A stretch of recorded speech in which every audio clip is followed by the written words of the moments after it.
This is Audible. Highbridge, a division of Recorded Books, presents Alexander Graham Bell, The Life and Times of the Man Who Invented the Telephone, by Edwin S. Grosvenor and Morgan Wesson. Read by Donald Corrin. 1. Birth of an Inventor. Perhaps it was one of those brilliant late summer days, all too rare in Scotland.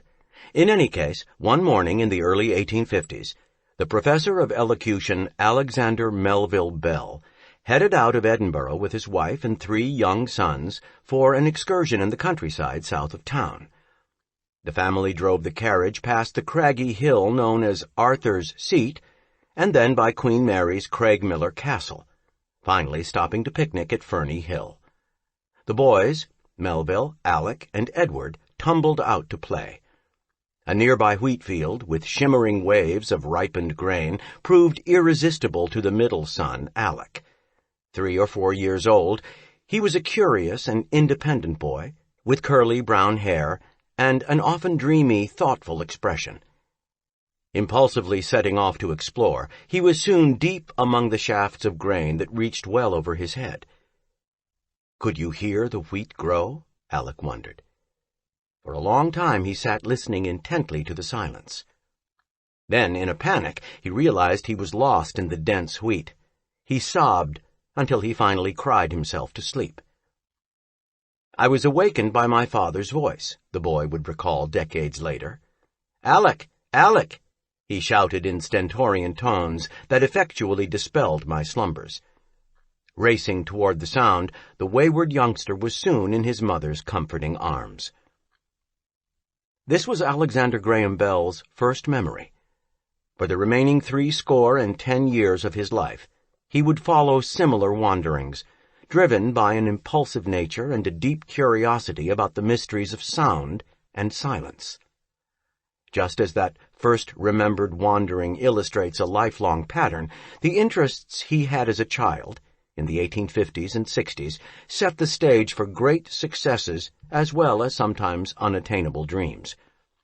So too did his father's stentorian voice echo through the years, affectionate, but sometimes also forceful and a bit commanding. Alec was born on March 3rd, 1847, at 16 South Charlotte Street in Edinburgh.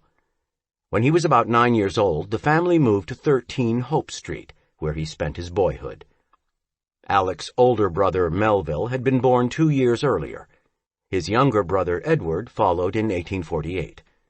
Alec was named for his grandfather, Alexander Bell, who had performed as an actor in his youth and now taught elocution in London. The grandfather gave public lectures and dramatic readings and earned a comfortable income treating stammering, lisping, and other defects of speech. Alec's father, like his father before him, was a teacher of correct speech and elocution. Known as Melville Bell, his son Melville was called Melly, he was gaining a worldwide reputation for his research and writing. By 1892, his book, The Standard Elocutionist, had run to 168 printings in England. Perhaps 250,000 copies were sold in the U.S. alone, an enormous number for that period. By the end of Melville's life, in 1905, more than 24 of his textbooks and publications on speech and phonetics were in use in schools and colleges. In fact, the Bell's scientific methods of studying elocution and Melville Bell's textbooks were so widely adopted that they had a significant impact on the quality of spoken English at the time. George Bernard Shaw even saluted the illustrious Alexander Melville Bell in the preface to Pygmalion, his play about an energetic professor obsessed with correcting the speech of a young Cockney woman. The widespread improvement of speech did have its downside, however. Melville lamented the disappearance of local dialects. Speaking to an audience before reading the poem Will and Jean, written by Hector Macneill in Caledonian Scottish, he noted that many of the dialects of our country possess a pathos, sweetness, and expressive power which cannot be transferred into the more polished phrase of later date. The household of the gregarious Bells was lively, often filled with cousins, friends, and other visitors. A young Canadian named Alexander Graham, one of Melville's former students, paid a call, and Alec thought his name had a nice ring to it. Annoyed at being the third Alexander in the family, the boy decided that from then on he would refer to himself as A. Graham Bell. Melville Bell gave an eloquent toast honoring his son's choice of a middle name on the occasion of his 11th birthday. For many years thereafter, the boy would sign his letters that way, although his family continued to call him Alec. The young man received his primary education at home from his mother, and at an early age showed an inventive spirit. After hearing his father remark one day that his watch needed cleaning, Alec dutifully took the timepiece apart and cleaned it, using a brush, a cake of soap, and a bowl of water. He later recalled that his father was not enthusiastic over the result of my industry. The father of one of Alec's friends, Ben Herdman, was happier with the fruits of the boy's creativity. Mr. Herdman owned a flour mill, where the two boys were constantly getting into mischief.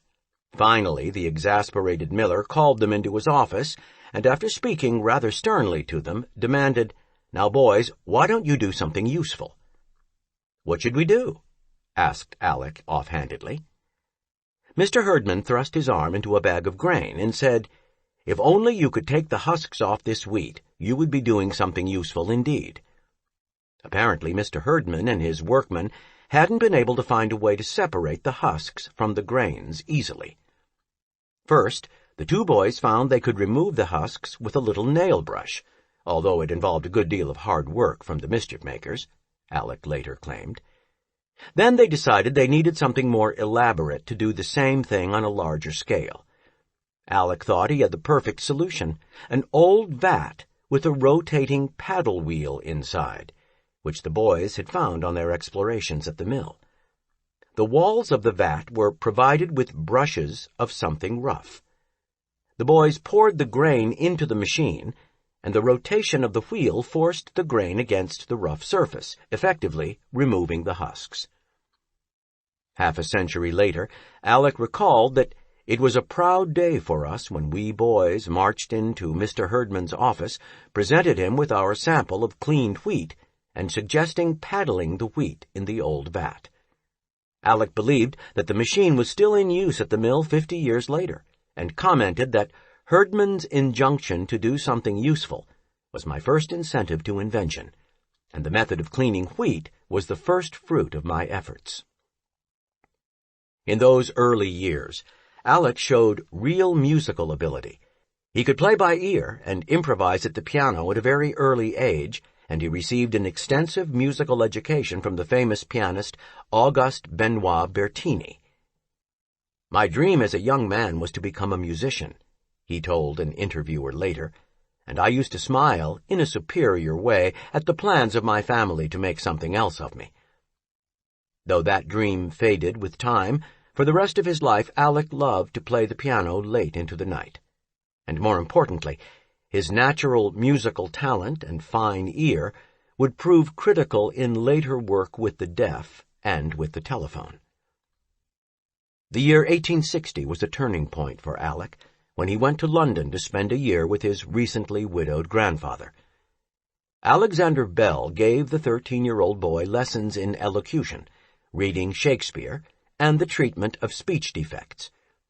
Dismayed at his grandson's casual dress and deportment, the dignified old man outfitted Alec with an Eton jacket and top hat, which he was to wear at all times when out on the street. Alec missed the comfortable tweeds he wore in Edinburgh. Many years later, he recalled his indignation at having to carry a cane. When Alec's father came to London the following year, they went together to see the famous scientist Sir Charles Wheatstone, who was said to have a machine that could pronounce human words. Often such speaking automatons, exhibited as wonders at fairs and museums, were just ventriloquists' dummies, or in one case, a hollow figure that concealed a dwarf. "I saw Sir Charles manipulate the machine and heard it speak," Bell later wrote, "and although the articulation was disappointingly crude, it made a great impression upon my mind." Later, back in Edinburgh, Melville challenged his sons to construct a machine to recreate human speech more accurately. My brother Melville, Melly, and I attacked the problem together and divided up the work, Bell remembered. He undertook to make the lungs and throat of the apparatus while I made the tongue and mouth. It was not an easy task. The boys made several different versions of the larynx out of tin and rubber and blew through it to make sounds. Using a human skull as a model, Alec constructed a jaw, upper gum, hard palate, teeth, and other parts from gutta percha, which resembles hard rubber. The tongue and lips were fashioned of softer rubber covering wood and wire and stuffed with cotton. To finish it off, they constructed a keyboard to control the parts and added the bellows-like wind chest of a parlor organ. After they had connected the pieces and experimented with it, the boys were ready for the big test. They took the machine out to the common stairway of the building on Charlotte Square and made it yell. Bell later wrote that it really sounded like a baby in great distress. "Mama! Mama!" came forth with heart-rending effect. We heard someone above say, "Good gracious, what can be the matter with that baby?" And then footsteps were heard. This, of course, was just what we wanted. We quietly slipped into our house and closed the door, leaving our neighbors to pursue their fruitless quest for the baby. Our triumph and happiness were complete. Although Bell later admitted that we were more interested in surprising our friends with strange effects than with obtaining scientific accuracy, the long hours the boys spent perfecting the machine paid off many years later. Their father encouraged the boys in the project, knowing they would learn how the sounds of a voice are produced. They would also discover the value of persistence. Many times we were discouraged and disheartened over our efforts and ready to give the whole thing up in disgust, Alec wrote later. Ultimately, the boys learned the importance of perseverance and sustained effort in spite of defeat. The making of this talking machine certainly marked an important point in my career, Bell wrote much later, in 1909. It made me familiar with the functions of the vocal cords and started me along the path that led to the telephone.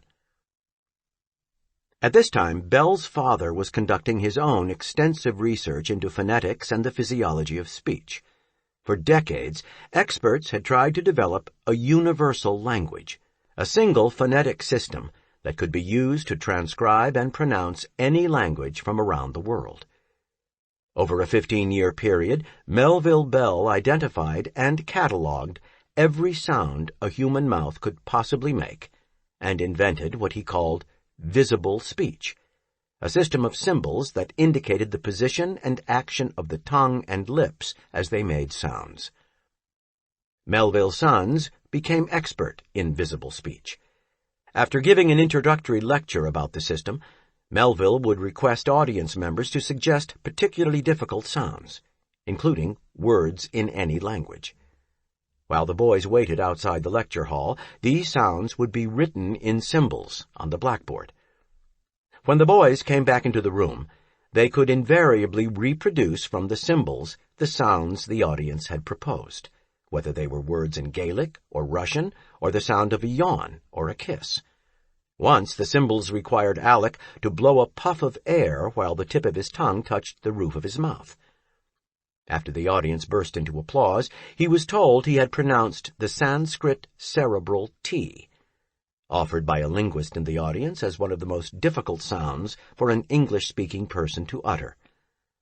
Bell later wrote that the professor expressed surprise that Mr. Bell's sons should have given it correctly at the very first trial without ever having heard the sound at all.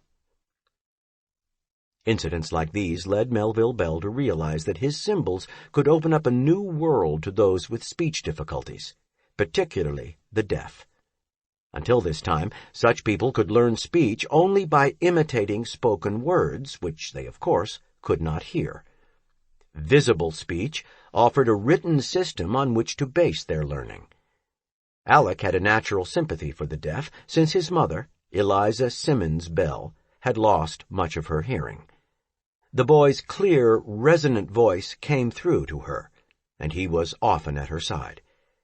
As Alec played the family piano, Eliza would sit with her hearing tube pressed against the wood of its sounding board, her face aglow with pleasure at the sounds of music she could no longer hear otherwise.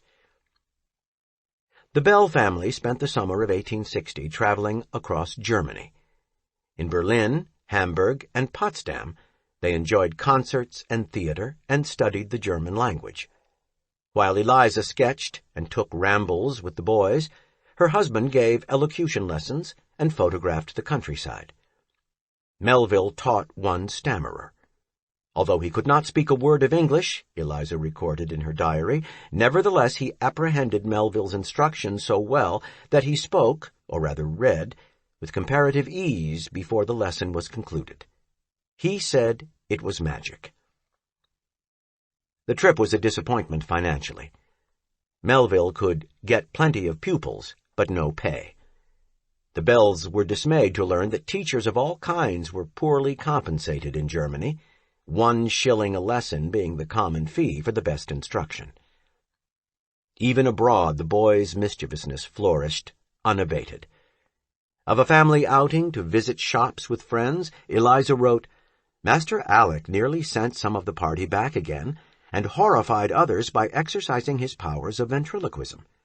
He made them believe he had stolen a kitten, which had come in for a plentiful share of notice and stroking in the bread shop." Mischief wasn't Alec and Mellie's only teenage impulse. At one point, the urge to escape the confines of home led the two boys to consider running away to one of the British colonies. Which one was not settled upon. With their bags packed and ready to go, they reconsidered. Luckily for them, a former student of their father's advertised a teaching position at the Weston House School in Elgin, not far from Edinburgh. In those days, young men often taught at schools in exchange for instruction in more advanced subjects. A plan was worked out for Mellie to attend the University of Edinburgh, while Alec taught music and elocution at Weston House and took a few courses. Later they switched, and Alec went to the university while Mellie taught at Weston House. After 2 years, Alec became a full-time teacher of elocution and music, with a raise in pay from £10 to £70 per year. Like his parents, Alec developed a fondness for long hikes and meditations in the countryside. "I spent many happy hours lying among the heather on the Scottish hills," he later recalled, "breathing in the scenery around me with a quiet delight that is even now pleasant for me to remember." In 1865, Grandfather Bell died, and the family moved to London. At about this time, Alec performed an entertaining bit of speech therapy. He taught the family's Skye Terrier to speak. Although, of course, the dog lacked the essential physical apparatus to create human sounds, Alec first trained him to growl using pieces of meat as an inducement. The little terrier soon became delighted to growl for food, Alec recalled later. He would sit up on his hind legs and growl continuously until I motioned him to stop. He was then rewarded with a morsel of food. Going a little further, Alec took the dog's mouth in his hands, opening and closing the animal's lips while he growled. "Ma, ma, ma, ma," the dog would utter. Alec then placed his thumb under the dog's lower jaw between the bones and caused him to say, "Ga, ga, ga, ga." It was not long before he could be made to utter, "Ga, ma, ma." After learning to move the dog's mouth in other ways, Alec could make him pronounce the syllables ow, ah, and oo. The fame of the dog spread, Bell recalled.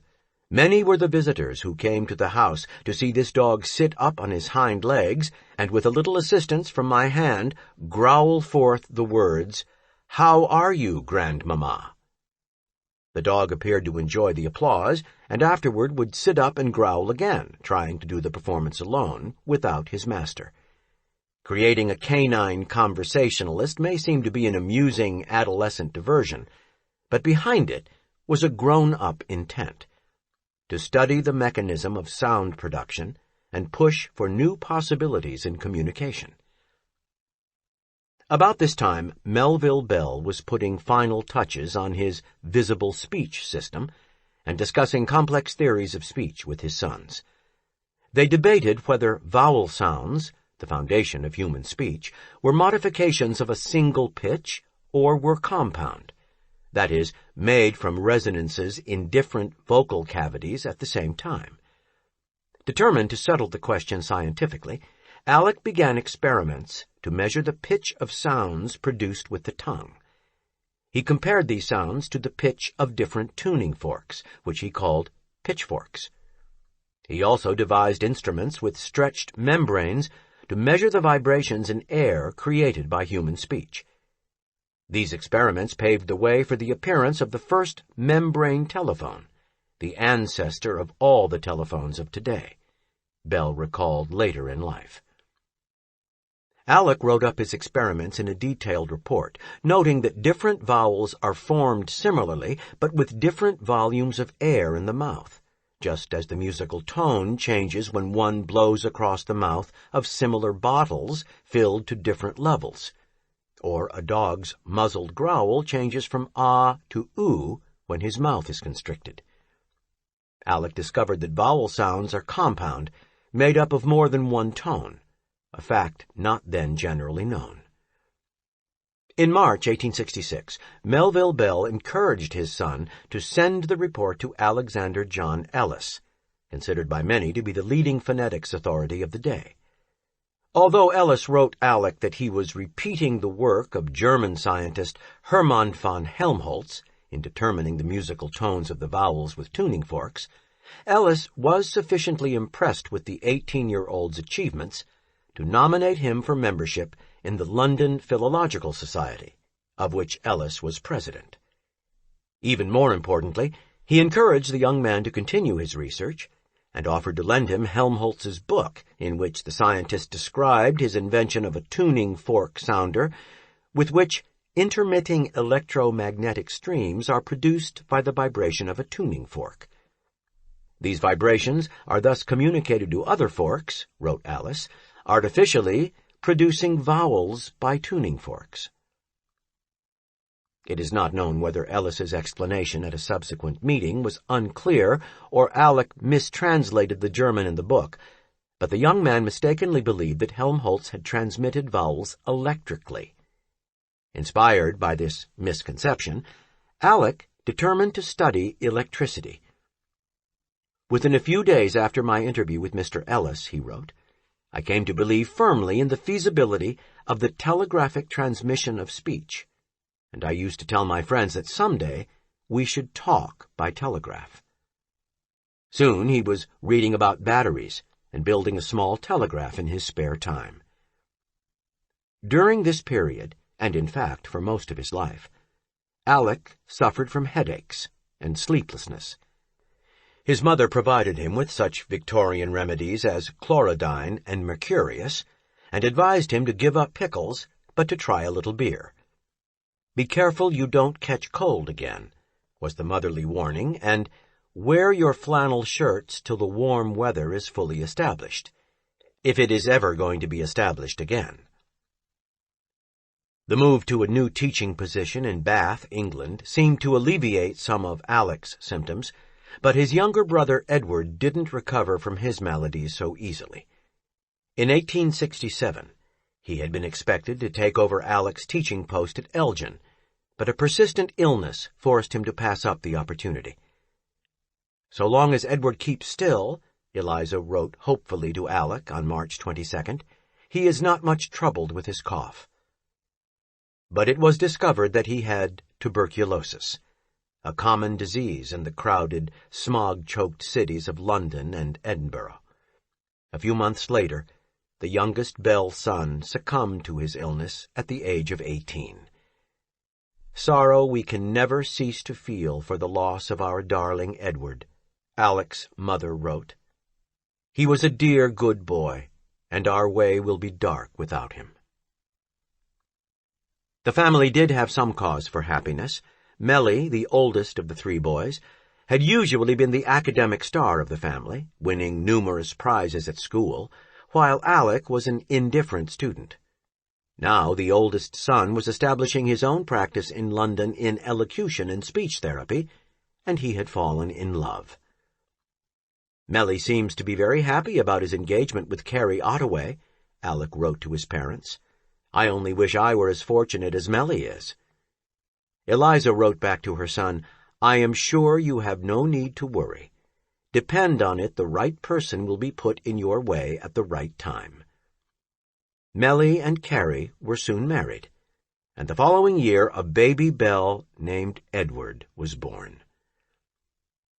Alec had been doing well in his teaching. When he returned to London after a year at Bath, the principal of his school wrote with regret about losing the services of Mr. A. Graham Bell, who possessed a talent for communicating his knowledge in such a way as to secure and sustain the interest of his pupils. "I have never seen English reading taught with greater success." He also complimented Bell on his scientific method teaching elocution. Alec began to prepare for degree examinations at the University of London.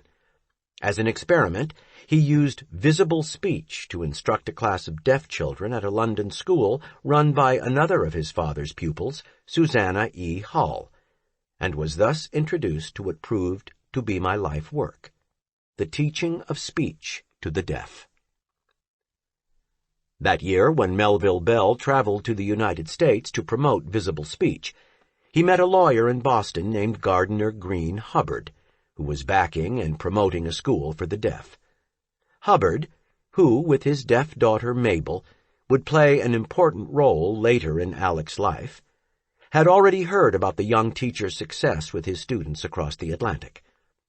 Continuing on his trip, Melville traveled to Ontario to see old friends, and was favorably impressed with the Canadian environment. While Melville Bell enjoyed praise from his peers about visible speech, it failed to bring him much income. He and Alec met with British Prime Minister Lord Palmerston to seek financial backing, but the government turned them down. Revenue from book sales seemed to remain mostly with his publishers. So, thinking back over the trip to America, where he had enjoyed such a strong response to his talks on visible speech, Melville Bell began to talk about emigrating. By now, however, Alec had become interested in a young lady named Marie Eccleston, and was contemplating asking for her hand in marriage. She later rejected him. Visiting Edinburgh, he had also become reacquainted with Maggie Herdman, the sister of his boyhood friend Ben, whom Alec noted was now grown and very pretty. And by 1870, Alec had made progress with his teaching at Miss Hull's school. The British government was considering investing more in the education of the deaf. "It is of utmost importance that our legislator should be drawn to adopt the best method of instruction," Susanna Hull wrote to Alec. "With some modifications, no doubt articulation and lip reading is by far the most successful plan." Emigration was the last thing on his mind. The family noticed that Melly was becoming thin and pale, and soon, to everyone's sorrow, it was discovered that he too had tuberculosis. Later, in 1870, Melly died at age 25, and was buried along with his brother and grandfather in Highgate Cemetery. Melville and Eliza became even more concerned about their last remaining son, who had often been in fragile health. They urged him to emigrate with them. If Alec had contemplated going into partnership with Melly, it clearly wouldn't happen now. "The dream that you know I have cherished for so long has perished with poor Melly," he wrote his parents on June 5th. Reluctantly, he agreed to help them sell Melly's and their property, even the family's piano, and follow them across the Atlantic. "I collected all the things that were to be kept into the study and locked myself in, and tried to imagine myself in the backwoods of Canada," he wrote them. It was not very hard to imagine, sitting on borrowed chairs in the empty classroom. His mother sought to reassure him. "You don't really think you are going into the backwoods, do you?" she wrote back. you are merely going into a country house, and will have civilized society there just as much as you have here. In that society, Alec would seek and finally find his fame and fortune. 2. I May Succeed. On the long trip across the Atlantic, Alec wrote in a small notebook he called his thought book, "A man's own judgment should be the final appeal in all that relates to himself." His private resolve to decide his own fate, made as he watched the treacherous North Atlantic roll by, would soon be put to the test. He had been groomed as a teacher, perhaps a scholar, but first of all, he was an apostle of his father. Alexander Graham Bell landed with his mother and father in Canada on August 1st, 1870. The Bells bought a well-appointed 10.5-acre farm near Friends in Brantford, Ontario, 45 miles west of Buffalo, New York. For the next 7 years, a room here would belong to Alec, and he would call Brantford his home, although his working life would be elsewhere. Melville set up a string of teaching assignments for his son in Boston and around New England. This plan would allow Alec to spread his father's visible speech system, but it was a hard routine for a young man of uncertain health who wanted to be married. On April 5th, 1871, Alec went to Boston for the first time. It took only a day for Sarah Fuller, the principal of the Boston School for the Deaf, to recognize a gifted teacher. Although Alec made mistakes, overestimating the ability of a class of adult deaf mutes, he called his first efforts with the class a most ignominious failure, his methods were brilliantly effective with the youngest students. The school invited him back for another session in the fall. During his first 3-month term there, Bell was photographed with the staff and students. Standing dignified and erect in the back row, the tall, thin young man seemed to radiate the polish and sophistication of a successful academic. With his courtly behavior and conservative clothing, he often fooled others into thinking he was much older than his age of 25. Students, however, quickly discovered his playful nature. The classroom or lecture hall was a magic place for Bell, who was shy and awkward in private. He could stand before an audience with complete self-assurance, without notes, and deliver a convincing lecture. After his season in Boston, Alec moved to Northampton, Massachusetts, where he taught at the Clark School for the Deaf. He wrote his family, "It makes my very heart ache to see the difficulties the little children have to contend with on account of the prejudice of their teachers. You know that here all communication is strictly with the mouth, and just fancy little children who have no idea of speech being made dependent on lip-reading for almost every idea that enters their heads. Of course, their mental development is slow. It is a wonder to me that they progress at all." Bell returned to Boston in the fall and began writing modest articles on deaf education and attending scientific lectures. He also took on a new private student, the son of Thomas Sanders, a prosperous Salem, Massachusetts leather goods merchant. "Master George Sanders, aged 5 years, became my pupil this morning," Bell wrote on October 1st, 1872. "He was born totally deaf and has never spoken a word in his life. He has never been to school. George and his nurse moved in next door to Bell's new address, a rooming house at 35 West Newton Street." It was thrilling to live in Boston, a hotbed of commercial, educational, and scientific activity in the 1870s. Bell called it the intellectual center of the states, with good reason. Boston money had built the best American libraries and universities. The city held some of America's finest educators, scientists, lawyers, authors, businessmen, and writers, including Ralph Waldo Emerson, Henry Wadsworth Longfellow, and Oliver Wendell Holmes. Even more excitingly for Alec, Boston was also a center of emerging technologies, including telegraphy. Land-based telegraphy had been in use for over 25 years in the United States and Europe, and telegraph crews labored on every continent, wiring the globe together, But in Bell's era, being on an ocean voyage meant being out of touch. The Atlantic Ocean often swallowed ships and passengers without a trace.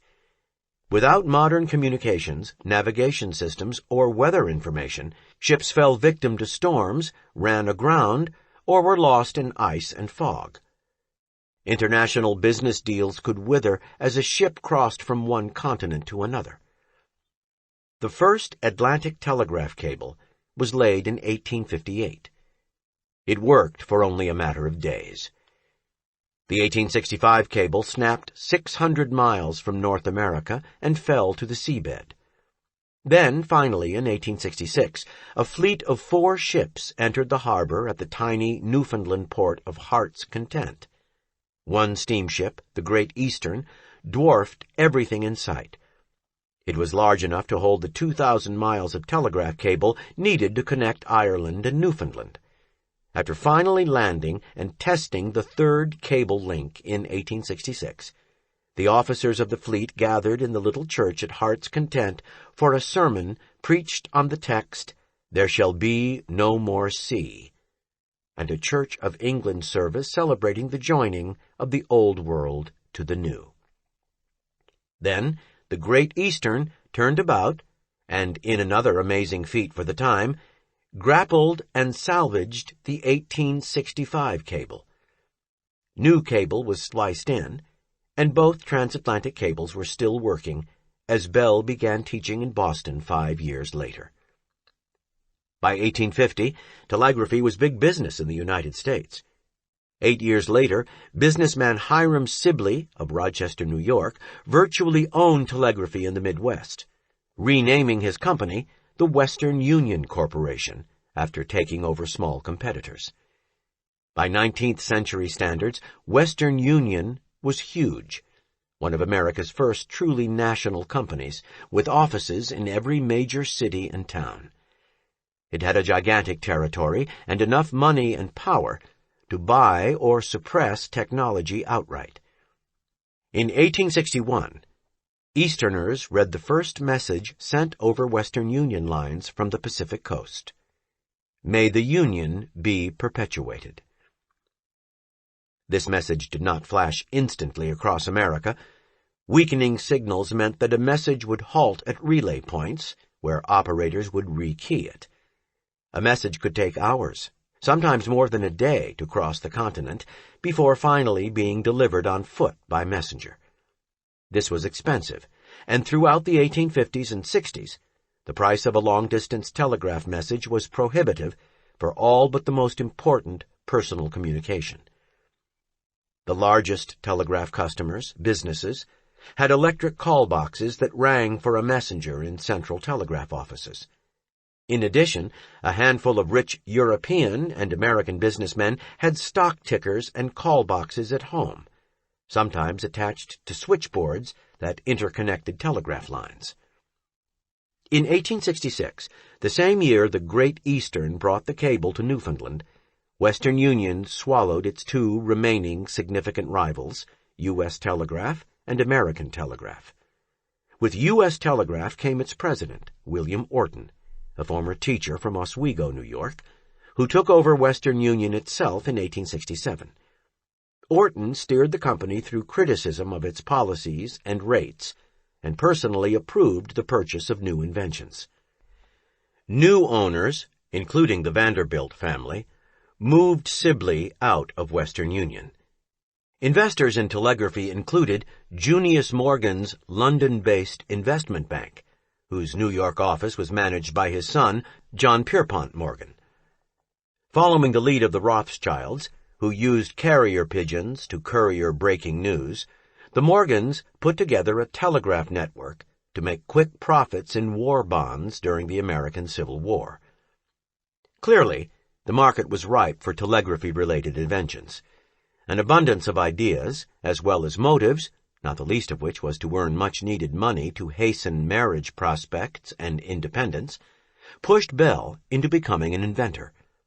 Without telling his parents, he began to experiment in November 1872, focusing on multiple telegraphy, the art of sending more than one signal simultaneously over a single wire. Others, including Moses G. Farmer, inventor of the electric fire alarm, young machinist Thomas Alva Edison, and a man named Joseph B. Stearns, had been wrestling with the problem for over a decade. Although Edison had started working on a multiple telegraph system in the mid-1860s, it was Stearns's device, introduced in 1867 and capable of doubling potential message traffic on existing wires, that reached the market first. In October 1872, the Boston Transcript reported that Western Union had purchased Stearns's so-called duplex telegraph. Bell began buying apparatus, eventually with help from Moses Farmer, from an electrical supply shop belonging to a man named Charles Williams, whose firm also supplied Stearns and Edison. At first, Alec explained the work to his parents as part of his visible speech research. He worked carefully at night, locking his equipment away during teaching hours. Each day, as Bell set out to teach George Sanders how to communicate, in his mind he tinkered with ways to send several messages simultaneously over a telegraph wire. Bell, who moved into a room in George Sanders's grandmother's home in Salem, Massachusetts in 1872, labeled every object and toy in the 5-year-old's playroom. He placed a card file with identical words in the corner of the room. Bell wrote, "George would make his appearance in the morning anxious for play, making vigorous signs for some of his most valued toys. For instance, he would fold his arms and beat his shoulders rapidly with his hands. This was his sign for doll. The doll was accordingly produced, and his attention was directed to the word doll pasted upon the forehead. We compared this word with the words written upon the cards to see who would first find that card with the word doll upon it." Under such thoughtful and innovative tutelage, it is no wonder that George soon began to learn at a rate that stunned his parents. Bell recalled their first major breakthrough. "I remember that one morning he, Georgie, came downstairs in high spirits, very anxious to play with his doll. He frantically beat his shoulders with his hands, but I could not understand what he meant. I produced a toy horse, but that was not what he wanted. A table. Still he was disappointed. He seemed quite perplexed to know what to do, and evidently considered me very stupid. At last, in desperation, he went to the card rack, and, after a moment's consideration, pulled out the word doll, and presented it to me. It is needless to say that the coveted toy was at once placed in his possession. I always pretended to have great difficulty in understanding his signs when we were anywhere near the card rack, so he soon became accustomed to pick out words for any objects he desired. A telegraph operator uses code to form letters to make words that represent ideas. Bell's plan for George was to work in reverse. Take an idea, link it to a word in the card file, and finally reduce the word to its component letters. Bell used a glove inscribed with the alphabet to decode the words he presented to George into letters with discrete sounds. George presented me with the word for some object he desired. We shall suppose the word doll. I then covered up the word with the exception of the first letter, D, and directed his attention to the glove. After a little searching, he discovered the corresponding letter upon the glove, and so with the other letters. The use of the glove alphabet was so little noticeable that soon I could talk to him very freely in a crowd without attracting the attention of others. I took him to Barnum's Museum and talked to him all the time the lions were being fed, and I am sure that no one among the spectators had the slightest suspicion that the boy was deaf. For all his satisfaction at George Sanders's progress, Alec was increasingly obsessed with transmitting tones electrically and at the same time on the same wire. He let the news slip in a letter to his parents, which landed him in hot water. By November 10, 1872, Melville Bell warned his son about spending too much time on an instrument for transmitting vibrations. But there was no stopping Alec now, as Melville and Eliza learned in an excited letter their son wrote on January 19, 1873, about a new kind of telegraphy. A bill has just passed the Congress and now awaits the President's signature, incorporating the Loomis Telegraph Company. The company has been formed to carry out the project of a Dr. Loomis, namely, to telegraph to Europe without a wire and without a battery. In 1866, near Bear's Den Mountain, Virginia, a local dentist named Mullen Loomis induced a flow of electricity and actually sent a message to ground from one kite flown on a light-gauge copper wire through the air to a different kite on a wire 18 miles away at Furnace Mountain. Using sensitive measuring devices known as mirror galvanometers, originally created for transoceanic telegraphy by Sir William Thomson, Loomis detected minute ground currents, sending messages electrically, without wires. Although Loomis did not employ radio waves in 1872, he was awarded United States Patent Number 129,971 and enough publicity to impress young Alexander Graham Bell. Even though the Loomis system worked only on cloudy days, required kites, and had a limited range, people hailed Loomis as the father of the wireless, talked of memorials, and placed his name in the congressional record. But everything went wrong for Mullen Loomis. His first backers vanished in the economic recession of 1869. A second round of investors lost everything in the 1871 Chicago fire. Loomis himself was attacked by a skeptical press. The bill Alec described to his parents languished for 4 years in Congress before it was signed into law, and the final legislation emerged without its $50,000 subsidy, but with a clause that prohibited demonstrations outside the District of Columbia. In the face of such hurdles, Loomis went back to dentistry. As Bell well knew, Loomis's efforts were just the latest in a decades-long string of attempts to use magnetism and electricity to send intelligible messages. In 1753, for instance, Scott's Magazine carried an anonymous letter that proposed transmitting words by ringing different bells at the receiving end of an electrically charged wire. The letter described steps needed to insulate a wire and the ease with which operators could understand the audible message, a system with elements of telegraphy 90 years before it became feasible. In 1814, Ralph Wedgwood, a member of the famous pottery-making dynasty, presented a working telegraphic system that was rejected by the only possible buyer at the time, the British Admiralty. In the years that followed, a variety of other telegraphic inventions surfaced, both in Britain and the United States. Samuel F. B. Morse is credited with much of the work behind the method that eventually was commercialized in America. Throughout 1872, the first year he began experimenting with telegraphy, Bell was using tuning forks, circuits, and batteries to build a telegraph set that used 2 different tones to transmit 2 messages simultaneously on the same wire.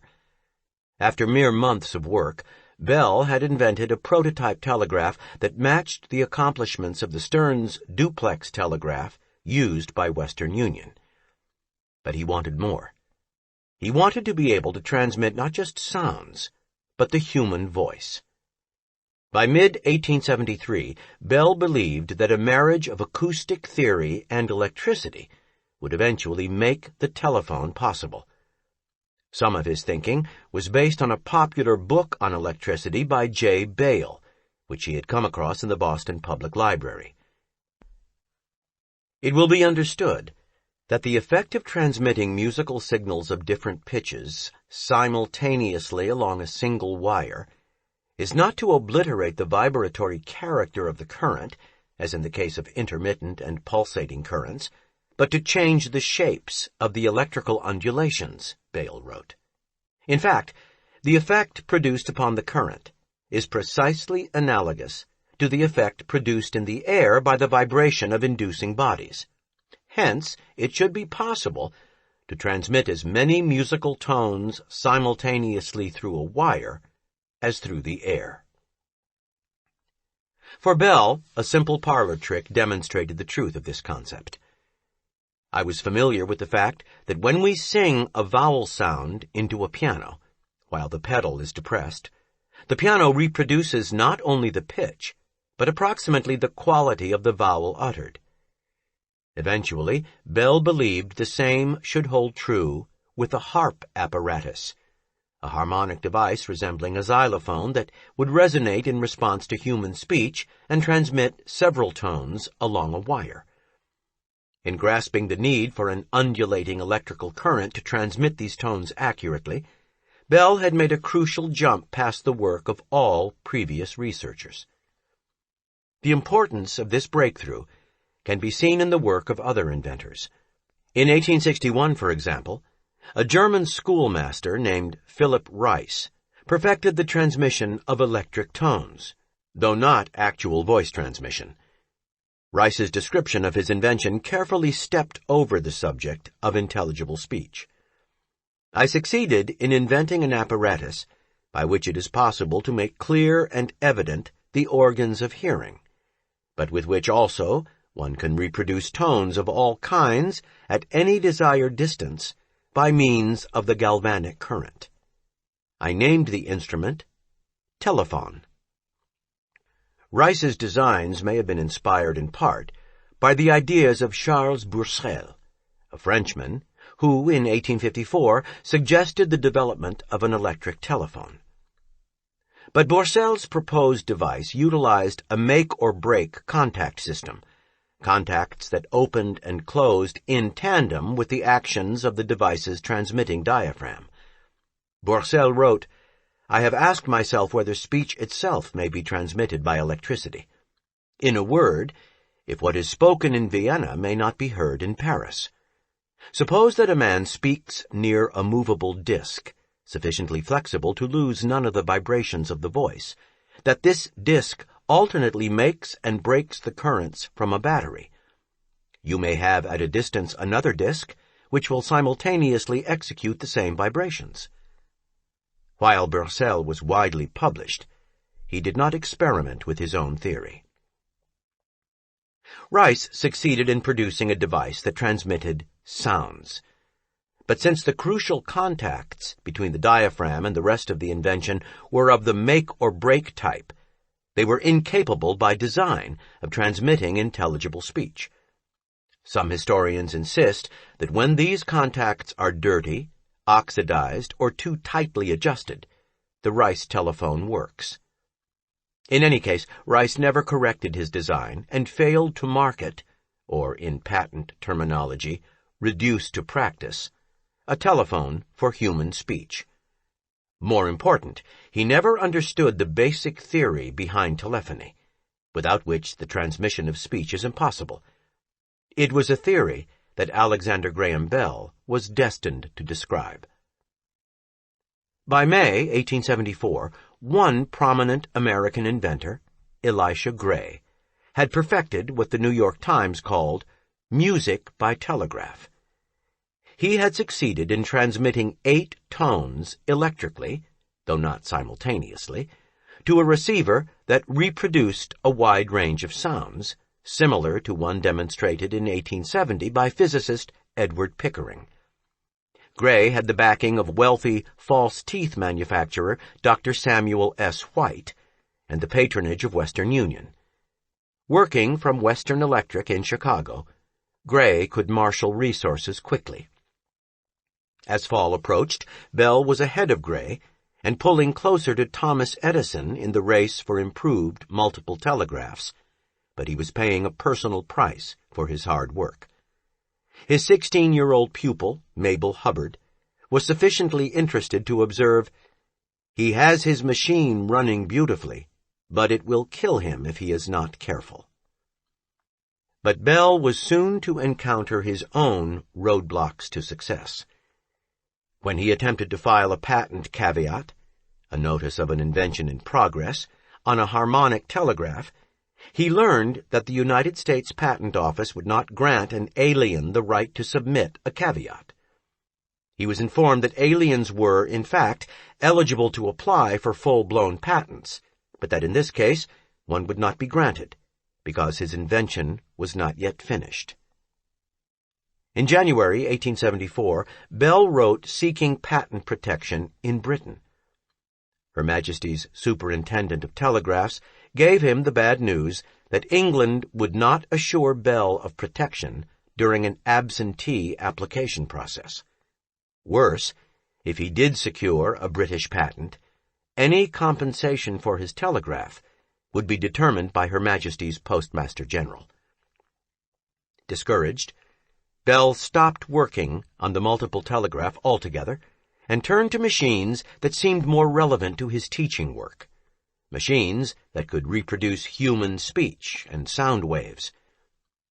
Without his realizing it, the two main enthusiasms of Bell's life were beginning to intersect, a convergence that would result in his eventual understanding of the engineering requirements of the telephone. Much of the groundwork for this leap had been laid by others. In Boston, Bell discovered a sound recording phonautograph that drew the shape of sounds on paper, invented by a Frenchman named Leon Scott, and improved by an MIT student, Charles Morey. He was equally fascinated by the work of Rudolf Koenig, specifically his manometric flame, a device in which the human voice modulated a gas jet, thereby allowing study of sound waves. Bell's letters home were now full of how modified versions of these machines would help deaf education. If only the deaf could see sound, they could perhaps through practice recreate the waveforms themselves. Melville and Eliza approved of this new direction, which seemed less risky than their son's flirtation with telegraphy. In March 1874, after 7 years, Thomas Edison finally perfected his quadruplex telegraph, capable of sending 4 messages at a time. Bell felt his harmonic telegraph was capable of at least 8 separate messages, but his prize student held more appeal for him that spring. Amazingly, 8-year-old George Sanders was now writing letters. On March 26, 1874, George wrote to his family, "I have a new doll. The dolls are sitting in Mary's chair here. I must not go near the horse because the horse is large, and I may go near the cow. I slept in the train from Canada, but now I am in Salem." George Sanders had learned the written word, showed a working vocabulary, and had mastered a sense of time and abstraction. Bell's admiring peers now asked him to lecture on visible speech and deaf education around Boston and finally at MIT. These accolades gave him renewed confidence, which sent him back to work on his other passion, telegraphy. In Brantford that summer of 1874, Alexander Graham Bell put together all he had learned in teaching the deaf and sending multiple tones along wires, and finally came up with the basic concept of the telephone. He started by procuring a dead man's ear. As his parents looked on, he carefully connected the delicate bones of the inner ear to a crude phonautograph in his Brantford workroom with a piece of straw. When he began tracing sound waves on paper, he was impressed at the power of sound to operate the crude straw stylus. One day in July, Bell suddenly realized that the power of sound itself might be enough to control an electric current.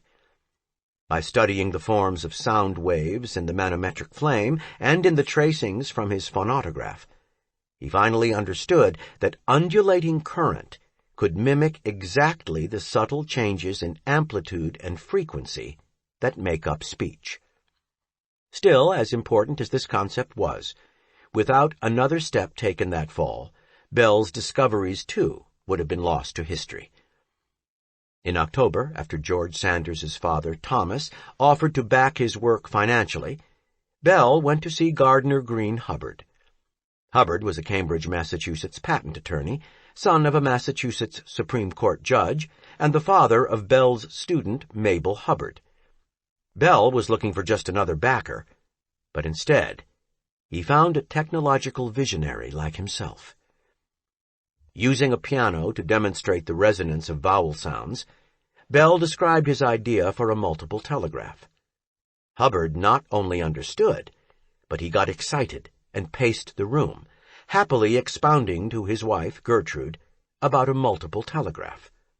Hubbard had debated with Western Union's William Orton in a United States Senate committee room the previous spring, championing such new technology. And now, under his nose, new telegraphic technology was here, hatched in the brain of his daughter's tutor. Hubbard quickly checked the U.S. Patent Office for competing research, found only Gray, who had no patent on this yet, and offered Bell a partnership. Bell agreed, on the condition that Thomas Sanders be asked to be an equal partner. They agreed to a three-way split, with Sanders and Hubbard paying Bell's expenses but no salary, and Bell doing the research. Bell was also given a salaried helper, George Hamilton, one of Moses Farmer's assistants. Together, the two men devised a harmonic telegraph and transmitted messages from the Sanders home to the barn out back.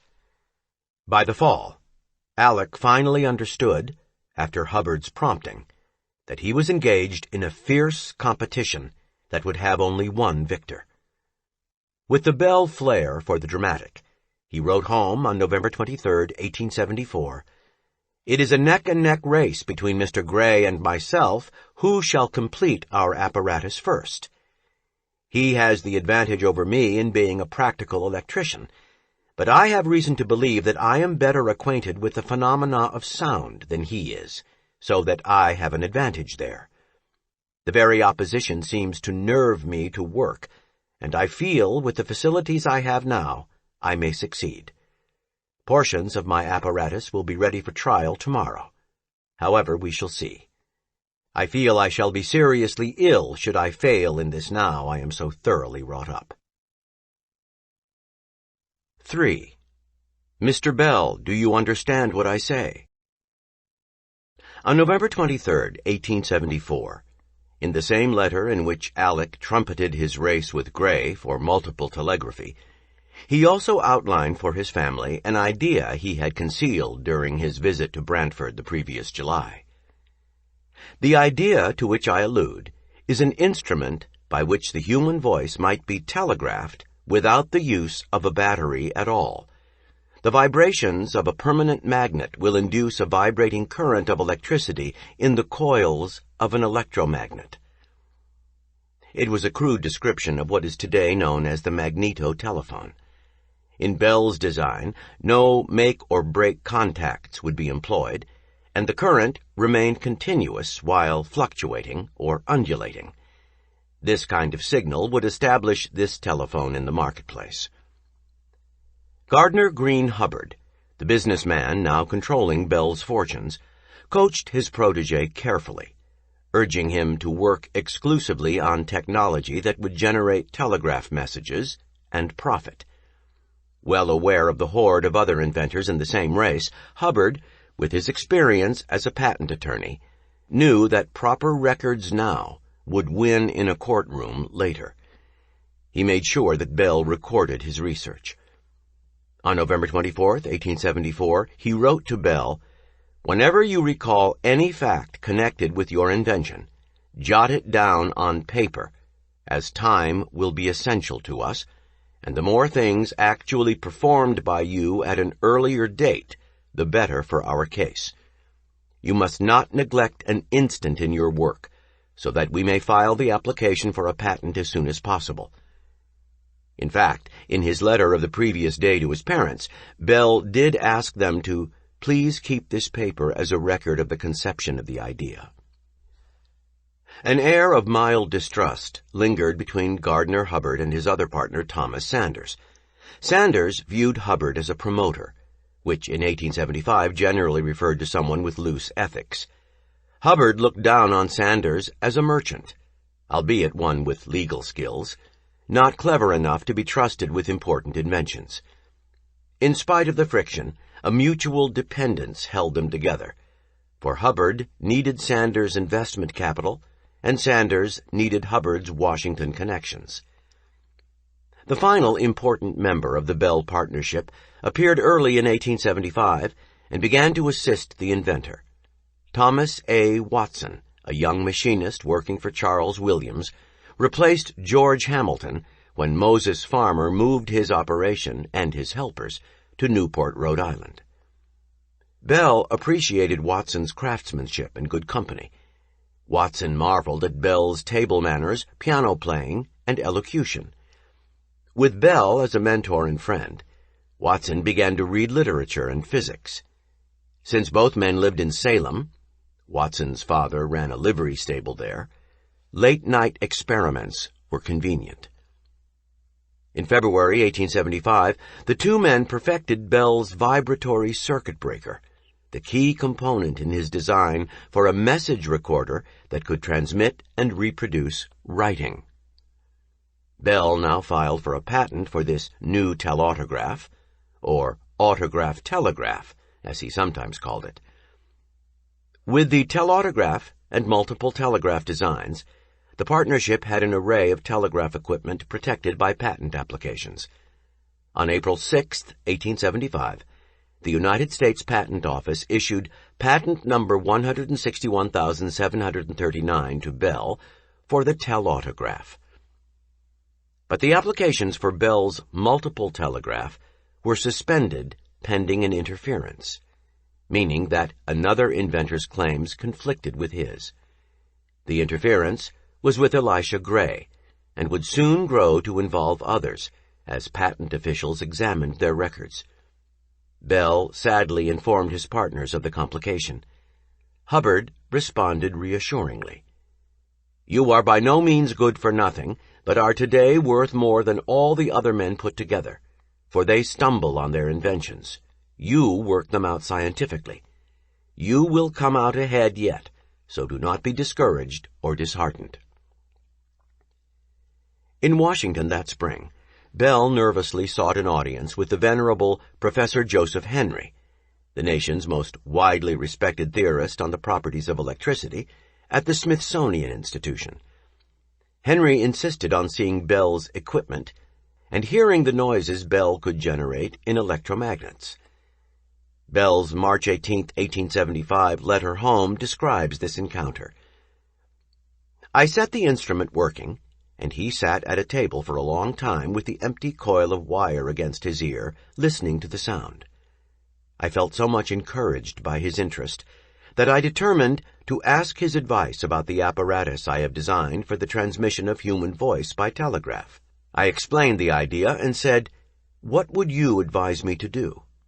Publish it and let others work it out, or attempt to solve the problem myself?' He said he thought it was the germ of a great invention, and advised me to work at it myself instead of publishing. I said that I recognized the fact that there were mechanical difficulties in the way that rendered the plan impractical at the present time. I added that I felt that I had not the electrical knowledge necessary to overcome the difficulties. His laconic answer was, 'Get it.' I cannot tell you how much these two words have encouraged me." Despite this reception, Bell's partners felt that multiple telegraphy still promised the most profits. In fact, Western Union President William Orton had seen Bell's multiple telegraph in Washington and was impressed enough to invite the young inventor to bring it to New York to test it.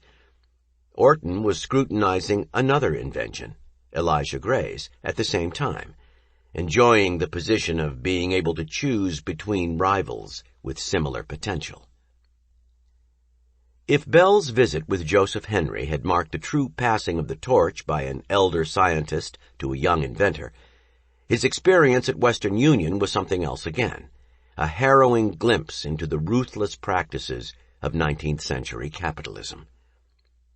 In March 1875, at the imposing Western Union building at 195 Broadway in New York, Bell set up his multiple telegraph with 2 channels of simultaneous transmission, under the eye of Chief Electrician George Prescott. Bell reported to Melville and Eliza that the twin transmitters went like clockwork. The signals were as clear, sharp, and rapid as with the ordinary Morse sounder. Even equipped with weak electromagnets, Bell's system worked on Western Union's New York to Philadelphia line, a 200-mile circuit. To test the telegraph's effectiveness over an even longer line, at Bell's suggestion, Prescott sent the equipment off into the Western Union shop to be fitted with stronger magnets. In the meantime, Bell was summoned to Orton's office. There, the powerful executive told Bell he disliked and distrusted Gardner Green Hubbard, and would make no deal with Hubbard or anyone associated with him. Moreover, Orton praised Elisha Gray's invention, clearly stating that Western Union could buy either piece of equipment and as a monopoly doom the competing device to failure. After Bell left the building, he and Hubbard decided they'd been had. The next day, Bell went back to Western Union and demanded to have his equipment returned. Overcoming his characteristic shyness, he accused both Prescott and Orton of spying and of having no intention of dealing fairly, for Orton had known from the start that Bell was a partner of Hubbard's. The entire exercise had been underhanded industrial espionage to benefit Bell's rival Elisha Gray, whose multiple telegraph also sat in the Western Union back room. William Orton backed down and agreed to consider Bell's invention, Hubbard or not, if it were perfected. Determined to add as many functional channels as possible to his multiple telegraph, Bell returned to Boston and took to his bed, overwhelmed and exhausted. Perhaps in reaction to his disquieting experience with the multiple telegraph, Alec began thinking about the telephone when he got back to work in early April. He wrote to Hubbard about a possible arrangement that he believed would enable him to transmit speech. A continuous current of electricity passed through a vibrating wire should meet with a varying resistance, and hence a pulsatory action should be induced in the current. As well as reproducing speech using electricity, variable resistance might also allow stronger currents to carry a signal without distorting the quality of that signal. The letter was filed, later to become a vital legal proof. Sounding tired and vague, in this letter he acknowledged that he had forgotten the year of his birth, Bell wrote home looking for other such documentation. Please send me all my letters containing reference to telegraph between October 1872 and January 1874. On June 2, 1875, Bell and Watson tuned each transmitter on their multiple telegraph to a separate frequency in their first attempt to get clear signals from 3 channels at once. Bell retired to the next room, where he heard something startling. As Watson plucked one transmitter's reed, a metal strip designed to produce a tone in a specific frequency, an electrically transmitted twang sounded from the reed in Bell's receiver. In further tests, the excited Bell was able to distinguish the different tones carried by induced currents generated without an externally produced current from a battery. The same day, the 2 men drew up designs for a telephone transmitter that would use a membrane to respond to the vibrations caused by words spoken into it. Bell now believed that the membrane's ability to reproduce the most minute vibrations of the air might enable it to transmit the human voice with an accuracy no harp, resonating chamber, or collection of metal reeds could match. Bell wrote of his insight to his parents. I think the transmission of the human voice is much more nearly at hand than I had supposed. And to Gardner Hubbard, I have accidentally made a discovery of the very greatest importance in regard to the transmitting instruments. Indeed, so important does it seem to me that I have written to the organ factory to delay the completion of the reed arrangement until I have had the opportunity of consulting you. I have succeeded today in transmitting signals without any battery whatsoever. Though today historians see this discovery as a major step on the road to telephones, Bell's parents were not as impressed, and Hubbard dismissed it altogether, gently guiding his inventor back toward multiple telegraphy. Later the same month, Bell was facing a new challenge that would delay his work, threaten his health, and shake his partnership. In sessions with one particular student, he would sometimes lose his train of thought and lapse into political discussions. He would comment on the sweetness of her voice, which she herself could not hear. After class, he would escort her to her streetcar. In late June, Alexander Graham Bell announced to everyone that he was in love with Mabel Hubbard, his 17-and-a-half-year-old student, the daughter of his business partner, to everyone, that is, but Mabel herself. His first letter home on the subject, on June 30th, 1875, was a plea for sympathy. "She is beautiful, accomplished, belongs to one of the best families in the States, and has the most affectionate disposition that it has been my lot to come across. Her deafness I felt to be a great bar. Her youth, too, she is only 17 and a half, rendered it unlikely that she should reciprocate my feelings. One difficulty I knew that I should encounter was the fact of my looking so much older than I am. Not one of the family thought me less than 36, until I informed them a day or two before I spoke to Mrs. Hubbard of my being only 28. Mrs. Hubbard," Bell continued, "received me very kindly, expressed the greatest surprise, and thought it best, for Mabel's sake, that I should not startle her by a confession for which she was unprepared. She spoke of her youth, and said that she feared that if she were spoken to now, she might decide in a childish way without fully knowing her own mind. She asked me to wait for a year." Bell consented, and endured the frustration of spending time with Mabel, who clearly knew nothing of her teacher's passion. The upheaval in his personal life did not prevent Alec from continuing to work on the telephone against orders from his partners. On the very day Bell first admitted his love for Mabel to his parents, Watson finished building the first 2 telephones ever designed by Alexander Graham Bell. These primitive telephones used the air pressure of a human voice against a membrane to make a tiny steel armature in front of the pole of an electromagnet vibrate. This moved the magnet, causing it to induce an unbroken, undulating electric current, which then flowed down a wire to a distant receiver. Here the process was reversed, with the current electromagnetically activating a reed receiver, thus reproducing the sound. Remarkably, no battery power was needed to create this result. Enough energy to induce the current was produced by the vibrations of the sound itself. On July 1st, 1875, in Charles Williams's electrical supply house at 109 Court Street in Boston, the 2 men attempted to use the same devices to transmit speech over a greater distance. Bell spoke, shouted, and sang into the transmitter upstairs, while downstairs Watson listened and heard human speech, muffled, yet unmistakable, transmitted along a wire. That night Alec wrote Melville, "This afternoon, on singing in front of a stretched membrane attached to the armature of an electromagnet, the varying pitch of the voice was plainly discernible on the other end of the line, 300 feet, no battery nor permanent magnet being employed." The vibrations were not mechanically conducted, but were produced by magnetoelectricity, occasioned by the vibration of the armature on the electromagnet.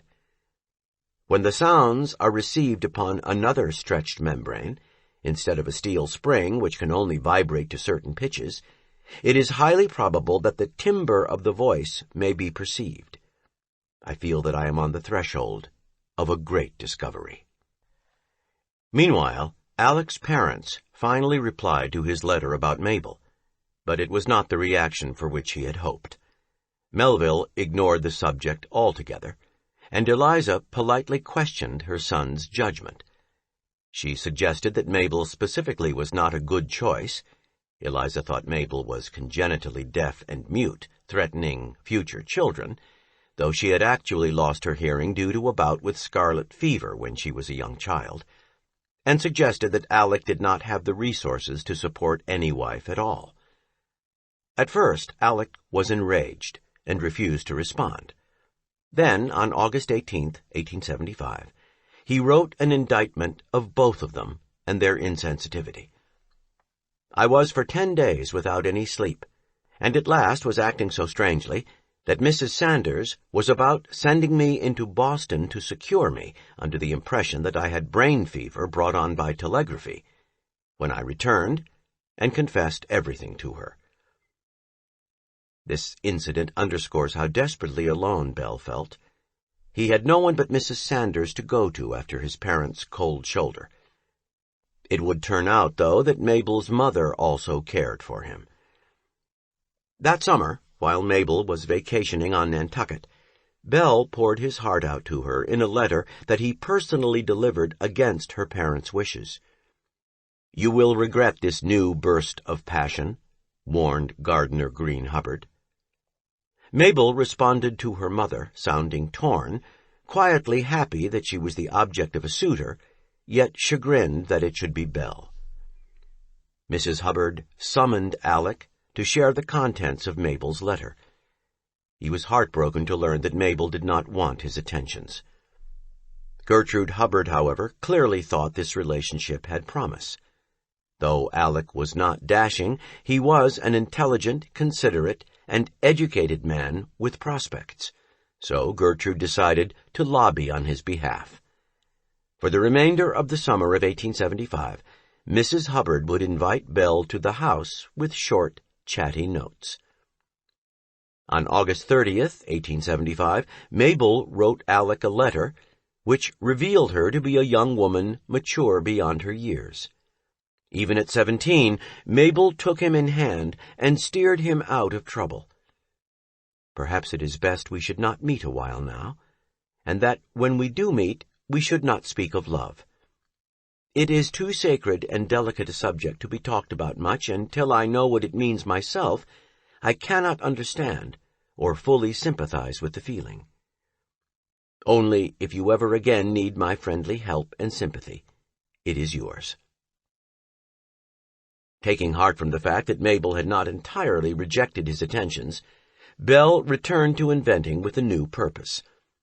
He wished to earn the money to be married.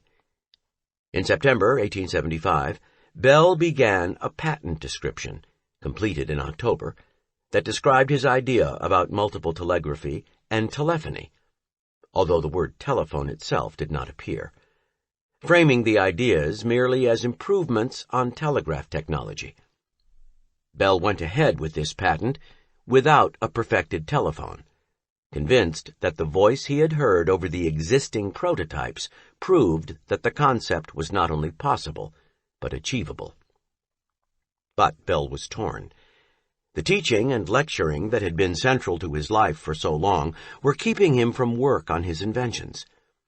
Gardner Green Hubbard, desperate to stay ahead of the competition, offered to pay Bell a living wage if he would give up deaf education.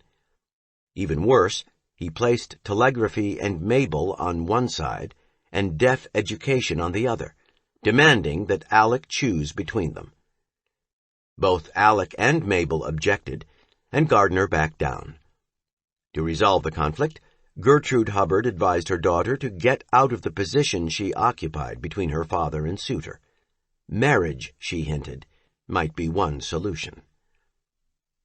Mabel agreed to become engaged to an amazed Alec on Thanksgiving Day, November 25th, 1875, her 18th birthday. That night he wrote to Melville and Eliza, "Mabel has today trusted herself to me and promised to be my wife. My heart is too full to allow me to write much to you tonight." He asked them to write Mabel and her parents one of your nicest and kindest letters.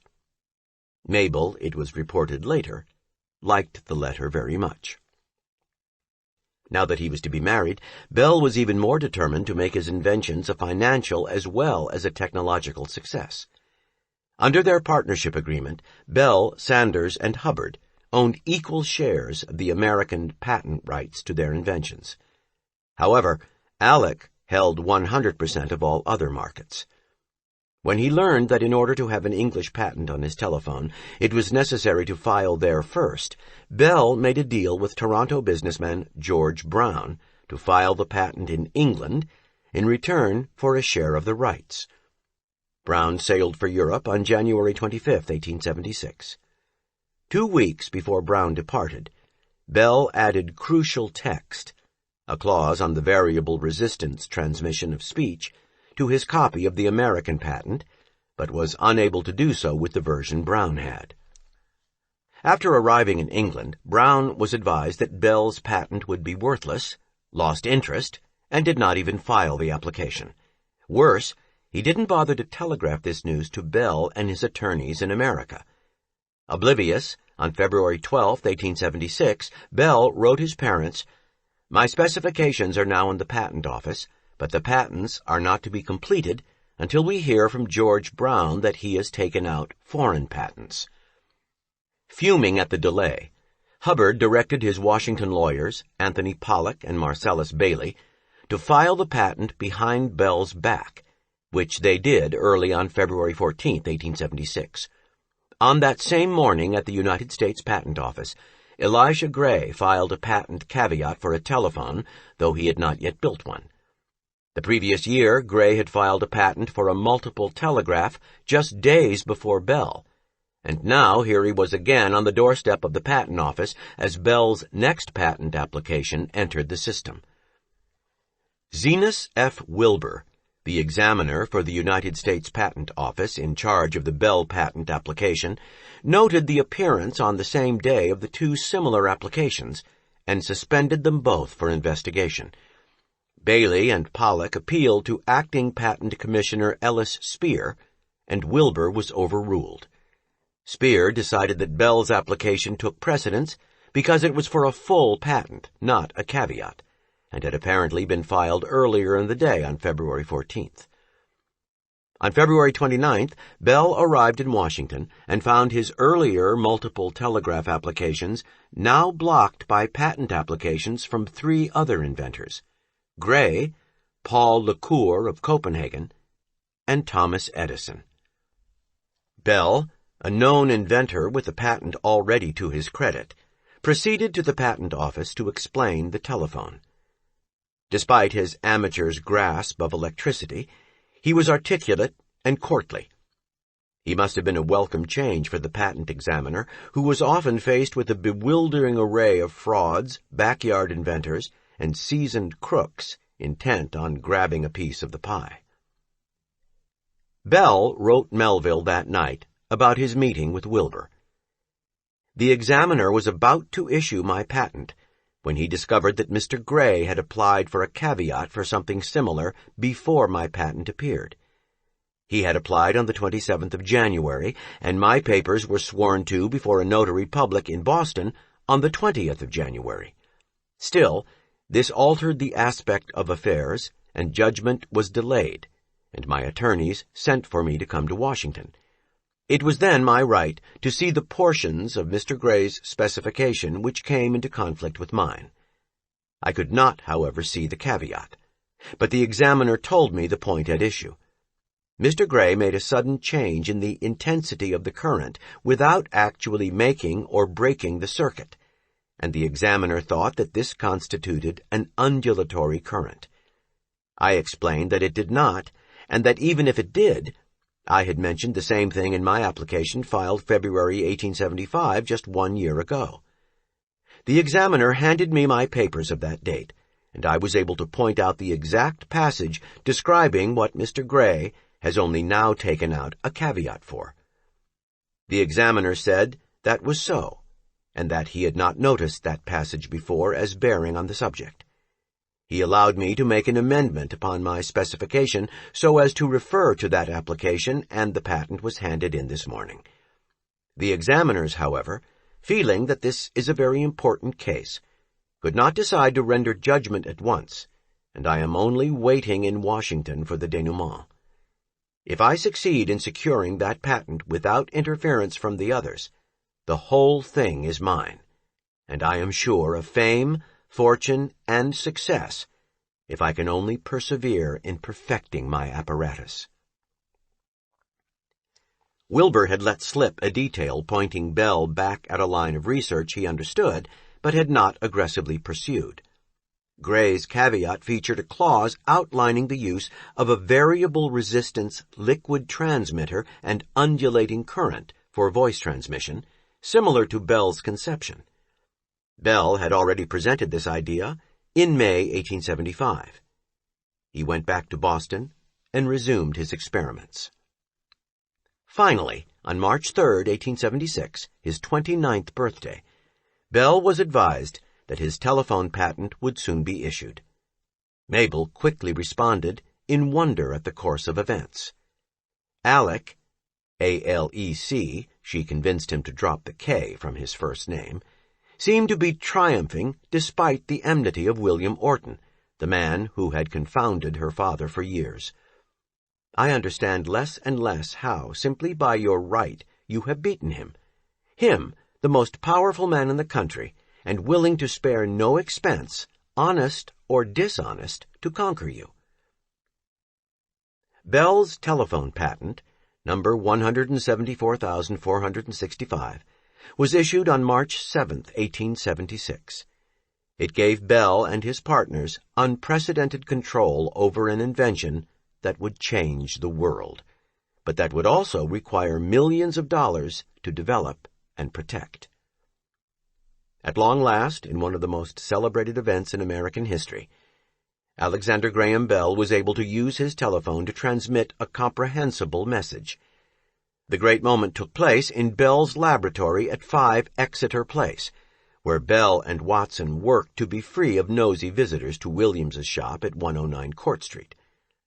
On March 10, 1876, the newly constructed liquid variable resistance transmitter was tested. Through their telephone, Watson first heard Bell say, "Mr. Watson, come here. I want to see you." And Bell first heard Watson clearly ask, "Mr. Bell, do you understand what I say?" Both men detailed the experiment calmly in their notebooks. But that night, after the events of the day had sunk in, Bell wrote to his father. Triumphant at finally succeeding, Alec made a melodramatic prophecy, fantastic for 1876, but proven correct by the passage of time. Articulate speech was transmitted intelligibly this afternoon. I have constructed a new apparatus operated by the human voice. It is not, of course, complete yet, but some sentences were understood this afternoon. I feel that I have at last struck the solution of a great problem, and the day is coming when telegraph wires will be laid onto houses just like water or gas, and friends converse with each other without leaving home. 4. One good invention. The International Centennial Exhibition was a grand celebration, the largest fair in American history. It was staged in Philadelphia's Fairmount Park to commemorate the 100th anniversary of the signing of the Declaration of Independence. Almost 10 million people would see it. The spectacle opened on May 10, 1876, boasting more than 250 structures, including a main building over a third of a mile long. There were many state halls, buildings exhibiting technological and industrial advances, and international exhibits from 37 foreign countries, scandalous art and sculpture from Europe, fishnets from Norway, guns from Germany. Venezuela sent a picture of George Washington woven from Simón Bolívar's hair. France's contribution was the actual arm and torch from Bartholdi's still incomplete Statue of Liberty. President Ulysses S. Grant, accompanied by Dom Pedro, Emperor of Brazil, and Empress Teresa, delivered the opening address, and the two men pulled a lever activating a huge 1,500-horsepower Corliss steam engine to open the display. Popular patriotic songs were played, America had no national anthem yet, followed by Richard Wagner's Centennial March, a ponderous composition that had cost the government $5,000. There was no better place on earth in 1876 to introduce a new invention. Gardner Hubbard, a member of the Massachusetts Centennial Committee for the Education and Science exhibit, had Bell's name published in 2 places on the list of exhibitors, as an exhibitor of visible speech and among those displaying new technology. Hubbard's frustrations with his protege had continued that spring, when Bell was considering a full-time teaching position. In an April 26, 1876 letter to his future son-in-law, it is easy to sense the warring emotions Hubbard, the orderly businessman, felt about Bell, the erratic genius. If you could work as other men do, you would accomplish much more than with your present habits. But you must overcome these habits by your own will, and not by rules imposed by a college faculty and president. While you are flying from one thing to another, you may accidentally accomplish something, but you probably will never perfect anything. If you did not neglect the main thing, you would have been successful long ago. If you could make one good invention in the telegraph field, you would secure an annual income as much as a professorship, and then you could settle that on your wife and teach visible speech and experiment in telegraphy with an easy and undisturbed conscience. Bell saw painful truths in the letter, along with what he believed was some bad advice. Alec would work hard on the multiple telegraph, but he believed that the telephone was the one good invention that would unite him with Mabel. Bell continued to follow his own instincts, and he worked hard. By late April 1876, both the liquid variable resistance and magneto telephones functioned, and Bell improved his multiple telegraph equipment as well. Bell began to show his new inventions on a small scale, first in a demonstration before a group of Harvard professors early in May. He wrote his parents that his audience had been able to distinguish vowel sounds and parts of Hamlet's final soliloquy over the telephone wires. On May 25th, at the Massachusetts Institute of Technology, Bell demonstrated functional telephones for the first time in public. The Boston Transcript reported that occasional sentences from the device would come out with startling distinctness. These successful events were satisfying, but Bell and his backers knew that the time had come to unveil the telephone before a far larger audience. The week before the judging of electrical exhibits at the Centennial Exhibition, Mabel Hubbard took Bell to the Boston railway station and coaxed him onto a southbound train. Confronting the world scientific community in competition with other inventors was a prospect that filled him with fear. But Bell boarded the train. He met Gardner Hubbard in New York, traveled to Philadelphia with him, and registered at the Grand Villa Hotel, where 3 judges of electrical apparatus were also staying. Bell introduced himself to Sir William Thomson, head of the judging panel, discovering with delight that Thomson was also a Scot. Sunday, June 25th, was the date set for judging Bell's exhibit, and Elisha Gray's harmonic and multiple telegraphs as well. By now, William Orton had purchased the rights to Gray's work, and Gray's equipment was proudly displayed in the lavish Western Union exhibit. Intimidated, Bell wrote to his parents, "I am afraid also that the effects I can produce will be much feebler than his, as he has every advantage that the Western Union Telegraph Company can give him. My only chance consists in having my apparatus for the transmission of vocal sounds a success. If I am allowed to talk and explain, I am all right, for I am sure of my theory." To make matters worse, Bell's equipment arrived damaged in Philadelphia, and he feverishly made repairs. Writing from home, Mabel Hubbard offered steady encouragement, which fortified him. She celebrated his place among the great men gathered around him. She urged that, if you but persevere, success must come. In addition, she let Bell know she was heartsick without him. giving him someone to return to no matter what. How I miss you, but I am satisfied when I remember where you are, and when you come home, the duty will have been done and the opportunity taken hold of. In fact, once he settled down, Bell was seized by the mood of the exhibition. He met and conversed with other scientists, including Rudolf Koenig, inventor of the manometric flame. He realized that this setting could be the grandest stage on which he would ever perform.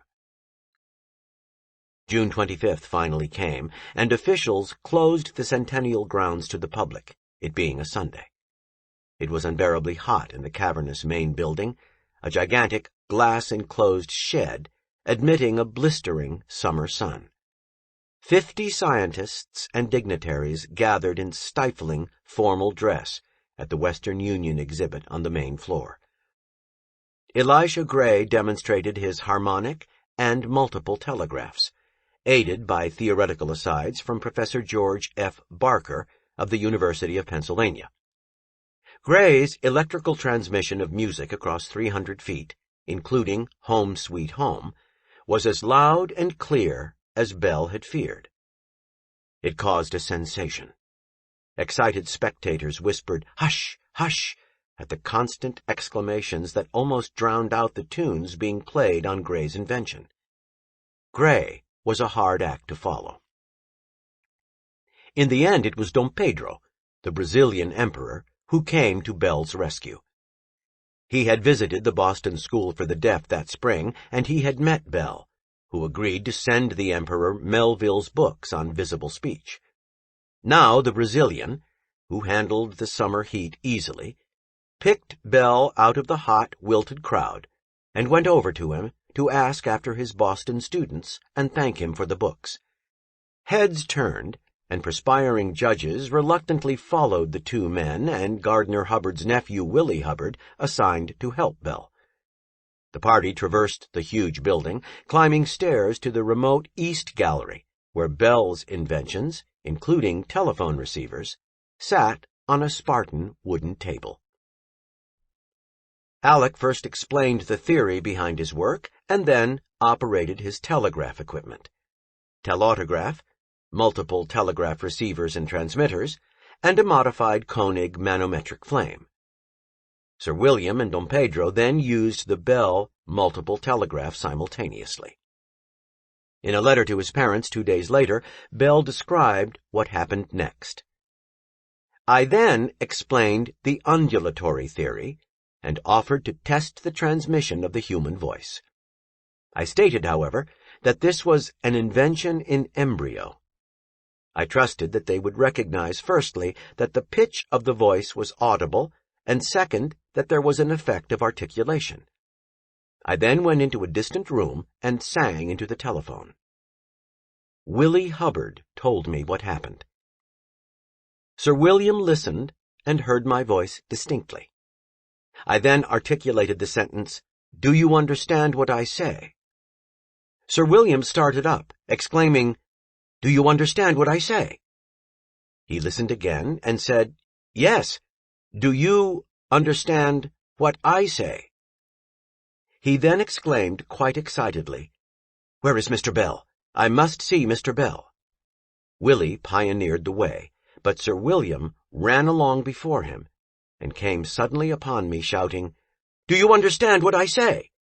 He said, "I heard the words, 'what I say.'" He then requested me to sing and then recite something. Willie told me afterwards that he listened to my voice and then started up with the exclamation, "To be or not to be." The emperor then listened and exclaimed in surprise in his broken English, "I have heard.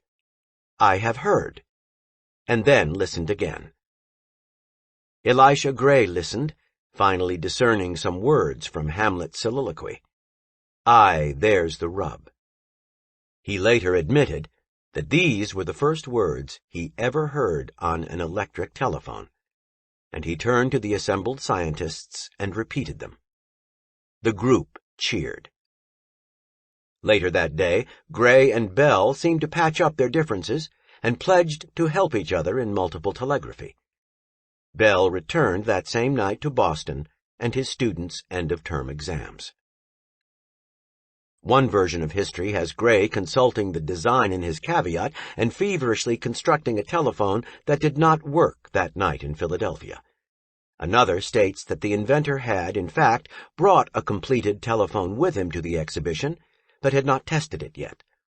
In any case, the next day, he found some of the judges on the panel and insisted that Bell's telephone was acoustic, working much as two tin cans attached by a wire would, and that the voice could not possibly have been carried by an electric current. Perhaps experimentation on his own invention had made him skeptical about Bell's. However, Joseph Henry's general report of the judges at the Centennial called Bell's invention the greatest marvel hitherto achieved by the telegraph. Thomson's report on awards echoed Henry. I was astonished and delighted. So were the others, including some judges of our group who witnessed the experiments and verified with their own ears the electric transmission of speech. Gray won a medal and extensive press coverage for his harmonic telegraph. Alec received a medal for the telephone, though not until months had passed since he kept avoiding the necessary paperwork, which the press ignored that summer, and Visible Speech, entered in the education competition, won no recognition at all. Now the Bell partnership would tackle the crucial next phase of the development of the telephone, the establishment of a profitable telephone business. Sanders would bankroll the inventions, while Hubbard plotted business strategy. Bell was no longer writing and speaking melodramatically of a great day. Now he was living as a witness to his own rapidly expanding legend. Bell continued working in Boston that summer, attending 4th of July celebrations with Mabel, before finally leaving for a break in Brantford. He took his telephones with him. Once home in Canada, he ran wires out the window of his upstairs bedroom, around the house, and back in again, and tested the equipment late at night by talking to himself. Working alone, he staged the first successful telephone tests over long outdoor lines. Bell bought up all the cheap iron stovepipe wire available in Brantford, and with the help of two farmers, who wondered privately if he was mad, strung it off the back of a buggy. It ran from the Bell house to Brantford's telegraph office, which was connected by telegraph line to Mount Pleasant, Ontario. Alec then installed a phone at each site and returned home to run another line out of the house to an outbuilding in the back. At a party for cousin Edward Bell, visitors and family happily tested the telephone, sending music and voice along the lines. The Toronto Globe carried a minuscule item about the tests in the August 11, 1876 issue. In a second test, with more demanding engineering, Bell again used existing telegraph lines, this time between Brantford and Paris, Ontario, 8 miles away. He powered his phones with a battery tied into the circuit from Toronto, 68 miles up the line. Using a three-way mouthpiece, Bell transmitted the voices of 3 singers at once, proving multiple signals could share a single phone line. Early in October, Bell and Watson had their first two-way telephone conversation between rooms at 5 Exeter Place. They planned a more ambitious experiment for October 9th, during which they conversed by telephone across 2 miles of telegraph wire between the Boston office and the Cambridgeport factory of the Walworth Manufacturing Company. The conversation appeared verbatim in the October 19, 1876 issue of the Boston Daily Advertiser. Despite all these steps forward, Bell was still broke, begging lunch money from Watson. He wrote to Melville and Eliza asking for money to make it possible to apply for patents overseas. He estimated that he needed $925 to file in Europe's biggest markets. Alec warned his parents to send dispatch so as not to pass over the Western Union lines. By December, Bell and Watson had reached the limit of their telephone's range. Carried on a railway telegraph line from North Conway, New Hampshire, Watson's voice was barely discernible through the static in Boston, 143 miles away. Earlier that year, William Orton had dismissed the Bell telephone as a toy. But a wildly successful lecture Bell gave on the telephone in New York changed his mind, and Orton grew interested. Still, late in 1876, when Gardner Hubbard offered to sell Western Union the rights to the Bell telephone for $100,000, Orton turned it down, apparently still smarting from his old rivalry with Hubbard, and so the most rational course for everyone, to incorporate Bell telephones into Western Union's impressive existing wire network, was lost. William Orton became the man who refused to buy the most profitable invention in recorded history. Instead, he would soon try to steal it. In early 1877, Orton quietly told Thomas Edison to drop his work on multiple telegraphy and focus on telephones, hoping to better Bell and Hubbard's group. That summer, Edison began experimenting with different voice transmission schemes, soon developing a transmitter that used a compressed piece of carbon secured to a metal diaphragm. Edison's telephone was much louder and clearer than Bell's.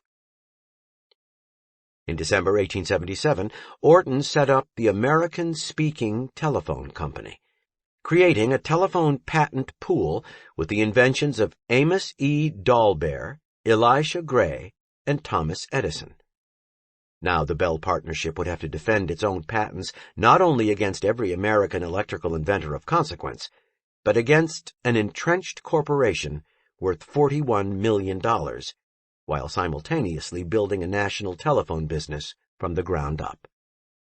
Reading about magnetism one day, early in 1877, Watson came upon a reference to a compound permanent magnet and replaced the electromagnets in Bell magneto-telephones with compound magnets.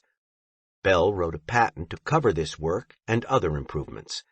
This second Bell telephone patent was granted quickly, ensuring that no competitive magneto-telephone designs would be allowed until 1894. United States patent law granted inventors 17 years to exploit their inventions exclusively. Lecturing on the telephone began to take up more and more of Bell's time. With Joseph Henry at his side, Bell spoke before the Washington Philosophical Society in January 1877.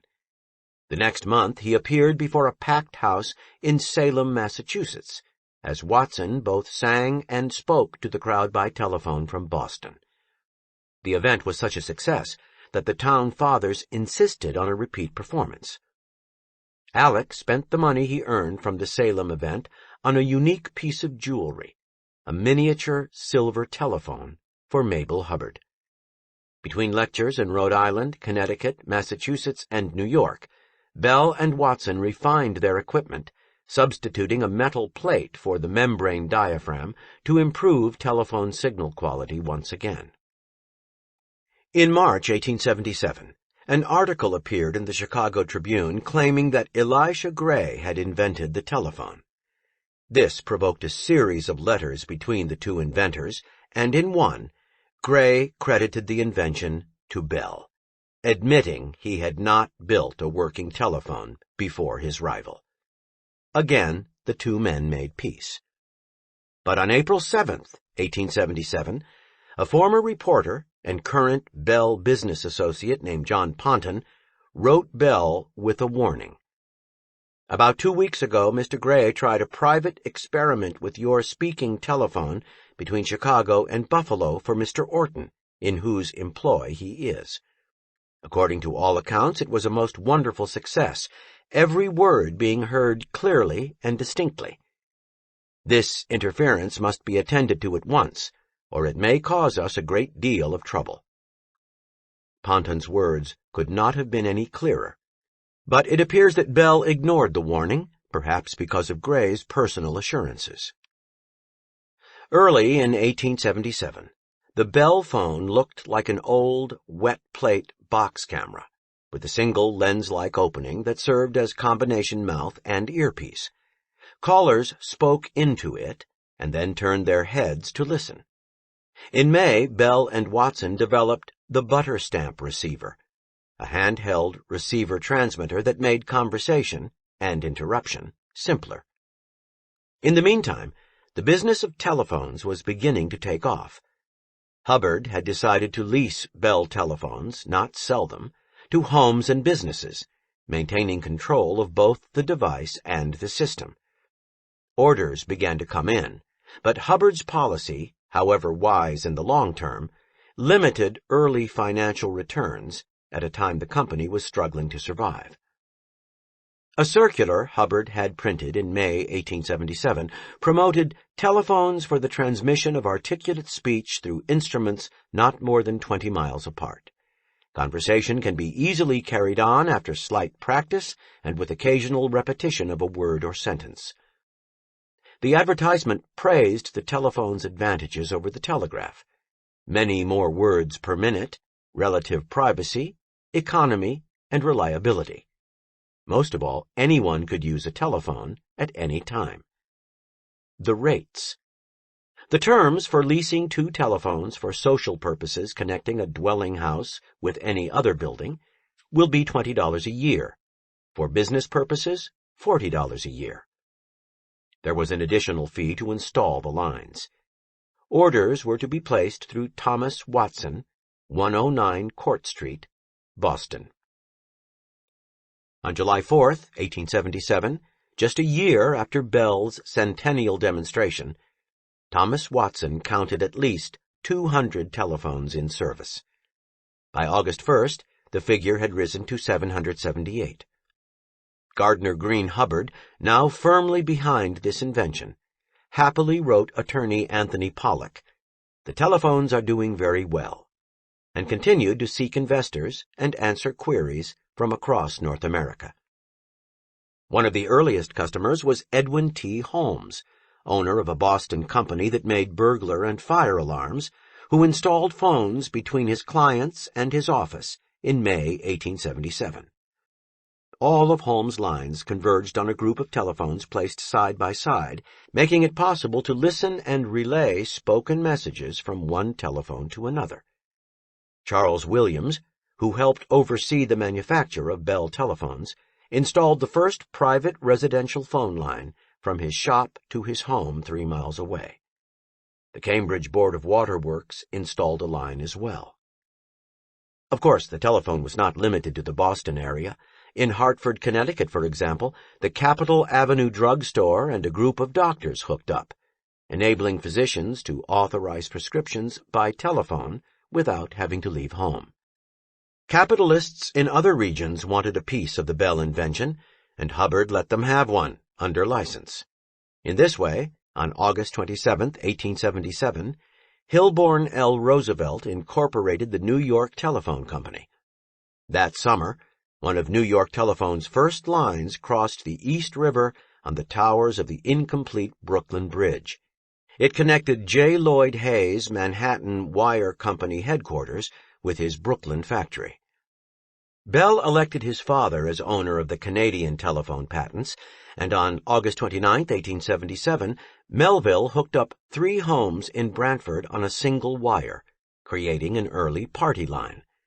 Next, Melville connected the Canadian Prime Minister's office to the home of the Governor-General and rented them 2 telephones, each for $42.50 a year. By the end of August 1877, the North American telephone count had hit 1,100. Telephones were operating in Chicago, Philadelphia, and even in San Francisco, where Hubbard's brother Samuel built a demonstration line for local businesses. Elisha Gray was also cashing in, lecturing with his harmonic telegraph and a perfected telephone. That spring, Mrs. Hubbard bought Bell a ticket for Gray's April 2nd appearance in New York. Gertrude did not like Bell lecturing. It savors too much of Barnum. But she thought he should check out the competition. As reported in the New York Times, Gray singled Bell out in the crowd and acknowledged him as the inventor of the speaking telephone. In the spring of 1877, the Hubbards decided that Alec and Mabel should be married at the earliest opportunity. A surprised and grateful Alec wrote his parents, "In fact, they urge me very strongly to marry at once. They say that I will never be well and strong until I have someone to look after me."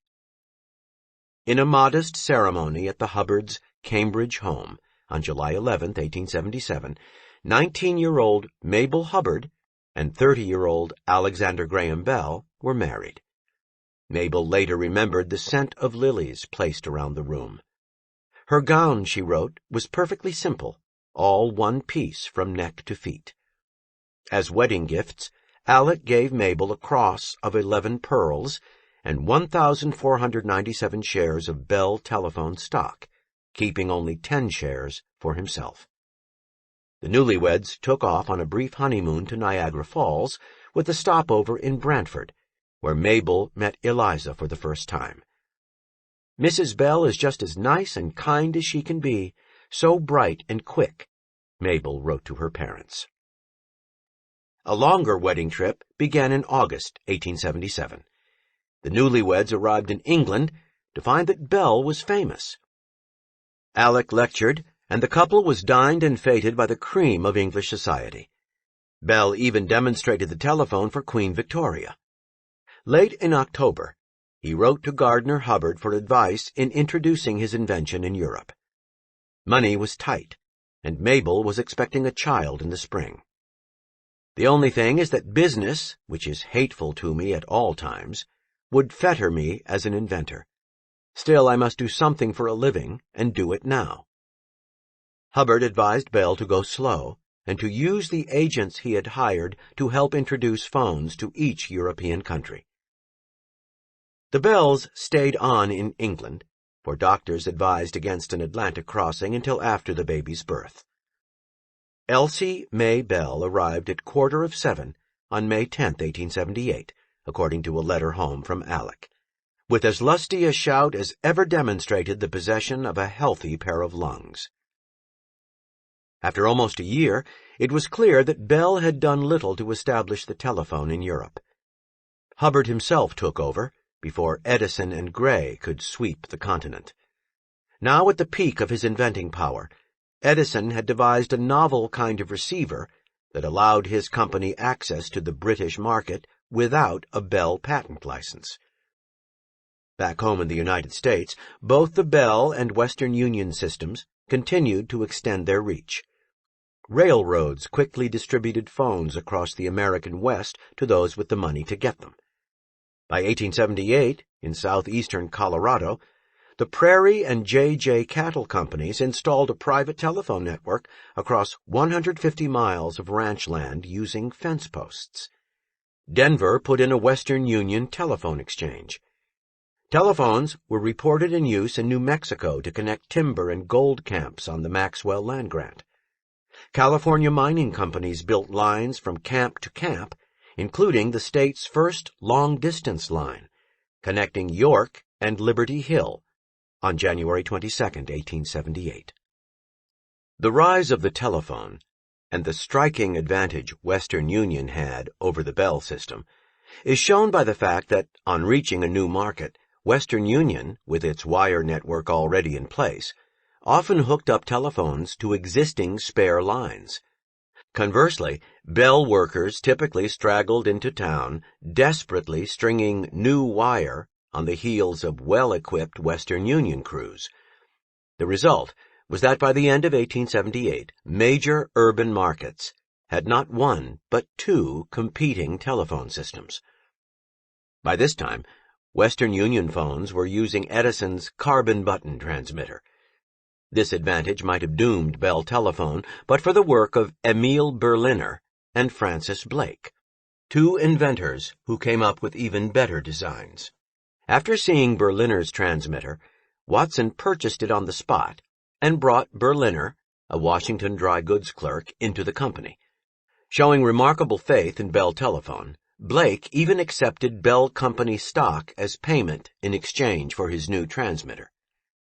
Still, by late in 1877, investors, resigned to a Western Union takeover, wrote off Bell Telephone.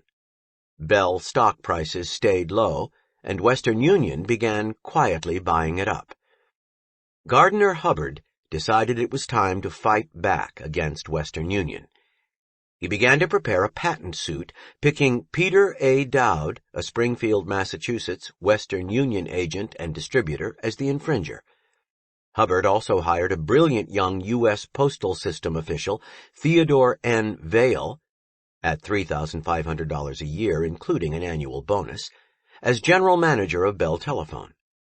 Vail's first act was to send a copy of the first Bell patent to all Bell agents and advise them to stand fast against Western Union harassment and infringement. Throughout the fall of 1878, Western Union maintained a relentless drumbeat of publicity. Bell had stolen the telephone from Gray. Bell was not a skilled enough electrician to have invented anything. The U.S. Patent Office was crooked and had shared patent information illegally. It was an assault widespread enough to cripple Bell Telephone, even with Alec's 2 telephone patents and the excitement of the telephone's introduction still clear in public memory. Thomas Sanders's fortune had been exhausted early in 1878 by the pace of expansion. Desperate to save their company, the Bell Partnership gave up control to a group of Boston financiers in return for new investment capital. One of Bell Telephone's new investors, Colonel William H. Forbes, a Boston blue blood and Civil War hero, took over the presidency. The new management created the New England Telephone Company to franchise phone companies in New England, and the Bell Telephone Company in New York to handle the rest of the country. Throughout 1879, Forbes and Vail battled Western Union in the field. Bell Telephone hopelessly trailed Western Union in major telephone markets, just as Charles Williams's shop was outclassed in manufacturing by the Western Electric Company in Chicago. Then, an unlikely ally appeared. Jay Gould, one of America's great corporate raiders, whose reach extended from railroads to gold to newspapers. Gould launched a takeover battle on Western Union's stock, as Western Union bullied Bell Telephone. The Dowd Western Union patent infringement suit was set to go to trial in the fall of 1879. That spring, Bell Telephone stock lingered at just above $50 a share, with no takers except Western Union. The Bells were frightened. Their security was at stake, and they were almost out of money. What if the suit went badly? Mabel wrote her father seeking to liquidate her stock. The stock remains so large, Alec will be constantly bothered by the company who will desire his vote, and he will be obliged to take an interest in their affairs which he does not desire to do, nor is fitted for. Then, of course, we want the money. Alec is so anxious to sell that he would be willing to take $75 if you could find purchasers who would act with you. If not, he still desires to sell for as much as he can get. As pre-trial depositions were taken on April 4, 1879, Alec wrote Melville jubilantly. First day of Elisha Gray's cross-examination just concluded. Everything coming out in our favor. Counsel hope to obtain injunction inside of 3 weeks. Delay your suits, and if you sell your patents, don't sell too cheap. It will all come out right. As the Bell attorneys, including Chauncey Smith, James J. Storrow, and Anthony Pollock, made their case, a chill settled in on Western Union Chief Counsel George Gifford. He was likely worried about Gould's raid. Also, he knew that no skilled reader of the Bell patent and the Gray caveat could prove that one man had stolen from the other. The reasoning and interpretations in each were similar, but arrived at differently. Bell's patents and legal proofs were superior, carefully gathered before Gray began to take the telephone seriously. Bell's own testimony was crucial. Attorneys on both sides discovered that Bell's almost photographic memory, coupled with his natural speaking presence, made him a terrific witness. Bell quietly detailed the sequence of events around his telephone patent submission in 1876, including the controversial variable resistance clause, added to the margin of his patent with Wilbur's permission. And then there were other witnesses, including Gray himself, who admitted Bell had demonstrated the first working, speaking telephone.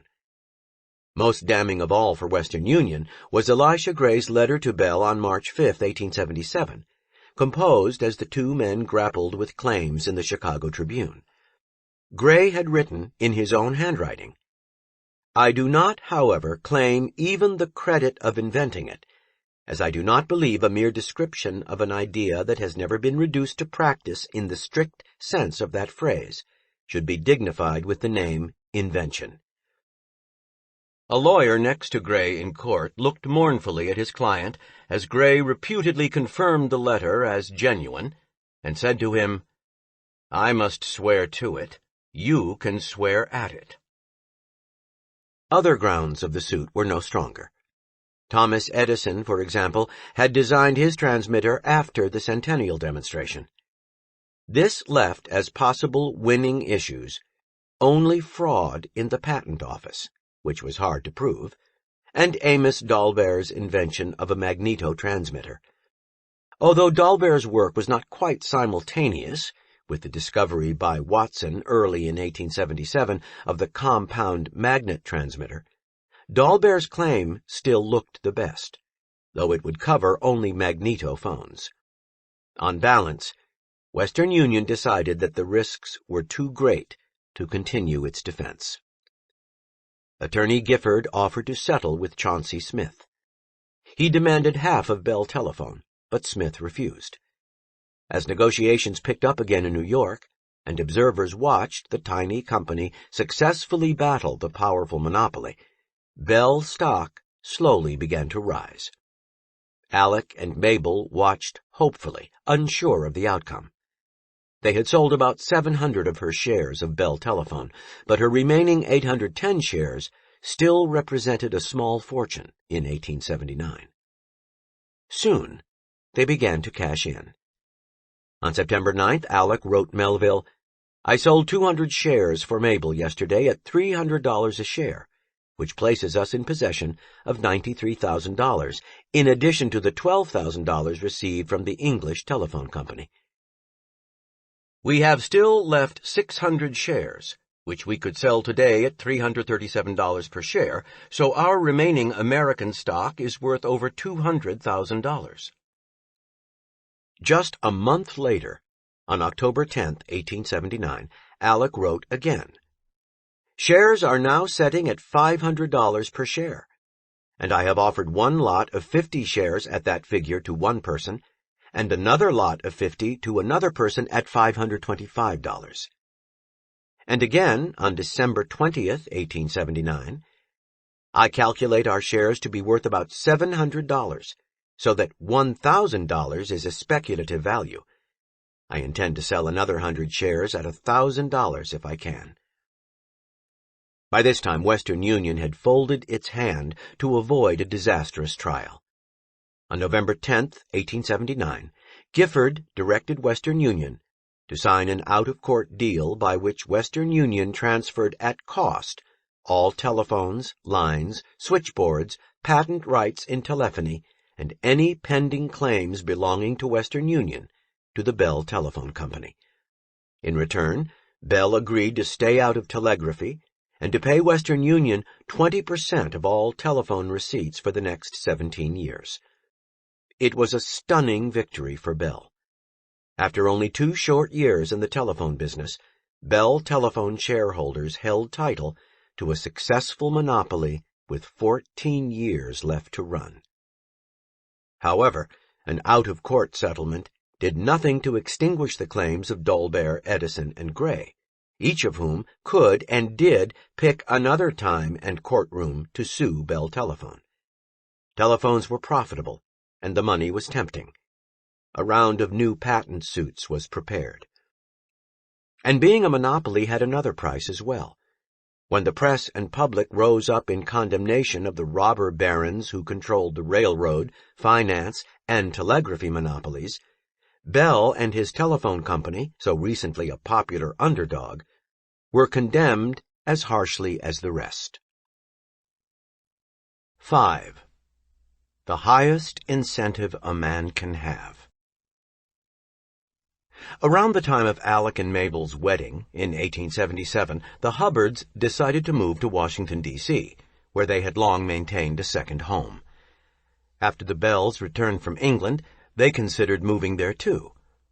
"I am hardly ever free from colds all winter long in Boston," Mabel complained to Alec, "and neither are you, it seems." In part because of her desire to move to a warmer climate, and despite Alec's resistance, in 1879 the Bells rented a house in the nation's capital, and Mabel soon wrote that her husband has about stopped railing at Washington and is beginning to find there are nice and scientific people here. By now, Bell had little to do with the telephone companies, except for making regular appearances as a witness in the patent trials that continued to plague them. Only 32, the inventor wondered what to do with the rest of his life. American cities were becoming crowded with telephone lines. Would it be possible, he wondered, to transmit speech without wires? Soon Bell was dreaming of speaking over light waves by means of a device he proposed to call a photophone. If the idea of transmitting human speech over thin copper wire had seemed magical enough to many of Bell's contemporaries, the idea of talking through the air over a thin beam of reflected light must have seemed positively fantastical, and, with the many technical obstacles to overcome, certainly quixotic. Early in 1873, the telegraph engineer Willoughby Smith had needed a particularly efficient insulator for the Atlantic telegraph cable and tried using the rare element selenium, known to have extremely high resistance. Oddly, he found that its resistance varied by day and by night, depending on the amount of light it was exposed to. While still in England, Bell learned about the discovery, began experiments, and then announced in a lecture at the Royal Institution that it should be possible to hear a shadow fall across a cell of selenium hooked up in circuit with a telephone. In 1879, in Washington, Bell teamed up with Sumner Tainter, a young maker of optical instruments who had once worked at Charles Williams' shop. The two men constructed mirrors to reflect sunlight into the apparatus and lenses to direct the light. For a mouthpiece, they built a rubber tube that directed the sound of the voice down to a mirrored transmitter the size of a dime, and they devised a way for the mirror to flex, so that, as the voice waves vibrated against it on one side, it would modify the intensity and focus of the light beam reflected off its other side. At the other end of the beam, a parabolic dish concentrated the light into a selenium cell that was in circuit with the telephone. They tested whether polarized light or different wavelengths, such as infrared, worked better than ordinary sunlight. They tried different ways of preparing the selenium in crystalline form with so low a resistance that it was sensitive to tiny changes in light. Bell collected selenium until he claimed he had the world's largest stockpile of the rare element. On February 22nd, 1880, after many weeks of work, Bell described in his notes the results of a trial he performed when his cousin stopped by. Mr. Charles Bell operated the transmitting photophone in the workroom while I listened to telephones in back basement. Results: I heard the words, "Oi, oi, oi," in different tones, the vowels being well marked. Then came a song, "God Save the Queen." The words in this case seemed perfectly intelligible and plain. Sentences like, "Do you hear me? Do you understand what I say?" were easily recognized. The men excitedly changed places, with Hamlet's soliloquy and Auld Lang Syne soon beaming by light across the room. Eventually, they would transmit nearly as far as 213 meters. The photophone is an accomplished fact, Bell wrote his father proudly. With the new device, he felt as if he was listening in on nature itself, pulling sounds out of the cosmos where there had been only silence. I have been able to hear a shadow, and I have even perceived by ear the passage of a cloud across the sun's disk. I have heard articulate speech produced by sunlight. I have heard a ray of the sun laugh and cough and sing. A few days later, Mabel gave birth to a second baby girl. Luckily, she talked her husband out of his idea of naming her photophone, and they settled instead on Marion, though they called her Daisy. "Only think, 2 babies in 1 week," Alec wrote. "Mabel's baby was light enough at birth, but mine was light itself. Mabel's baby screamed inarticulately, but mine spoke with distinct enunciation from the first." Mabel Bell had somewhat different feelings about the project that had kept her husband in his lab until early in the morning. "I fear Alec has been far too busy with his baby, the photophone, to talk or write much about mine," she wrote Eliza Bell. "He thinks it is more wonderful than the telephone, though he cannot assert that it is more marvelous than this little living human mite lying so quietly in her dainty blue and white bed by my side." Although Bell believed that wireless communication would prove more important than the telephone, the value of transmitting speech over light waves could not be realized until the widespread availability of fiber optics. Bell was a full century ahead of his time. The photophone was limited to line-of-sight transmission, and only on sunny days. He showed it at the Louisiana Purchase Exposition in St. Louis in 1904 and elsewhere, and the device received some notice in the newspapers. But when Bell magnanimously donated the patents to the telephone company, its directors accepted his gift with some confusion, and then ignored it. Many in the scientific community, however, were impressed by the achievements necessary to make the photophone work.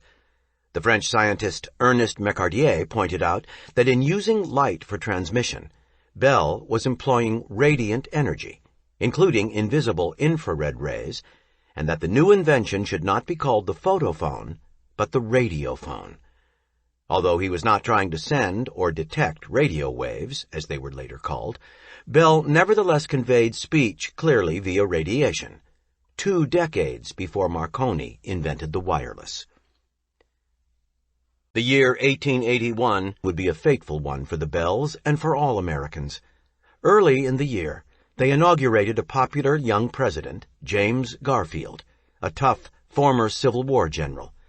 On July 2nd, after just 6 months in office, he was walking through Washington's railroad station when Charles Guiteau, a deranged federal office seeker, angry over not being appointed to a job, suddenly ran up behind Garfield and shot him in the back.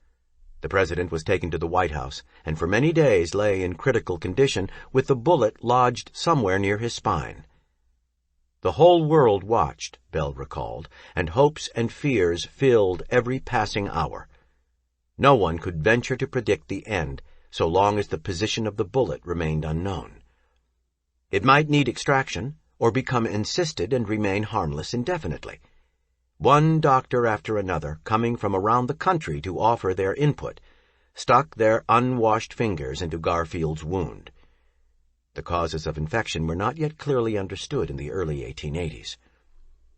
Could science provide a means to find the bullet without probing with a knife into sensitive tissue? Simon Newcomb, one of the scientists assisting the team of doctors, telegraphed to ask if Bell could use his knowledge of induction coils to create a device that might locate the slug. Knowing that electric current running through a coil of wire induces a magnetic field around it, he rushed to Washington and immediately set to work on an idea that had been put forward by an inventor in New York. When 2 such fields near each other are in balance, a metal object, such as a bullet, unbalances them. Bell hoped that if he hooked a telephone up to one of the currents, he would be able to hear a sound that would indicate that metal had been detected. 15 days after Garfield was shot, Bell was able to write his wife that, "We have constructed balances of different sizes and get better and better results as we reduce the size of the apparatus. Yesterday, we were able to locate a bullet held in the clenched hand. Metal at a depth of about 2 inches could be detected, but that wasn't deep enough." Bell tried different lengths and diameters of coils and different batteries, and he added a condenser to the circuit. That same day, Mabel, who was late in a 3rd pregnancy and staying in Cambridge while Alec worked in Washington, wrote her mother that all she knew of Alec's work was from his telegrams and the newspaper rumors. While he is working, the papers are laughing at him and classing him with the crowd of refrigerator men and nostrum inventors. The outside world was so anxious for news that Alec soon complained that telegraph operators were even leaking his messages to Mabel to the newspapers. To foil spies, he confided in a sealed letter to his wife that, "This evening I sent you a dispatch intended not for you at all, but for the employees of the telegraph company, to the effect that trial of apparatus on President postponed for a few days." In fact, the doctors were afraid the President was declining. While at breakfast, Mr. Tainter came over from the laboratory with a letter which had just arrived from the executive mansion, Bell confided to Mabel. "I found it to be a note from Dr. Bliss requesting me to be at the executive mansion at 5 o'clock this evening." Bell instructed them to move the President to a bed without metal box springs. On being escorted into Garfield's room on July 26th, the inventor was shocked. The President's once florid complexion, which had given the impression of a man who enjoyed good living, was now very pale, or rather it is of an ashen gray color, which makes one feel for a moment that you are not looking upon a living man. Bell and Tainter set up the device, but soon sensed something was wrong. "We found it difficult to adjust the balance so as to obtain silence," Alec wrote his wife that night. "A sputtering sort of sound made its appearance, and the hearing distance seemed to be impaired." Bell, whose hearing was keen from his years of sound experiments, thought he could detect the bullet, but couldn't be sure. Back at the lab, Bell and Tainter discovered that a last-minute part had been wired in incorrectly. They kept testing different options to improve the device, and in a few days they had a new instrument that could detect metal at a depth of 6 centimeters. At the request of the President's doctors, they took the device to the soldiers' home and tried it on a veteran who had an old bullet lodged in him. "We had no difficulty in finding a sonorous spot in his back," wrote Bell. The White House asked them to try again. On August 1st, they made another attempt while Garfield's wound was being redressed. Bell was certain the sound was louder as the coil came closer to Garfield's skin, but he couldn't locate the spot. The two inventors left, disappointed again. Back at their lab, the device was able to locate a bullet without difficulty. Just to be sure, Bell took a revolver to a butcher shop, shot it into some meat, and found the bullet easily. If something had been wrong, it wasn't the fault of the apparatus. Bell proceeded to the executive mansion next morning, August 2nd, to ascertain from the surgeons whether they were perfectly sure that all the metal had been removed from the neighborhood of the bed. It was then recollected that underneath the horsehair mattress on which the President lay was another mattress composed of steel wire. Whether the mattress springs ruined the reception or the bullet was too deep will never be known. The doctors, who had been skeptical anyway, passed word of the failure to the papers, who roundly denounced Bell as a charlatan. The President was now too frail for another attempt, although he would manage to struggle on in great pain through the rest of the hot summer. Eventually, Garfield requested to be taken by special train to a beach resort. On the 19th of September, Bell was in his house in Washington when he heard the newsboys outside shouting, "Extra! Death of General Garfield!" "Poor Garfield has gone," he wrote to Mabel. "How terrible it all is. After 79 days of suffering, to be obliged to give it all up at last. I hope indeed that there may be an immortality for that brave spirit." While the invention of the metal detector, what Bell described as a labor of love pursued through many anxious days and sleepless nights, may not have helped Garfield, others would be luckier. Another detector, which he called the telephone probe, was subsequently marketed by Dr. John H. Gerdner and saved countless lives in the Boer War, the Sino-Japanese War, and World War I, before the X-ray came into general use. Certainly no man can have a higher incentive, summed up Bell, than the hope of relieving suffering and saving life. Sadly, that incentive would come again. The year 1881 would become tragic for the Bells in a more personal way. Soon after President Garfield passed away, their infant son Edward was born prematurely and died several hours later. He was a strong and healthy little fellow, wrote Mabel later, and might have pulled through if they could once have established regular breathing. Bell, working feverishly on the bullet detector in Washington, was not at Mabel's side. Devastated, he channeled his grief into new work, experimenting long hours on a device to assist breathing. He called this respirator the vacuum jacket. Mabel herself penned Bell's dictation into his journal on September 2, 1882. To induce artificial air, he wrote, the way is to manipulate the body squeezing the lungs that they shall expel air. Noting that suction was also required, he proposed a rigid apparatus to cover the midsection of the body. A pumping action would lower the diaphragm, causing a partial vacuum in the lungs which the atmospheric air instantly fills. A working apparatus was constructed and presented to the American and British scientific conferences, but the device wasn't put into widespread use until early in the next century. The iron lung, on the same principle, was independently developed by Philip Drinker in 1928. Several years later, at Bell's lab in Nova Scotia, the inventor tried a new version of his respirator, designed to help victims of drowning. In the name of science, workmen picked a sheep from the Bell herd and tossed it into the Brador Lakes. Unconscious, the animal was brought ashore and the device attached. Soon, air was being pumped rhythmically into the hapless sheep's lungs.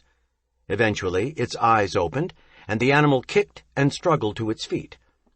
Among the workers, one devout Scot fled the scene, terrified and muttering in Gaelic, when Bell brought the animal back from the dead.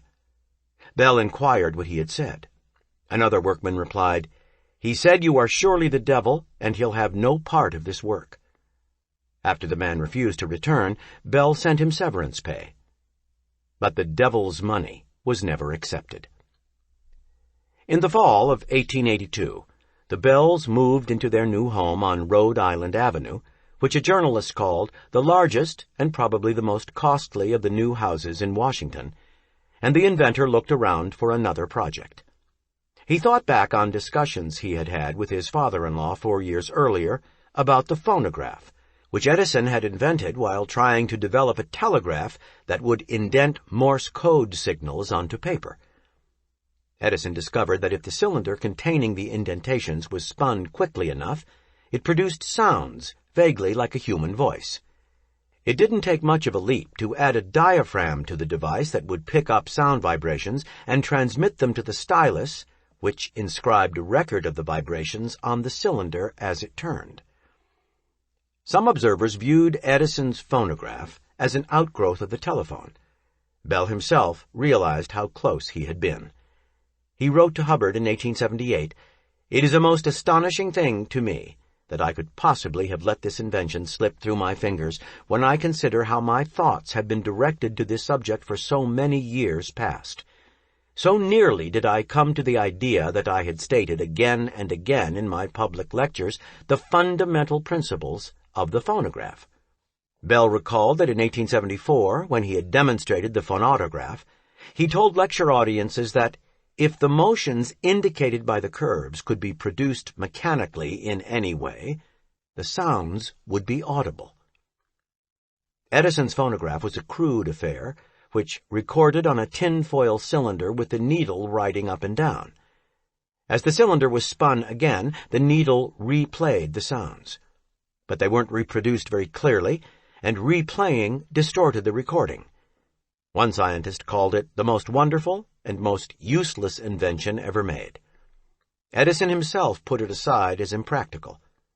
Bell saw greater possibilities with his interest in music and communication, and no doubt it was still fresh in his mind that the carbon transmitter invented by Edison at the behest of Western Union during their battle had leapfrogged the early telephones built by Bell and Watson. Turnabout would be fair play. Bell began experiments in his new Washington, D.C. workshop along with his cousin Chichester Bell and Sumner Tainter. They developed a cylinder of wax that was an improvement over the tin foil. The needle zigzagged sideways in the grooved tracks instead of up and down, creating a much more faithful recording. It recorded by actually cutting into the cylinder, whereas Edison's device merely made an indentation. After months of tinkering, the men developed a machine that played back, "I am a gramophone and my mother was a phonograph." This basic design proved so functional that soon after a chagrined Edison had to buy the rights to Bell's patent to develop the phonograph commercially. While Bell didn't market the phonograph himself, Tainter and Chichester Bell used machinery adapted from sewing machines to develop the device into a dictating apparatus and began production in Connecticut. Their enterprise later became the Dictaphone Company.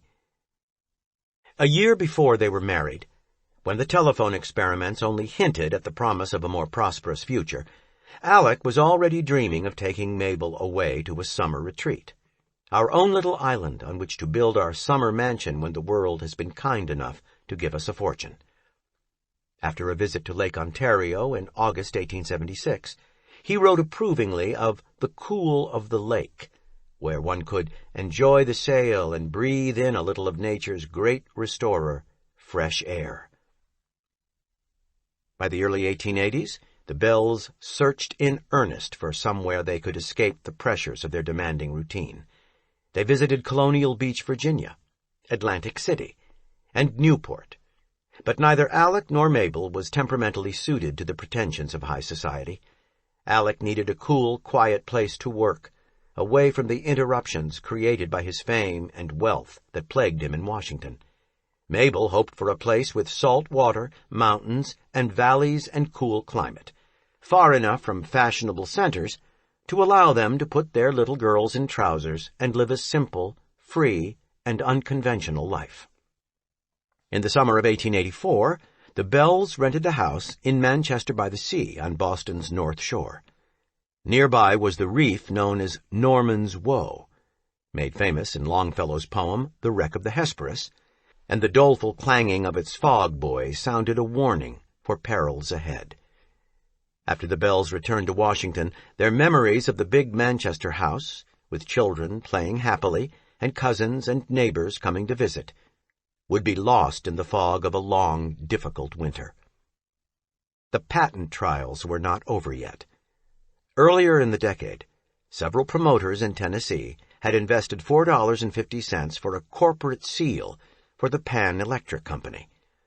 On paper, they capitalized the newly formed company for $5 million and claimed as its assets telephone drawings that it was shown later had been traced from Bell patents. The schemers then gave large numbers of shares to prominent politicians, including 10% of the company, to the former governor of Arkansas, Augustus H. Garland. Subsequently appointed Attorney General by President Grover Cleveland, Garland brought suit on behalf of the United States for annulments of the Bell patents on grounds that they were obtained by fraud and that there had been prior telephone inventions. Bell and his attorney were accused of having bribed Zenas Wilbur, the patent office's examiner. Wilbur recanted the testimony he had presented on 5 previous occasions, saying that it had been given when I was afflicted with and suffering from alcoholism. He now signed a deposition, written by Pan Electric's lawyers, in which he stated that he had shown Bell the specifications in the gray caveat and that the inventor had handed him a $100 bill.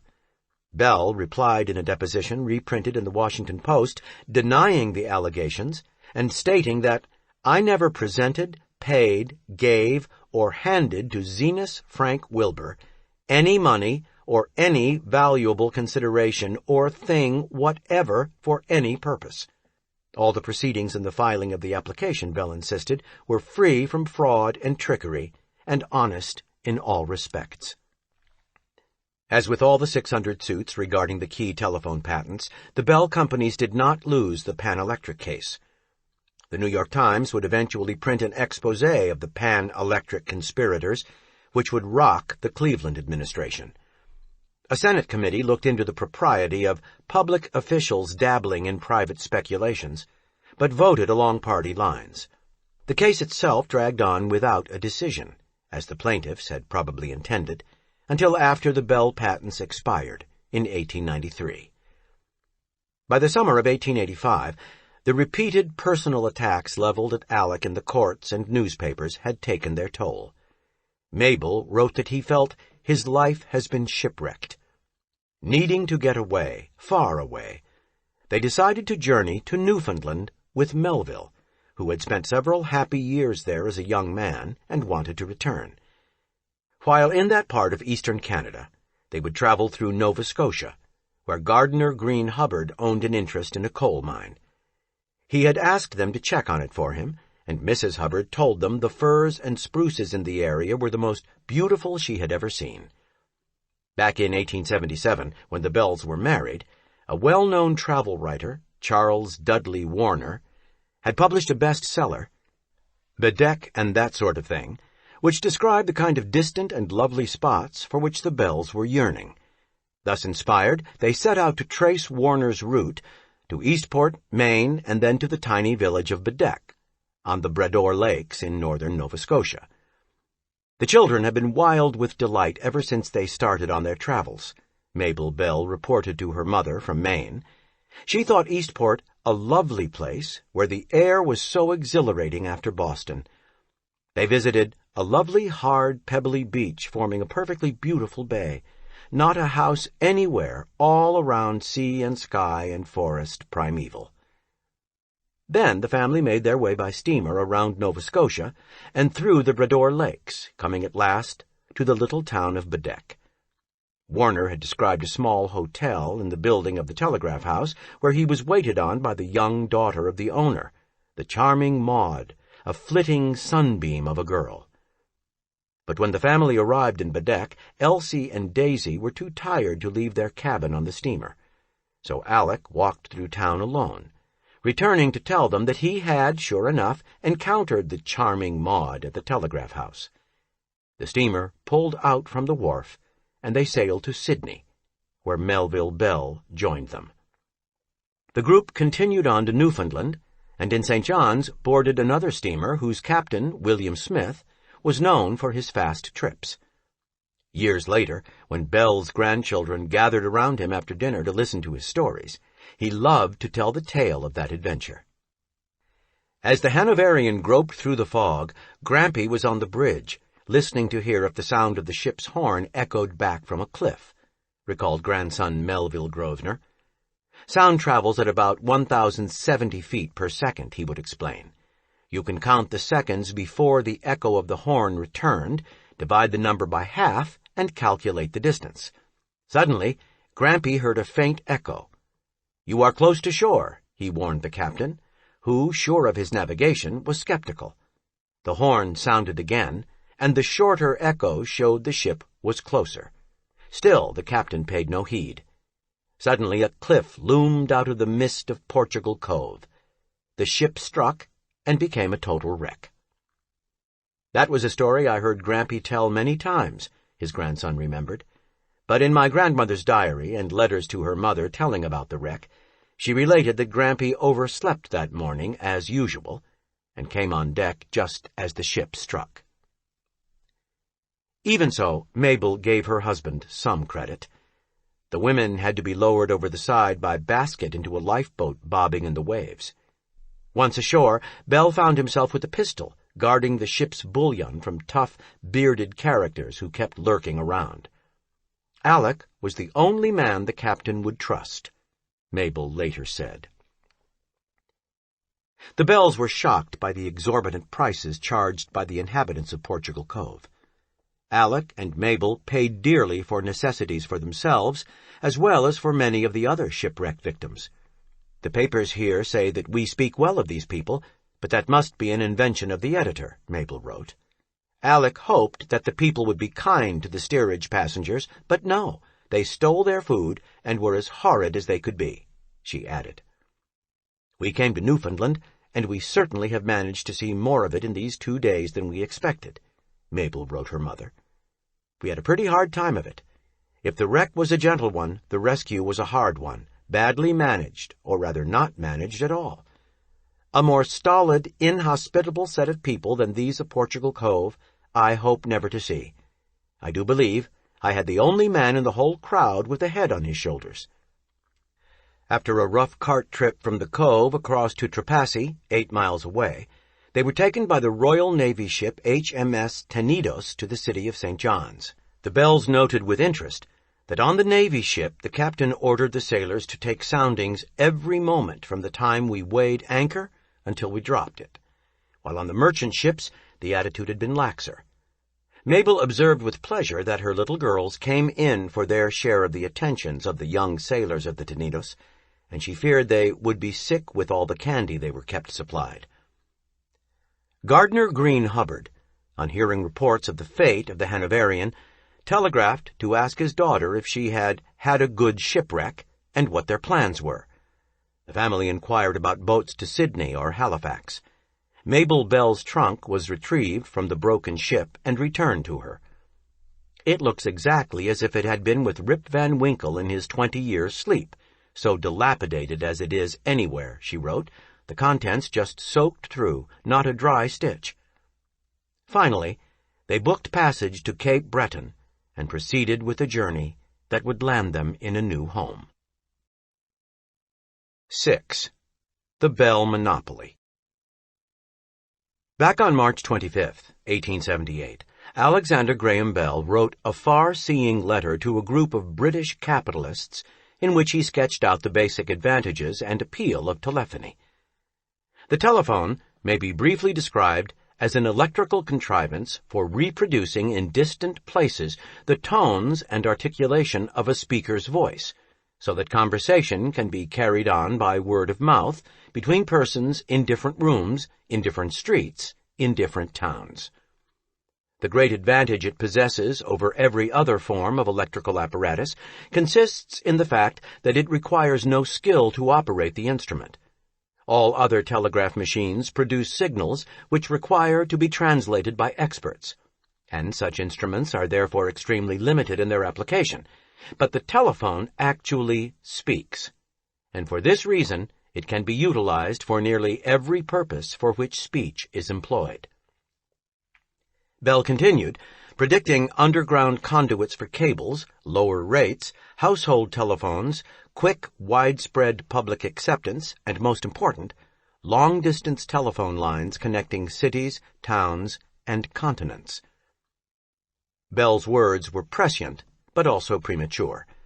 True, long-distance telephony on the scale needed in North America was not possible with existing science and engineering. A raft of new inventions was needed to advance the technology.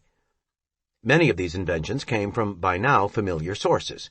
Thomas Watson, for example, would accumulate 60 patents in telephony during his Bell telephone career, including one for telephone ringers.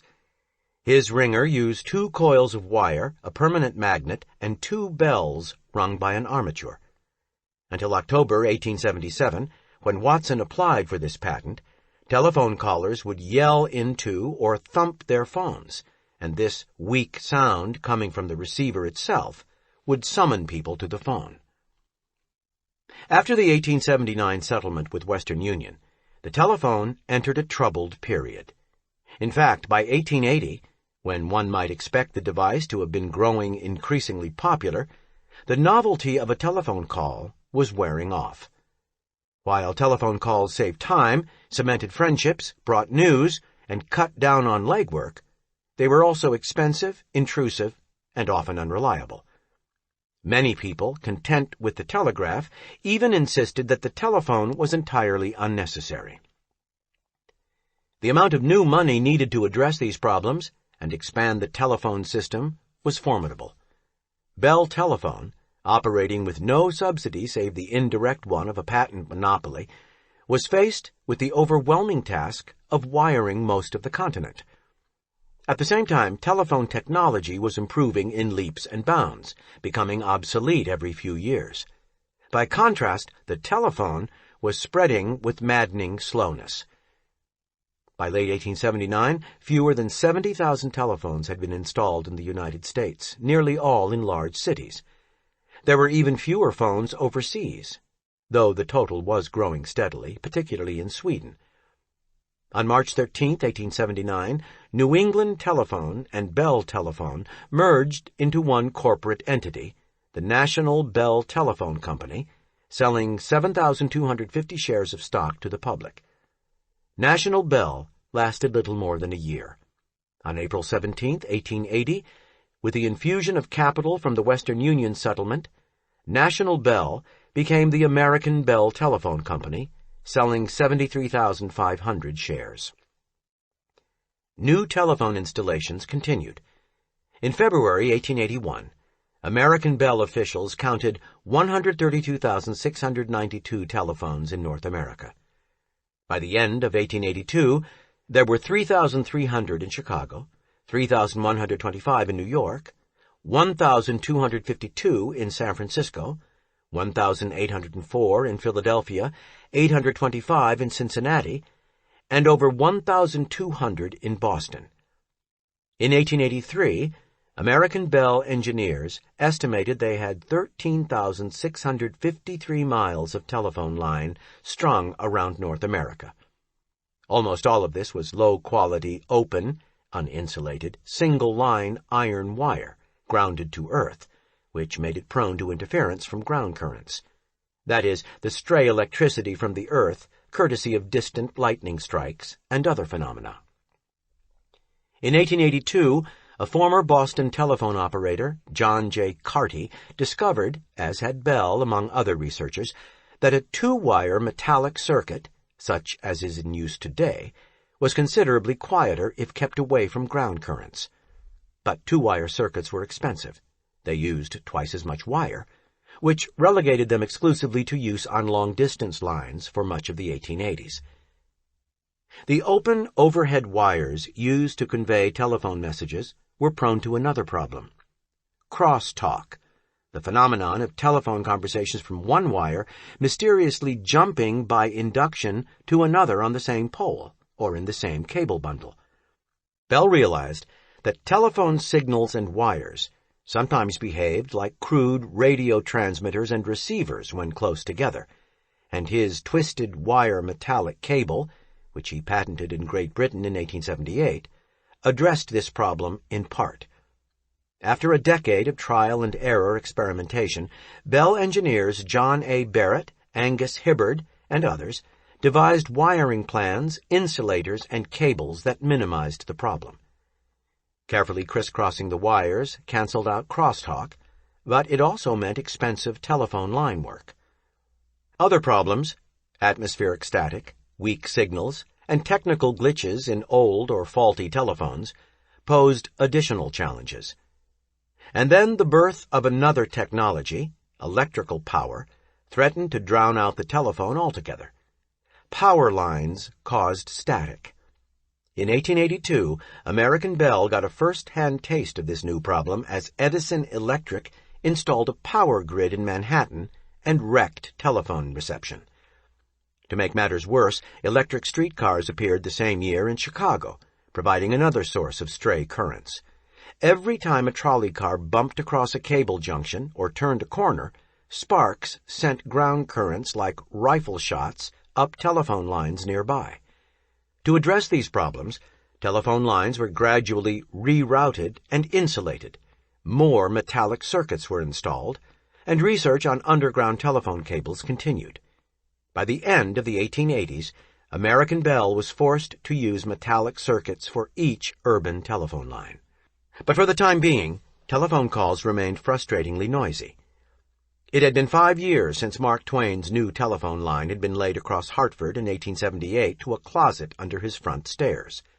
In this telephone closet, Twain hung a pad to document all the bad noises on the line.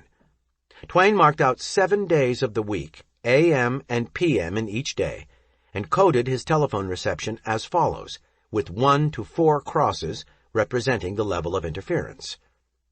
1 cross, artillery can be heard. 2 crosses, thunder can be heard. 3 crosses, artillery and thunder combined can be heard. 4 crosses, all combinations fail. 4 crosses dominated his records during rain, snow, and electrical storms, and at night. Twain correctly blamed horrible evening reception on streetlights.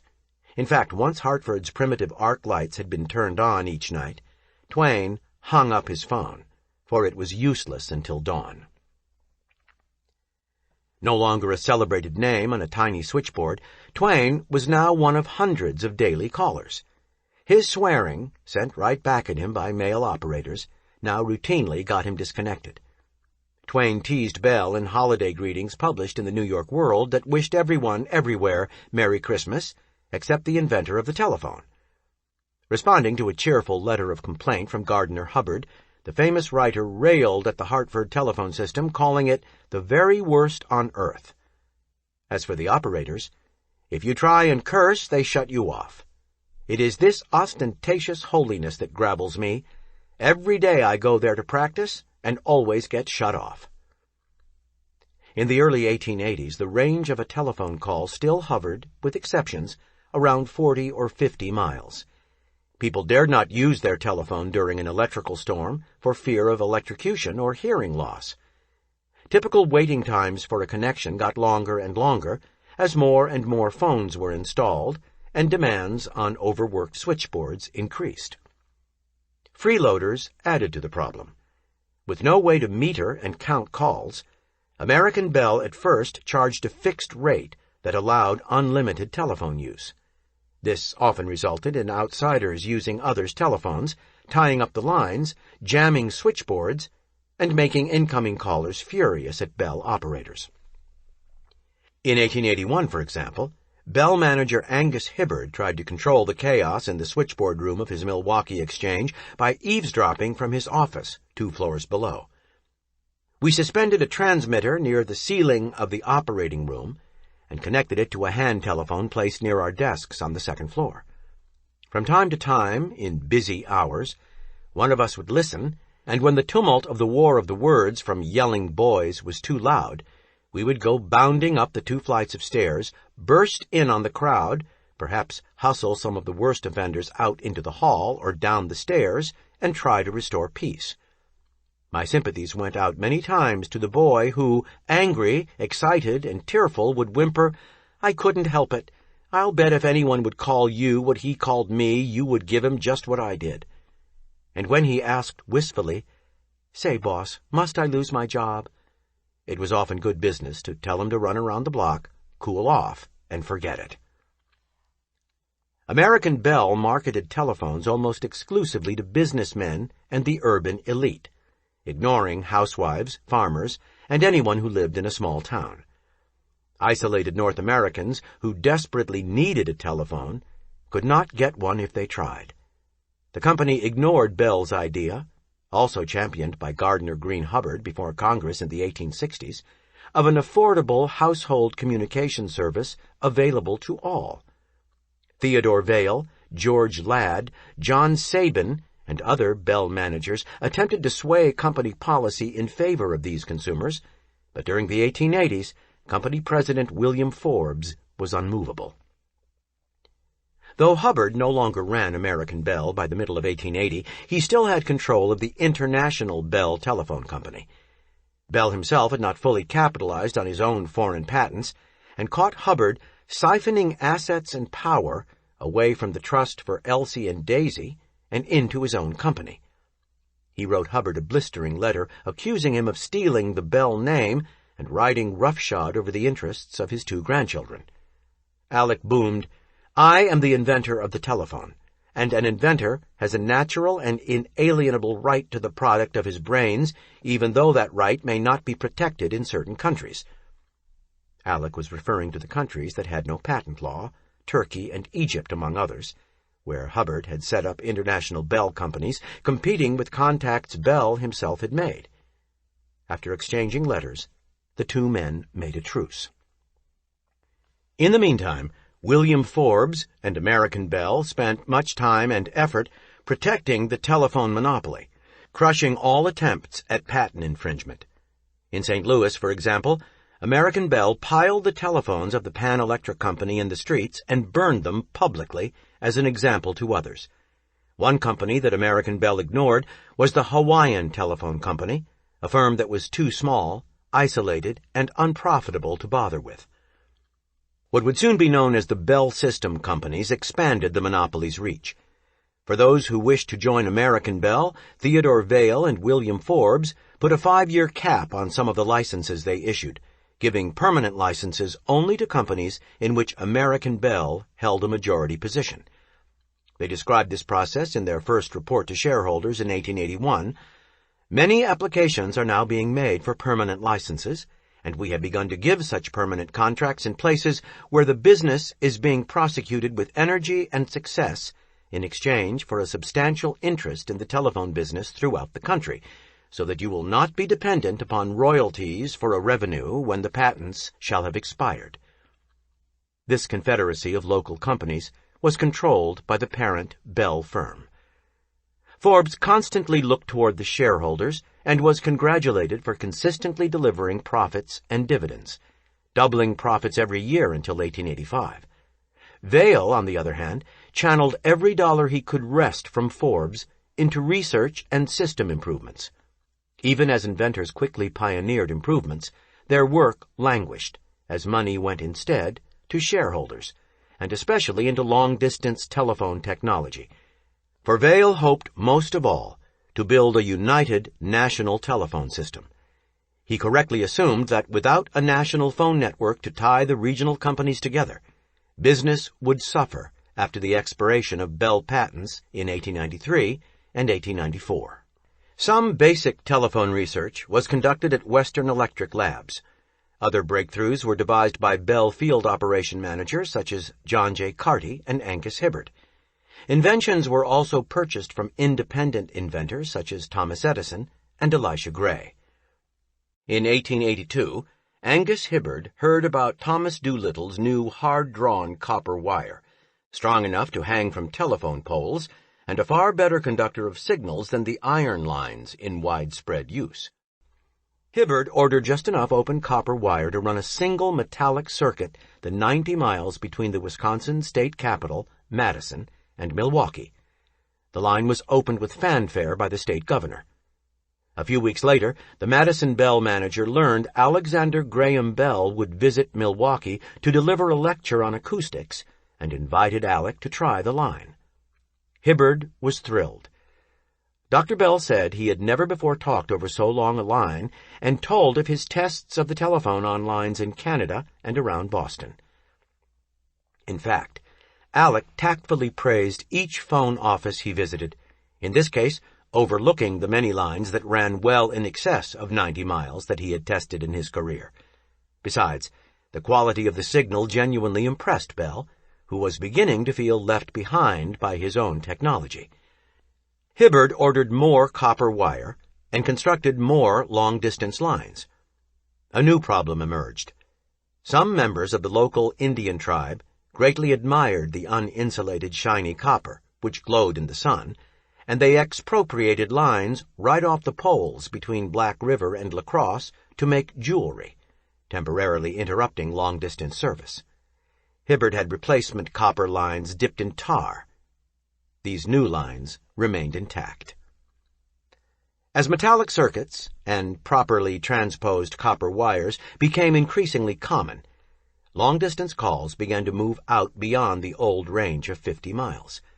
Long-distance service, or toll lines, as they became known, connected Providence to Boston, 1882, Boston to New York, 1884, and Boston to Washington, 1888. Plans were made to extend lines from New York to Chicago once the problem of how to enhance weak signals and minimize signal attenuation could be solved. Long-distance service was very profitable, as customers were charged by the call. Western Union now sometimes used telephones to send and receive telegrams, and was in no position to object as money flowed into its coffers from both technologies. In 1885, American Bell spun off a new company, American Telephone and Telegraph, to build a national long-distance network. AT&T was incorporated and headquartered in New York, where financial regulations allowed major expansion. Theodore Vail brought in Edward J. Hall from Buffalo and Angus Hibbard from Milwaukee to run the operation. Enlarging the phone system and paying the shareholders put a strain on American Bell, and rates crept up. Managers looked for new ways to generate profits. Critics called it price gouging. Edward J. Hall has gone down in history as the father of the message rate system for ending flat-rate service and instituting fees based on each call. This new system was successful, except in Rochester, New York, Hall's own territory. In 1886, Western New York's Bell manager decided to introduce a new rate system for this small city with 1,000 telephone subscribers. American Bell instituted two-tier flat rates, raising the tab to $50 a year for businessmen a half mile or less from the city center, and $70 a year for every suburban caller beyond this range. Then, after each telephone had made 500 calls, American Bell charged 6 cents in the city and 14 cents in the suburbs for each additional call during a calendar year. While such a system is familiar today, it seemed like highway robbery in 1886. Rochester journalist William F. Peck called the new rates the final culmination of inordinate greed, and on November 20th, nearly every prominent citizen in the city, including the young businessman George Eastman, stopped using their phones. When the Rochester Common Council threatened to cut down the 90-foot telephone poles on Main Street, American Bell relented and returned to flat-rate service. The boycott ended on May 12, 1888, after an incredible 18 months. In the meantime, work on strengthening weak signals had progressed. It turned out that telephone frequencies demanded higher quality lines than telegraph signals. Copper hard-drawn wire provided a clear signal. In addition, on copper wire, attenuation, or line loss per mile, is proportional to resistance, so the thicker the wire, the farther the signal would go. Chicago is just under 1,000 miles from New York, just inside the range of the thickest copper line, 165 millimeters in diameter, that was available in 1890. On such a line, a New York to Chicago call was possible, conditions permitting, using a more powerful long-distance transmitter. In the New York Telephone Building at 18 Cortlandt Street, a luxurious ground-floor space was furnished with comfortable chairs, desks, and 8 soundproof booths with high-performance long-distance telephone sets. A similar space was set up in Chicago, near the Board of Trade on LaSalle Street. On October 18, 1892, no electrical storms, downed lines, or fumbling operators intruded to ruin the historic call between Alexander Graham Bell in New York and the mayor of Chicago. As miraculous as it was, this feat marked the end of the line for human voice transmission for nearly a decade. New breakthroughs in science and engineering would be necessary to transmit voices much further. Another portentous event would soon disturb the growth of the telephone system, which by 1893 had hooked up only 230,000 telephones. Carefully defended and enforced, Bell's patents were expiring at last. Throughout the 1880s, American Bell had used Alexander Graham Bell to fight a never-ending rear-guard action in the patent courts. For Bell himself, a sensitive, cultured academic, constantly being forced to defend his reputation made him disinclined to pursue his work on the telephone. And now, in the 1890s, he would be more and more an outsider, a ceremonial presence, as his legal grip on the telephone ran out. Although the Bell system had hopes that Emil Berliner's transmitter patent, issued by the Patent Office after being under review for an amazing 14 years, would extend the monopoly, it was not meant to be.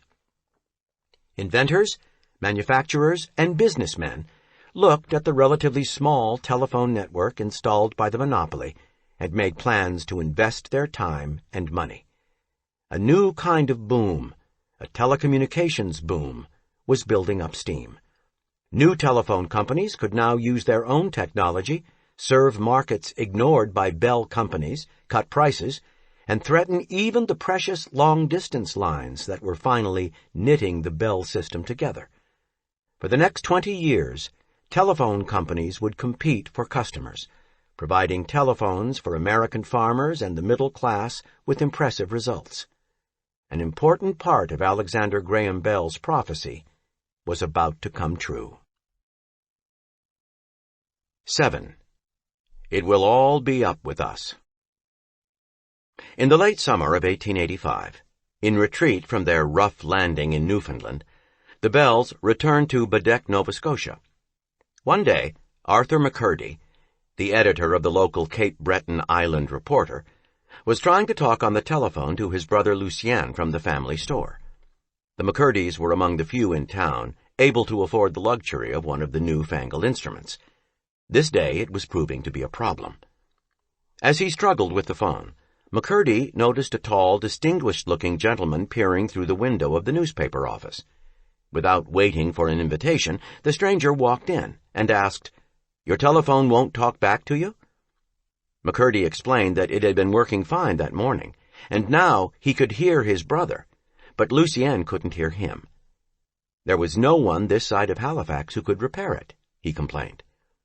The gentleman stepped over, took the telephone, unscrewed the mouthpiece, toyed with the transmitter, and put it back again. "It will work now," he said. "How did you know how to fix that?" asked McCurdy. "My name is Alexander Graham Bell." The stranger introduced himself. Arthur McCurdy soon became the Bells' close friend and agreed to work as Alec's secretary and assistant. The following summer, he arranged for the family to rent a cottage in Crescent Grove, just up the bay from town, while they looked for land to buy. There was little to be had in Baddeck in those days in the way of furniture, Daisy Bell recalled years later. Father and Mother had a great time improvising. There was a chaise longue made of a wooden armchair and a box, with a mattress stuffed with hay. A hammock was made of barrel staves held together with rope, and boxes covered with cretonne did duty for shelves and tables. The family tried to churn butter, and after a long, hard bout we had the delight of seeing our butter form, Mabel reported. But they found the churning process less delightful in practice than in theory, she added, so Alec is trying to invent a windmill to do our churning for us. Mabel also told her mother that they had rented a pretty little sloop to get around the Brador Lakes, because water locomotion is so much quicker and easier than long, slow drives around bays and mountains, and we are in a hurry to find our land. One day, Alec and his cousin Charles Bell were hiking beside the long, gentle mountain that formed a peninsula on the far shore of Baddeck Bay. The peninsula had fascinated the Bells since their first days in the town, when they saw it from the window of their room in the telegraph house. That day the cousins came upon a lovely little waterfall, and Alec fell in love with the property. McCurdy acquired the land for the Bells, along with 70 adjacent acres. Beautiful dense woods of fir, spruce, birch, and maple cover the place from 500 feet down to a height of about 20 feet from the water's edge. Mabel reported to her mother about the peninsula that the Bells would come to call Bianbrea, or Beautiful Mountain in Gaelic. Over the next couple of years, they bought up more adjoining properties. One farmer, named Rory McNeil, whose land had a spring that Bell wanted, stubbornly held out. Rory wanted to sell, but he wanted all he could get, Mabel remembered many years later. When he finally yielded, Mr. Arthur McCurdy, who had made the bargain, threw himself down utterly exhausted, and declared it was the hardest work he had ever done. After Bell later dammed up the spring and harnessed its power to turn machinery in his laboratory, Old Man McNeil was furious. He claimed for the rest of his life that Bell had cheated him. "If I had known there was power in that water, I would have insisted on a higher price," he said. Bell and McCurdy designed the lodge, as they called the Bells' new house. As it took shape, they would clamber around the rising foundation with enthusiasm. The lodge incorporated aspects of the rustic architectural style the Bells had seen on trips to the White Mountains and Chautauqua. There were plenty of porches, railings of rough-barked spruce, and lots of windows looking out in every direction. The lodge embodied its builder's spirit in a design that was creative, fun-loving, and a bit eccentric. For nearly a decade, until a grander dwelling was built, it provided the gathering place for the Bell family, their friends, and colleagues. The Bells found in their new land an almost magical reprieve from the trials, the meddling reporters, and the supplicants that plagued them. It was well worth the 1,000-mile trip from Washington to leave behind hot, dirty, smog-filled cities for clear blue skies, clean salt air breezes, rich and sweet with the scent of balsam and moss, and a quiet broken only by bird cries and men hammering Bell's ideas into reality. This was a place where they could relax. The children were delighted with their free, wild life here, the bathing in the lakes, and their pets, especially the little lamb who follows them everywhere and has to be kept out of the house by force, Mabel wrote. It was also an ideal place for a self-disciplined researcher to work out whatever ideas came into his head. Bell soon had a nearby laboratory, workshop, and warehouse constructed, and made a routine of reading and writing late into the night. On Bean Brea, he would fill hundreds of volumes of ideas and observations, which he called his home notes and lab notes.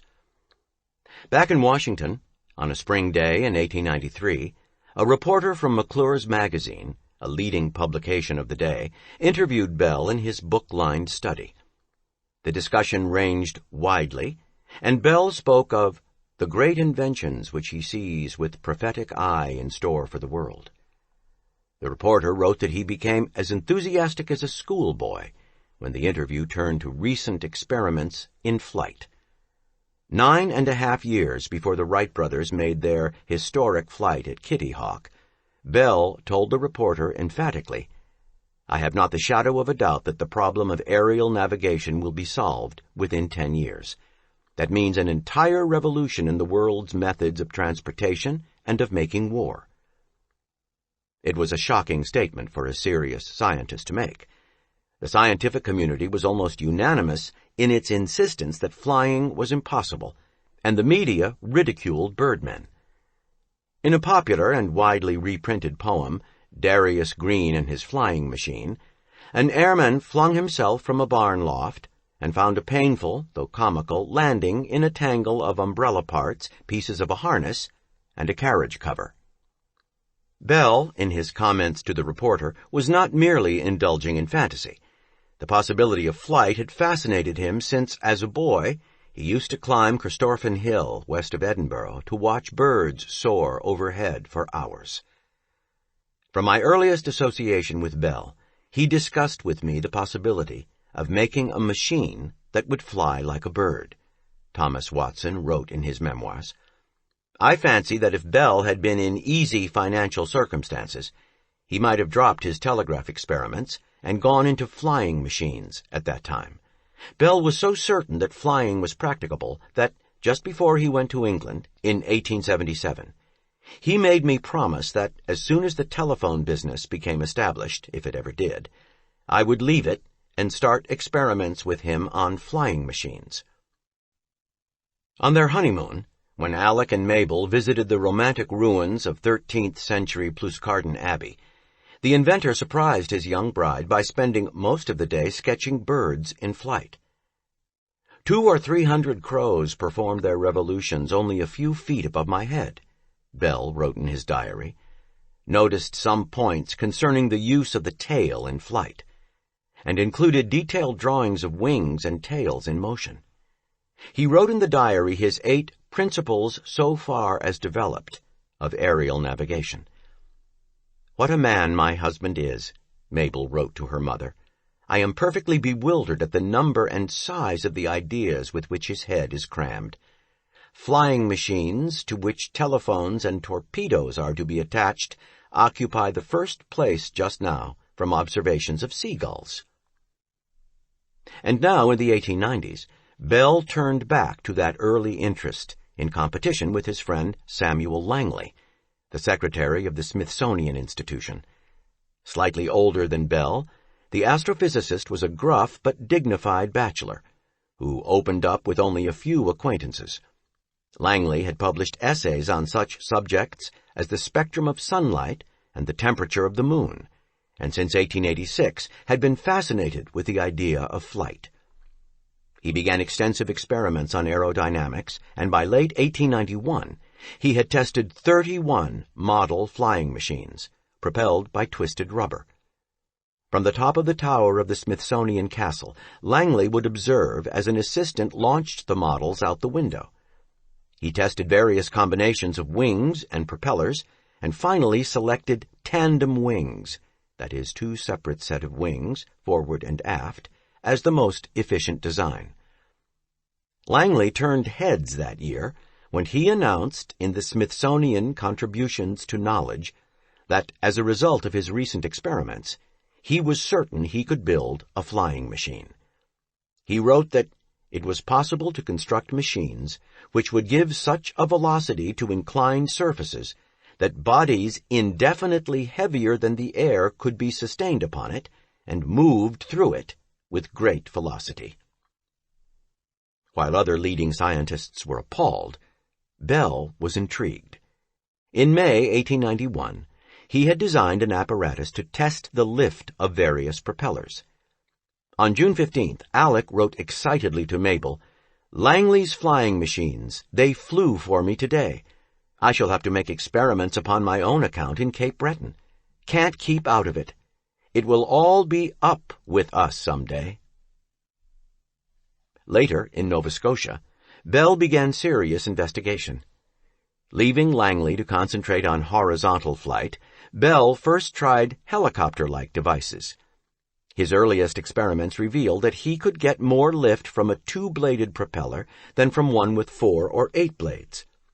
He believed it would be easier to turn propellers with force exerted at the end of the blades, so he placed cloth propellers with jets for steam there. As 1891 closed, he was so hard at work on aviation that he stayed in Baddeck through the cold, windy Nova Scotia fall and on into winter. At first, he worked with hollow propellers with steam nozzles at the end, reasoning that it would be easier to apply pressure at the ends of the propeller rather than on the shaft. He tried to attach the propellers to a small steam engine. Think that an upright tubular boiler could be made to lift itself in the air, fuel and all, by fan wheel arrangement worked by simple jet of steam, he wrote Mabel on January 6, 1892. To make the job easier, Bell had the lab devise a tiny 8.5-inch wide boiler that weighed less than a pound. In his meticulous fashion, he measured alcohol and water consumed at various speeds, using various nozzle widths for the jet. The results were discouraging. "Can't get up enough pressure in boiler to give a fair test," he wrote in his notes. "Moment pressure rises a little, solder gives way somewhere, and boiler leaks." His lab director, William H.D. Ellis, suggested that they substitute alcohol for water in the boiler and try lighting the evaporated alcohol as it shot out of the nozzle. Bell agreed with some trepidation. Arthur McCurdy begged to be allowed to photograph the apparatus before it was blown to pieces. At the time of the experiment, Bell wrote, "I retreated behind cover when Mr. Ellis lighted the wicks. Wings went slowly round, making 76 rotations per minute, and machine began to rise." Unfortunately, the paper propeller wings caught fire from the sprayed alcohol and burned. In the next try, the boiler solder couldn't contain the pressure, and the machine exploded. Bell recorded, "A flame resulted that reached to the ceiling. The walls and floor, work table, etc. had blue flames upon them here and there, but nothing caught." For the next test, the men returned to ordinary steam. With even more pressure added, the brass cover puckered up, 2 holes appeared, and steam rushed with such force that the whole machine was shot over to the other side of the laboratory. Bell was in the next room, unfortunately, and missed the premature maiden voyage. "It flew like a bird, with outstretched, motionless wings," reported Mr. Ellis. A lab team repaired the apparatus and tried to raise more pressure for the final trial the next day. At Bell's suggestion to place it over fire, they put the machine directly over a large charcoal fire. "Run to shelter and watch the effect," Bell's instruction continued. "This will give it a chance to fly." The boiler melted instead, and the machine just sat there. Bell, whose enthusiasm was undiminished, experimented with a series of small brass propellers with blades fastened between two concentric rings. From paddle wheel-like propellers, he moved to two-bladed ones, which he attached to a handheld launching device. A 3-paddle propeller went up beautifully over 100 feet, best yet, he noted on June 10th. Emboldened, he sketched more flying machines in his home notes and pondered how a flying gyroscope might function, with the flywheel as a large propeller. It would, he concluded, probably fly around in a circle. The solution might be to add a small rotor behind and possibly wings. His next drawing looked uncannily like a modern helicopter. The design should be capable, he reasoned, of horizontal propulsion, a la Langley. "The more I experiment," Bell wrote, "the more convinced I become that flying machines are practical." Mabel noted in a letter to her mother that Alec is simply gone over flying machines. An omnivorous reader, Bell left a standing order with a bookstore in Boston to send him everything published on aviation as soon as it appeared. Reading a treatise by the German glider pioneer Otto Lilienthal on how storks were capable of long, soaring flights, Bell underlined, "That which is possible to these storks must also be possible to any other similar-formed flying body." Bell corresponded with Octave Chanute, the American aviation pioneer who became the Wright brothers' mentor and reviewed 200 years of literature describing human attempts to get into the air. Historians writing today about the Wright brothers' achievements often seem to forget that in the decade before the flight at Kitty Hawk, numerous investigators around the world were racing to be first in flight. When Bell was asked to give a lecture on the history of human attempts to fly, he at first declined because the subject was already such a large one. In 1893, the Bell's spacious new home was finished at the point of Brea Peninsula, and from his windows, the inventor could watch bald eagles soaring for hours in the updrafts created by the cliffs.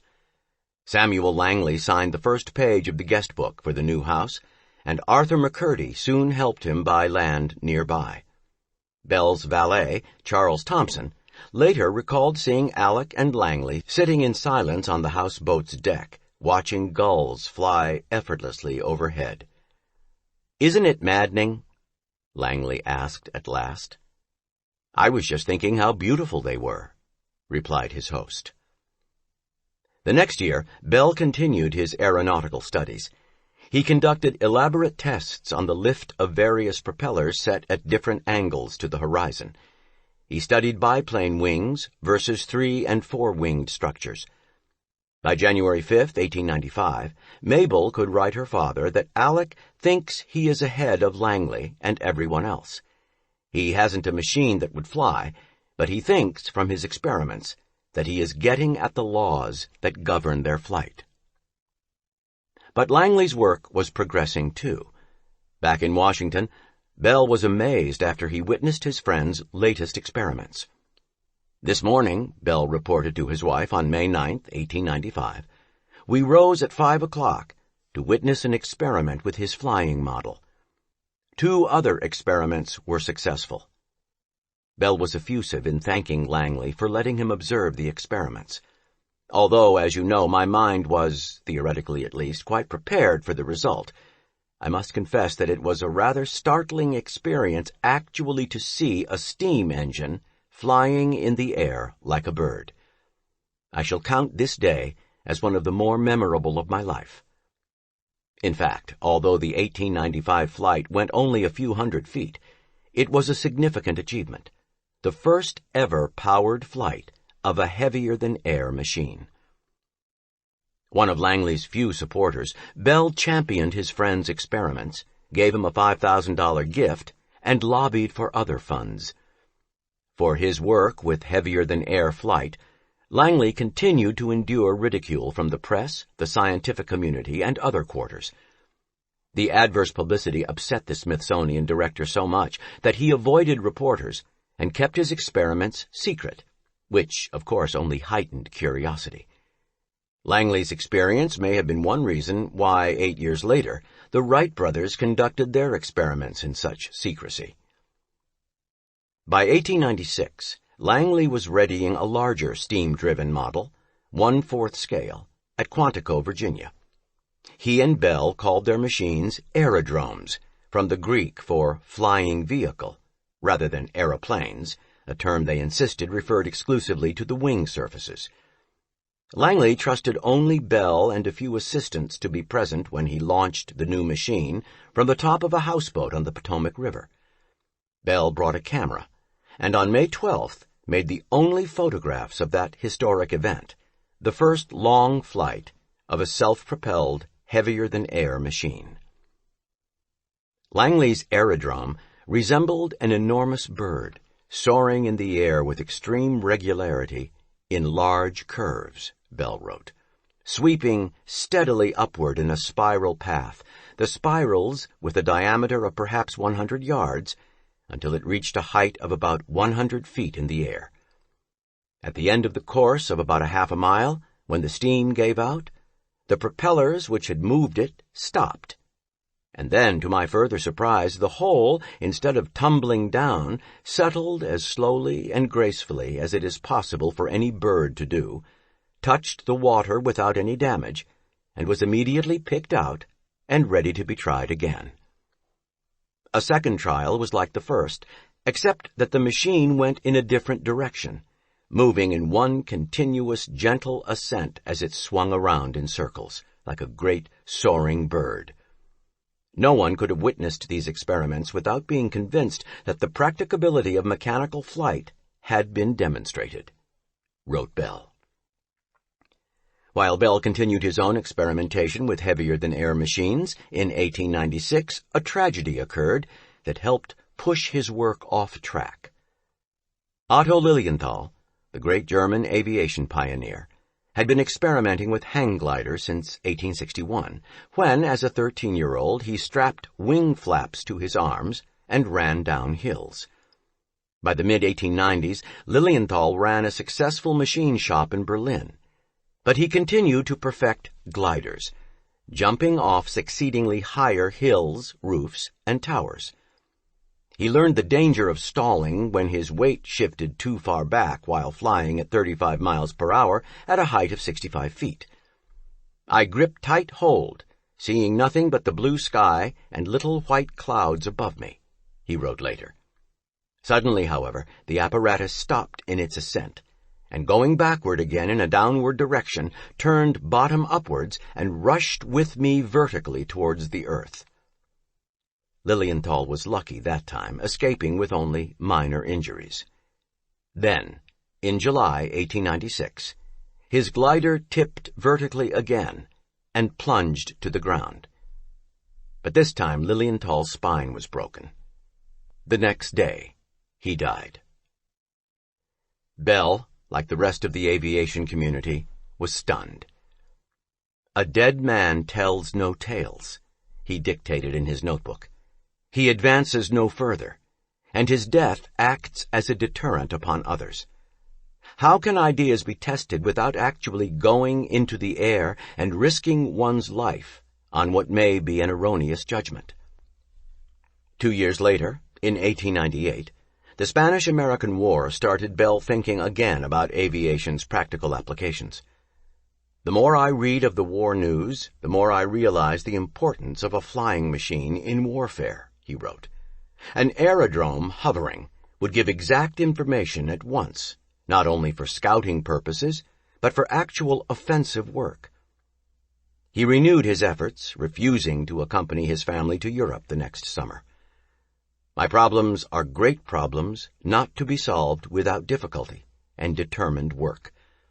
I have given several years of laboratory labor to aerodromics, and must end it or have it end me.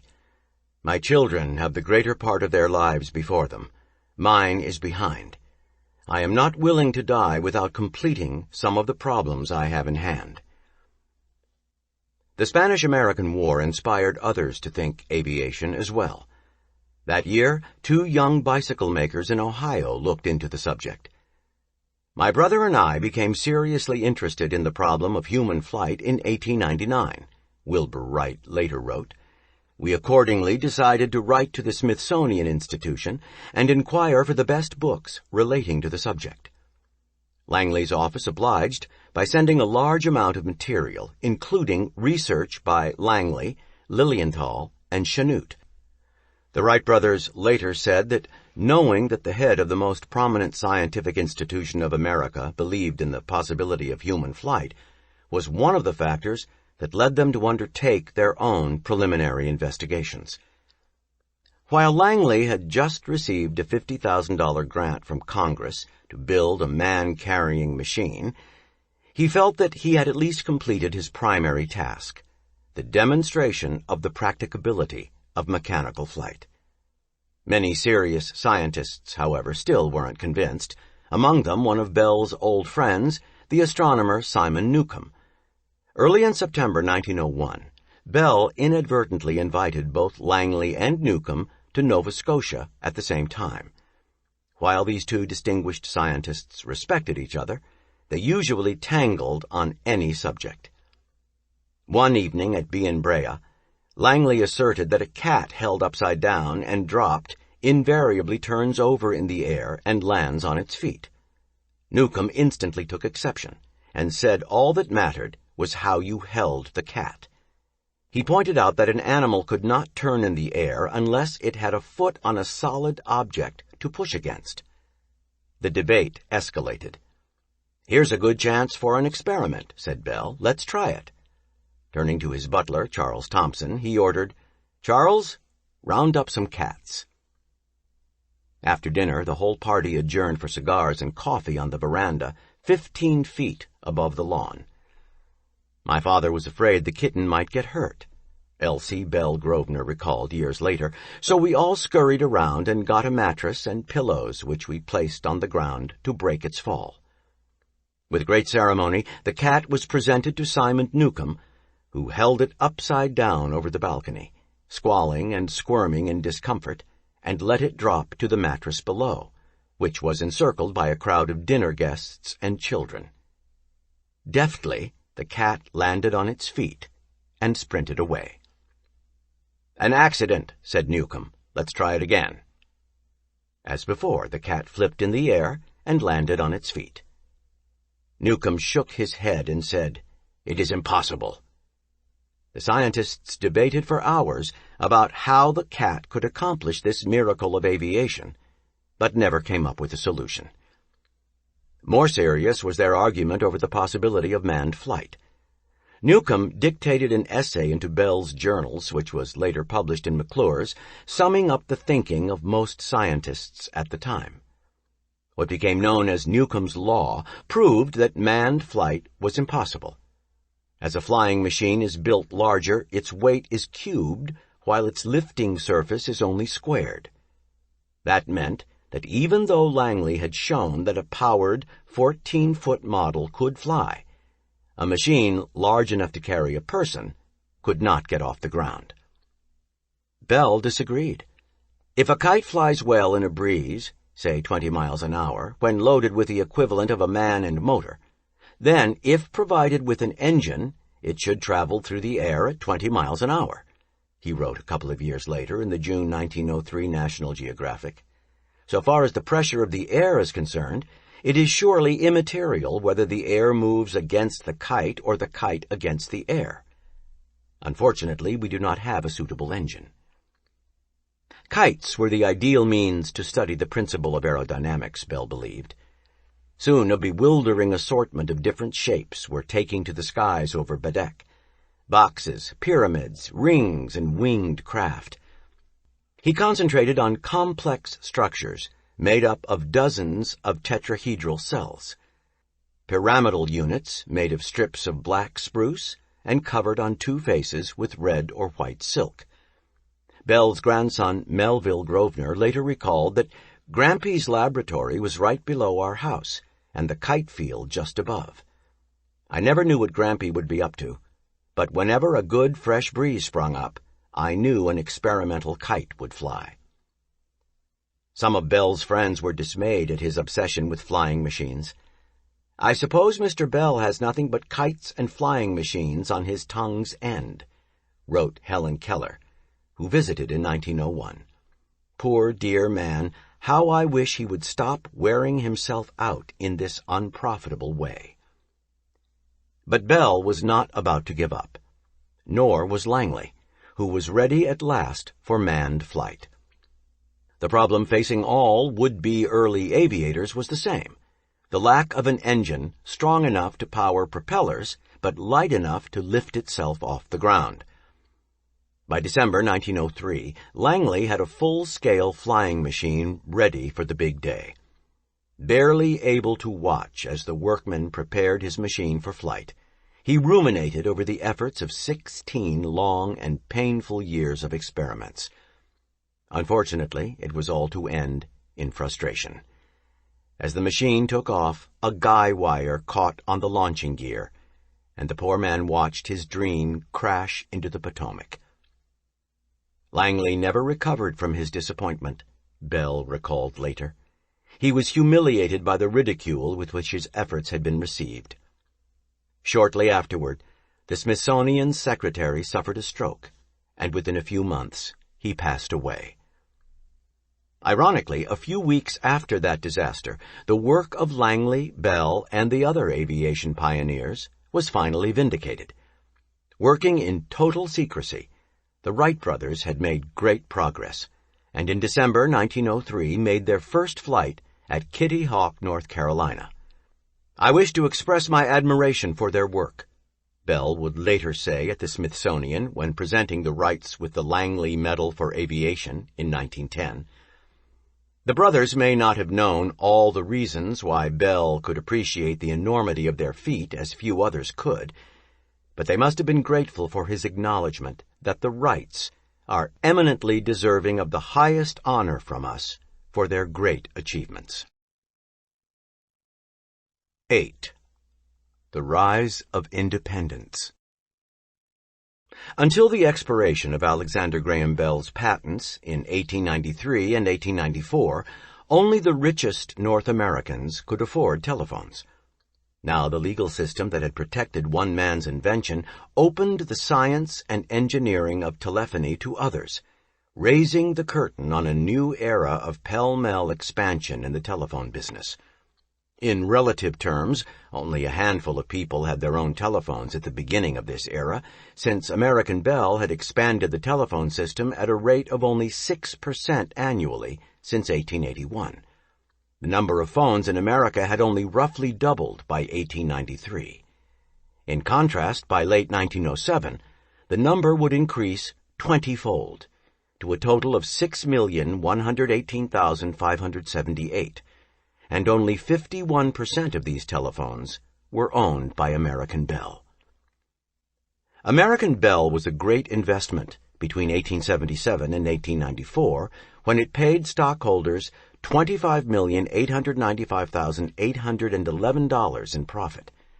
But during the same time, a relatively meager $16,135,808 was turned back into the company, its lines, and equipment. Instead of investing in expanding the telephone market, American Bell relied upon its lead in technology and its long-distance network to conquer future competitors. In February 1893, less than a month before Bell's first patent expired, the Chicago Evening Journal summed up the situation. "The American Bell Company has for years been forearming itself against the Ides of March, 1893. By purchase and otherwise, it has acquired the patent right of almost every practicable telephone transmitter and receiver. Hundreds of such patent rights, through which alone successful competition might come, lie securely locked in the safes of the big parent Bell Company, never to see the light of day, it may be, unless the company adopts them for its own apparatus." American Bell's control of technology was only one problem for new independent telephone companies. The sheer magnitude of tooling up an industry from scratch was also an enormous obstacle. Poles, wire, phones, legal support, trade journals, switchboards, and a trained workforce all had to be built up to supply new companies, most assembled with local leadership and capital. Nevertheless, in cities American Bell had not entered, on farms and in small town, in every place still needing telephones, opportunity beckoned. To distinguish themselves from American Bell and AT&T, the new telephone companies were often named the Home Telephone Company. And independent inventors, people much like Bell himself, played a key role in their growth. Against this frenzied background, telephone technology was anything but static.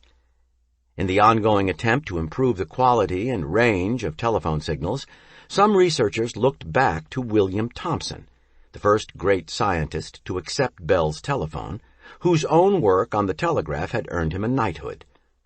His findings suggested that research should focus on controlling the electrical resistance of phone lines. Others tried to solve the problem of attenuation by focusing on the unexplored science of amplification. As George A. Campbell at American Bell tackled the resistance problem, a Serbian scientist and independent electrical inventor, Columbia University professor Michael Pupin, finally solved it. He applied for patents in 1899 on a device called a loading coil that, by minimizing distortion, would extend the range of a long-distance call beyond the 1,000-mile mark. AT&T backed Campbell's claims to the invention, but it was clear, as it was confirmed in 2 patents issued in 1900, that the success was Pupin's. AT&T purchased the Pupin loading coil, for without dominance of the long-distance market, the company's prospects suddenly looked bleak. By 1900, independent phone companies had taken root across America, often using modern equipment outclassing the Bell systems. In 1889, a Kansas City undertaker named Almon Brown Stroger made his mark on telephone history. A local death often resulted in a call to the undertaker, and as telephones came into increased use in Kansas City, Stroger noticed that his funeral parlor seemed to be slowly losing business to a competitor. Convinced that American Bell operators were sending clients to his competition, he invented the Stroger automatic switch, an elegant series of stepper motors and relays that connected calls automatically, at first using push buttons and then finally a spring-loaded dial. Stroger's dial telephone effectively cut operators out of the circuit. Since Kansas City was Bell territory, Stroger's phones were installed first in LaPorte, Indiana, in 1892 by his business partner Joseph Harris and backer M.A. Meyer, under the guidance of engineer Alexander Keith. Harris charged his customers nothing at all at first, thus avoiding any conflict, until the Bell patents expired. Dial phones were an enormous success. They worked more quickly than a switchboard staffed by operators, and since they were not monitored constantly, callers felt that they had more privacy than on conventional phones. In fact, one of Theodore Roosevelt's first changes in the White House when he took office in 1901 was to install dial phones. By 1905, Chicago had 8,000 dial phones, and Los Angeles had 19,300, sold by Automatic Electric Company, the name Harris eventually chose for his firm. In Chicago, in 1894, another independent manufacturing company started up when Alfred Stromberg and Androv Carlson began to make a complete line of telephone equipment. Their largest client, the newly formed Rochester, New York Home Telephone Company, bought them out in 1899 and moved the company to Rochester to ensure a steady supply of switchboards and telephones. Other telephone companies with newer and better equipment challenged the Bell system in Detroit, Kansas City, and St. Louis. After comparing Bell service to the alternatives, Bell customers sometimes switched. By 1900, there were major urban systems competing with Bell in Detroit, Kansas City, Cleveland, Los Angeles, San Francisco, Chicago, and St. Louis. In over 100 cities, competition hit the Bell system for the second time in its history. The telephone was ideally suited to self-sufficient and proudly independent farmers. By 1902, more than half of North America's 6,000 independent telephone companies were what became known as mutual companies, run by farmers who desperately needed a communication system. Considered too poor and too difficult to deal with by big city businessmen, farmers had begun to mechanize and took the new technology in stride, buying their telephone equipment by mail order and often installing it themselves. Using one-wire grounded circuits, there were no electrical lines and few streetcar lines in the countryside to ruin reception, farmers strung their own telephone wires, as Bell once had. Sometimes they simply hooked up low-quality systems using their fence lines, a situation that irked and eventually defeated telephone engineers. In California, Pacific Bell finally gave in and offered telephones with stronger batteries and magnets that could run short distances on fence wire. Overall, the biggest winner was the middle-class consumer, who at last had access to affordable telephone service. In 1895, American Bell produced total operating revenue of $88 per telephone. By 1907, this amount had been cut in half to $43 per station. Rates plummeted from over $100 a year in some cities to $12 a year by 1907 in some rural markets. New York Telephone's lowest party line rate reached $45 a year for 600 calls in 1901. American Bell maintained a strict policy that no independent telephone company would benefit from the American Telephone and Telegraph Company long-distance network. Interconnection by any non-Bell companies was prohibited. The result was that by 1900, most cities had at least 2 phone systems, with American Bell serving upper-class customers and independent phone companies serving new markets opened by lower rates. A number of cities and towns were serviced by 3 or even more competing telephone companies. Merchants found it necessary to buy lines on each to reach a wide clientele. The calls of the urban professional, the cream of the telephone business, were connected through complex, state-of-the-art switching systems that barely kept ahead of expanding demand. Under the Bell patents, nearly all North American switchboards were designed and built at Western Electric. Switchboard technology at the company was headed up by Charles Scribner, an intense, brilliant engineer who carried a little black book 24 hours a day in case an idea needed recording. Only one other man, Milo Gifford Kellogg, could compete with Scribner, and in 1897 this former Western Electric engineer went into business for himself, producing telephones and switchboards in Chicago. The Kellogg Switchboard and Supply Company's largest switchboards dwarfed anything at American Bell. By 1901, Kellogg had a multiple switchboard that could handle 24,000 lines, more than twice Bell's capacity. Such a machine threatened Bell's profitable urban markets. Large independent telephone companies in St. Louis and Detroit began switching to Kellogg switchboards. American Bell was desperate for capital to compete and expand. Just 5 years after Alexander Graham Bell's invention, on February 28, 1881, par value of American Bell capital stock had stood at $5,950,000, distributed among 540 stockholders. In 1900, American Bell merged with American Telephone and Telegraph, giving AT&T control of most of America's telephones. By the end of the year, AT&T's stock par value had reached $56,990,100 after a 2-for-1 stock split given to 6,961 stockholders.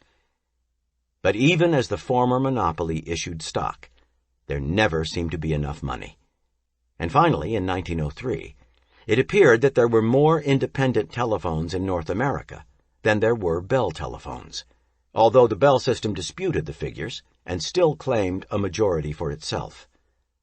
Across history, other corporations losing patent monopolies would suffer similar fates, but few lost this much business in less than a decade. Some Bell companies fought back with innovative new services. In San Francisco, Pacific Bell Telephone president John Sabin forged ahead with party line service for 10 and nickel-in-the-slot payphones. By the late 1890s, Sabin had proved to conservative Bell management in Boston and New York that party lines and payphones brought new users to the system who would potentially upgrade to more expensive service. American Bell mounted a publicity war on the independents, smearing the companies in print and calling attention to con men who perpetrated telephone stock swindles on the public. They pointed to the exploits of the Atkinsons, a father and 2 sons who conned investors out of thousands of dollars in Baltimore and in Newark, New Jersey. Other white-collar crooks did bilk investors in telephone companies in Cleveland, Trenton, and Jersey City, but the great majority of the independents were ethically run. Meanwhile, other controversies still raged. Elisha Gray had kept busy designing telephones in Chicago and occasionally dropping by the Kellogg Switchboard Company to tinker and visit with his old friend Milo Kellogg.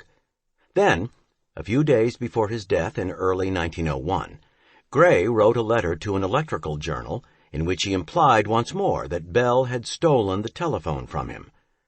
On March 12, 1901, Alexander Graham Bell wrote Mabel from Washington, "He went down to his grave with the idea that he had shown me how to make the telephone, in quite forgetfulness of the fact that the specifications for my patent had been prepared in 1875. In 5 pages, Bell detailed the events leading to his invention, knowing it would be unwise to make any public statement on the subject. Alec clearly asked Mabel to save the letter, increasingly worried about the record he'd leave behind. In 1901, illness forced Milo G. Kellogg to leave Chicago for a California rest cure. He entrusted the company to his brother-in-law, Wallace DeWolf. In Kellogg's absence, Elisha Gray's former partner, Enos Barton, who had sold control of Western Electric to American Bell in 1882, convinced DeWolf to hand over control of Kellogg's firm to the Bell system in a simple, draconian, and absolutely secret plan. Kellogg Switchboard and Supply would continue selling its large switchboards to independent phone companies for another year or so, at which time the Bell system would institute a patent suit against it, which Kellogg Switchboard would intentionally lose. American Telephone and Telegraph would then be in a position to rip out Kellogg's superior switching systems across North America, dealing a stunning blow to the independent telephone industry. Frederick P. Fish, president of AT&T, approved the scheme. But the plan was found out. The resulting scandal affirmed the public's worst suspicions of the old monopoly. Kellogg was able to recover his company after a court injunction on antitrust grounds, but its reputation had been nearly destroyed. In the last 10 years of the 19th century, independent phone companies that began to challenge AT&T in its cherished long-distance markets were twice outflanked by Bell management. In 1897, a group of owners of new independent telephone companies met and immediately voted to develop their own long-distance network. After raising $3 million in 1899, they formed the Telephone, Telegraph, and Cable Company. But the independent telephone men proved, either willingly or unknowingly, to be in league with American Bell. By 1902, after the new company had absorbed as many of Bell's competitors as possible, it too was taken over, becoming a subsidiary of AT&T. 3 years later, Rochester, New York photography baron George Eastman and St. Louis brewer Adolph Busch merged Stromberg Carlson and other independent telephone companies in New York City, Kansas City, Buffalo, and St. Louis to create the United States Independent Telephone Company. Such powerful and wealthy backers made this firm a threat to AT&T's long-distance business. But with AT&T's encouragement, the New York Public Utilities Commission blocked U.S. Independent Telephone's access to the lucrative New York City financial markets. With no foothold in this key market, the new company was doomed, and its stock crashed on the news. This was a minor event alongside another industry development. In 1907, a new owner had quietly taken control of AT&T itself.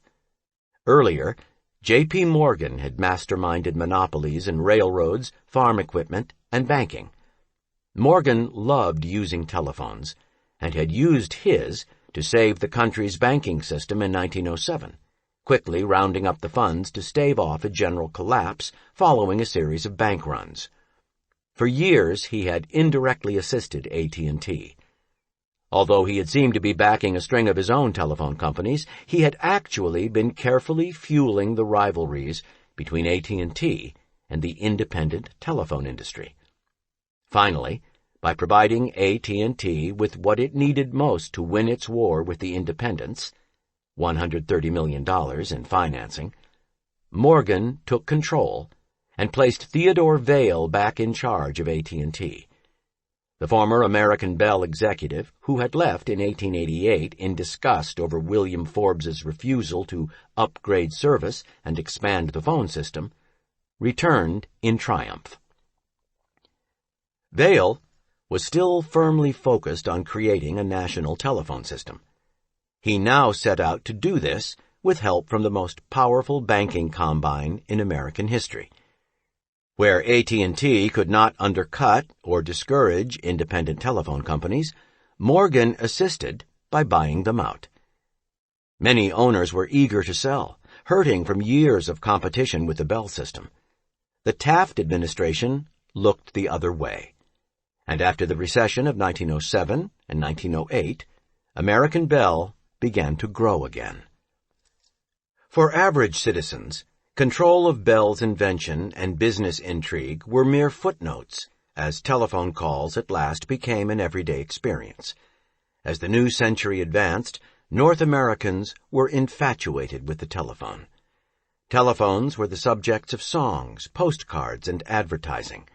They were used on stage and in the fledgling movie industry as trendy props and narrative devices, for it was easy to change scenes or advance action with the sudden, dramatic intrusion of a telephone call.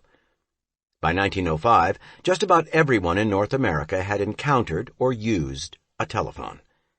The invention spread, as Bell himself had predicted it would, to all walks of life.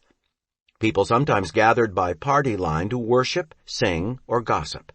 Sports scores were reported by phone. Concerts and other forms of entertainment were occasionally piped by telephone to listeners. Telephone operators became vital, respected cultural links in an era with no automobiles or airplanes.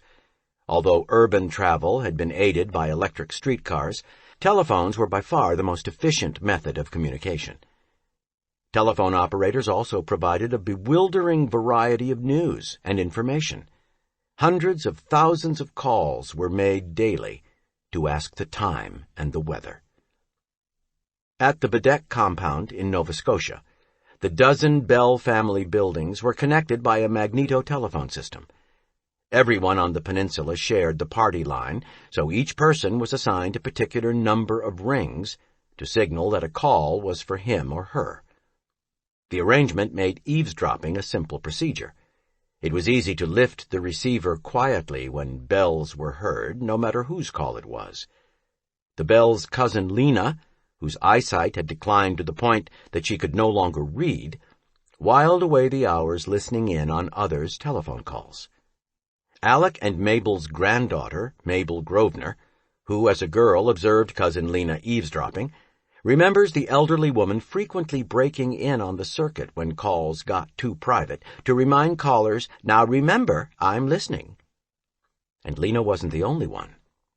Eavesdropping had become practically a national sport by 1905.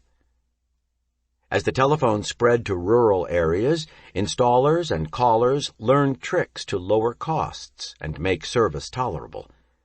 The one-line grounded phone lines, usually used in the countryside where no streetcars or electric lines threatened reception, were found to work particularly well if the grounding stake was in a damp area. Outhouses, lowlands, and willow trees, which grow near water, all became preferred locations for a telephone grounding wire. People in dry areas found they could improve signal quality by pouring a bucket of water around their grounding stake before using the telephone. By 1912, it was clear that the telephone companies competing with American Telephone and Telegraph could not beat the well-financed giant at its own game. But it was just as clear that AT&T had grown too powerful and was again headed for monopoly status, this time in a progressive era. The newly elected Wilson administration would soon take aim at the company. Theodore Vail began to consider the problem. His solution would help propel AT&T back to dominance. 9. The world and all that's in it. The 1880s was an era of unprecedented economic and cultural growth in America as a large, new generation moved up into the middle class.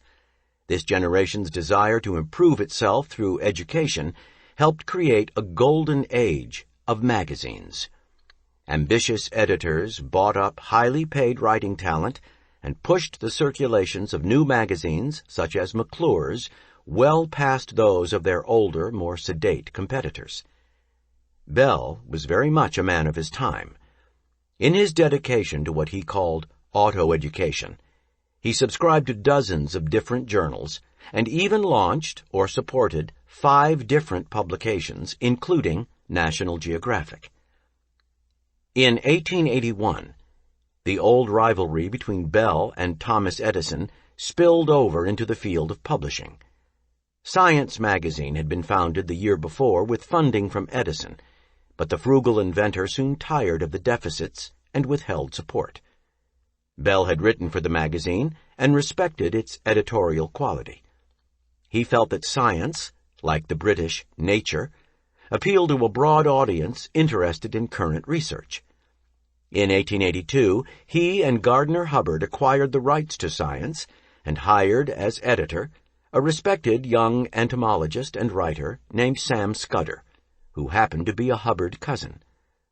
Unfortunately, for a number of years, Science was a significant drain on the investors' resources.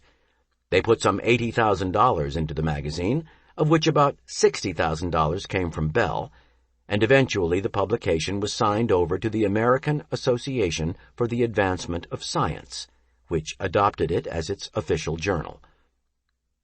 The science venture did not dampen Bell's enthusiasm for disseminating knowledge, and early in January 1888, he supported his father-in-law's suggestion that they start a group to be called the National Geographic Society, based, appropriately, in Washington, D.C. 33 men responded to their invitation, including many of the prominent scientists, explorers, and authors of Washington. Among them were Arctic explorer General A.W. Greely, holder of the record for farthest north, and Major J.W. Powell, a geologist and one-armed Civil War hero, first to descend the Colorado River through the Grand Canyon by boat.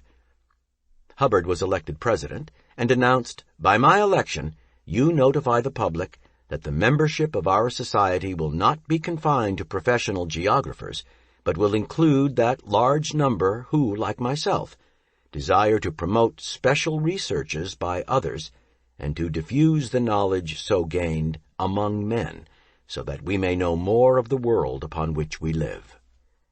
The society began to publish a journal comprised of the text of lectures given before its members.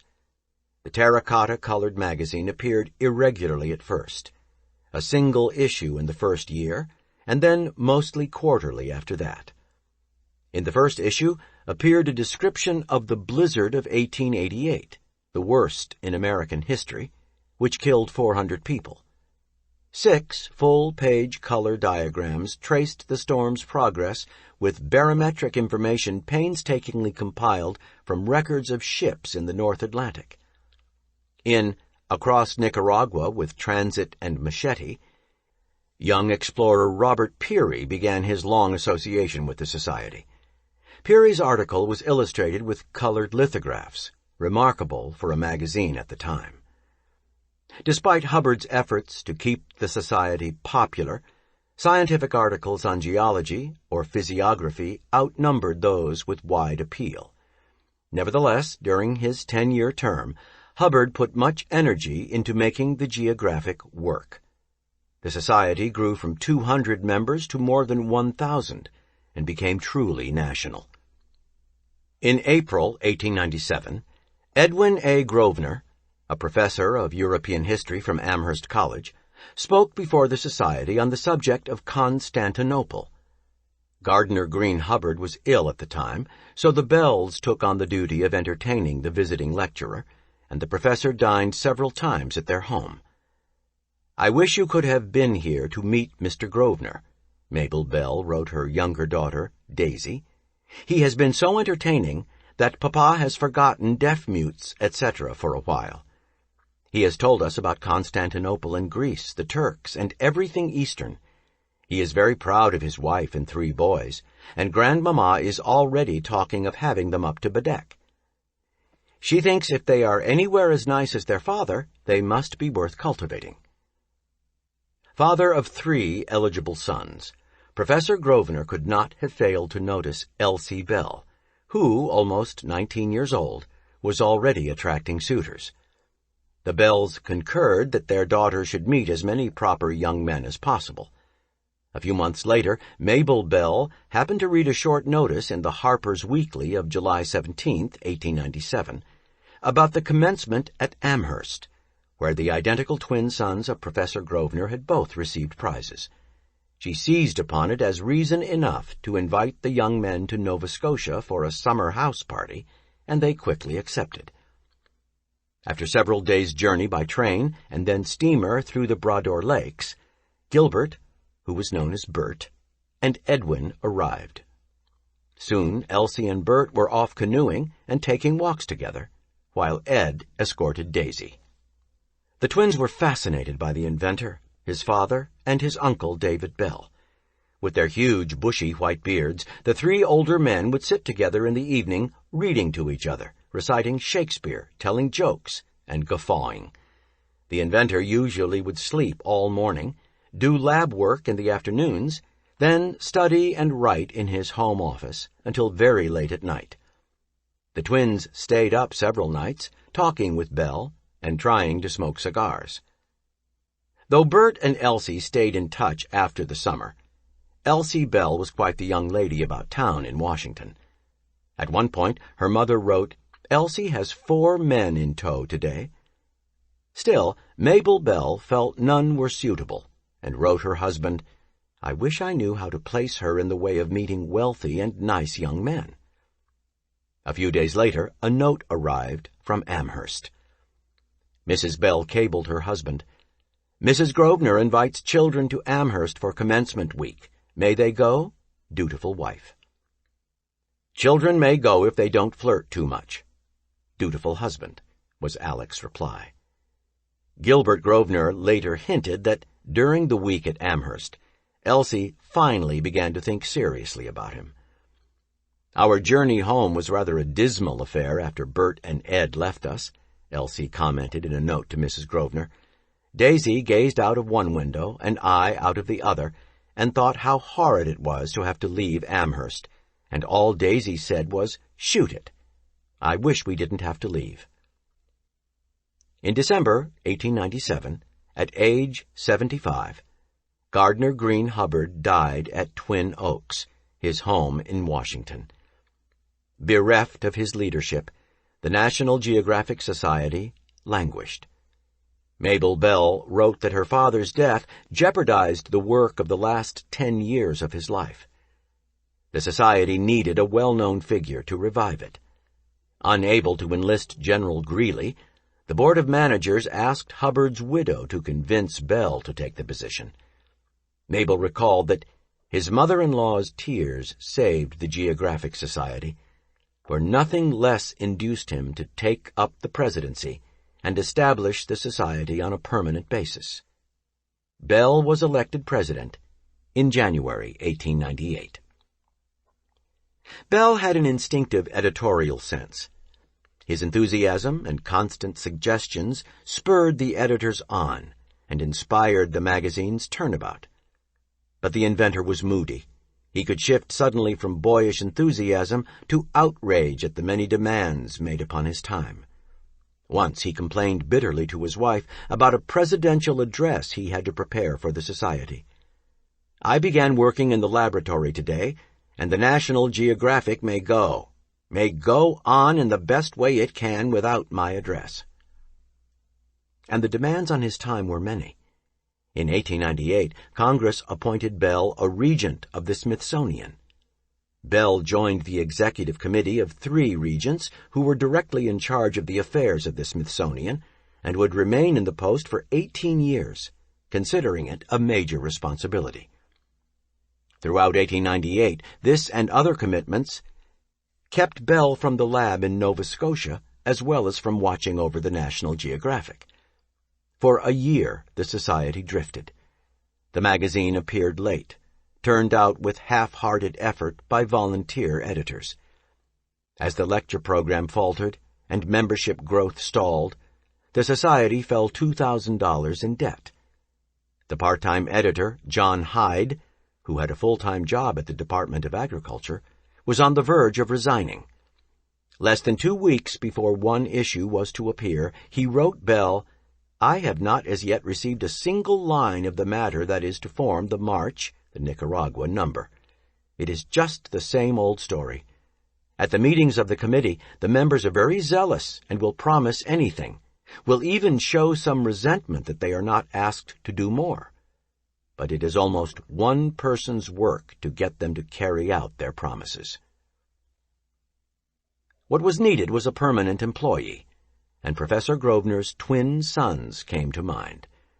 Elsie Bell later admitted that it was she who first suggested them for the job. Bell wrote to ask if either one would be interested. After hesitating briefly in favor of his brother, Bert decided to try for the position, and on the first available weekend came to Washington for an interview with the Society's president. Mabel and Elsie joined in the discussion.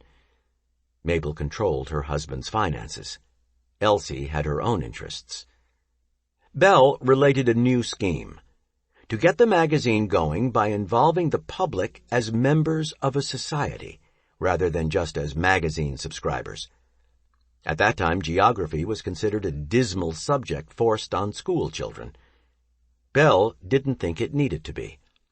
What could be more interesting, he asked, than the world and all that's in it? Young Grosvenor was given the title of assistant editor and told the job would be permanent after he had proved himself. Late in March 1899, Grosvenor left his teaching job and moved to Washington. The modest headquarters of the National Geographic Society were tucked into the attic of the 5-story Corcoran Building and shared with the American Forestry Association. The crowded little office, which Bell called the lumber room, was cluttered with papers and boxes of back copies. "A perfect pigsty," wrote Bert to his mother. "Got to get some order there." Bell presented his young assistant with what was to become one of his most treasured possessions, a roll-top desk of Circassian walnut, where, below the paper-stuffed pigeonholes, he would edit the National Geographic for the next 55 years. The friendship between the two men quickly strengthened. Like Bell, Grosvenor had developed a studied seriousness as a young teacher, and his neatly trimmed mustache and pince-nez added to an air of sobriety. Grosvenor's first duty was to prepare the 1898 Index, a tedious project on which he worked into the early mornings. The young assistant editor addressed the first month's 1,000 magazines by hand, and then carried them on his bicycle to the post office. Very quickly, he decided that his first investment for the society would be a $25 addressograph machine. Still, he was able to see Elsie, and by the end of May, Mabel was worried that they were spending too much time together. She pleaded with Bell to postpone his aviation experiments in Nova Scotia that summer to take Elsie to Europe, where she, perhaps, would meet some of the eligible young men who often came to talk with the famous inventor. While Mabel thought Bert a fine fellow, she would write, "He has been here every day this week and will come all through the rest on one excuse or another. I think if we could get her where she would see other men, she would forget him, as she has once before." But Bell spent the summer in Nova Scotia, leaving Grosvenor in Washington during one of the hottest summers on record. By this point, the Society's financial situation had become desperate, as revenues were still too low. From Nova Scotia, Bell wrote, "The point is to materially increase the membership." And the assistant editor couldn't have agreed more. A letter was drafted to be sent out to solicit new members, but it was rejected by the Board of Managers. A number of them felt strongly that such solicitations were undignified and diluted membership by bringing in lay people. In July, Bell wrote Grosvenor that the magazine should have a multitude of good illustrations and maps, noting, "Things are working up in Transvaal. It would be a great thing if you could get up a good map of what seems destined to be soon the theater of war." The article was published in March 1900. Bell also wrote to various publishers in August promoting the magazine, and a few months later the National Geographic earned notices in several large magazines and papers, including The Nation, The Independent, and the New York Evening Post. Grosvenor pestered his benefactor for the address of friends to whom he could send promotional letters. Bell finally sent back 300 names, including the entire membership of the National Academy of Sciences, adding, with amusement, "Is that enough for your Royal Highness?" The membership drive began to show results, and by the end of the summer, Grosvenor could boast that the Society showed a net gain. The young editor, however, began to show strain from the hard work.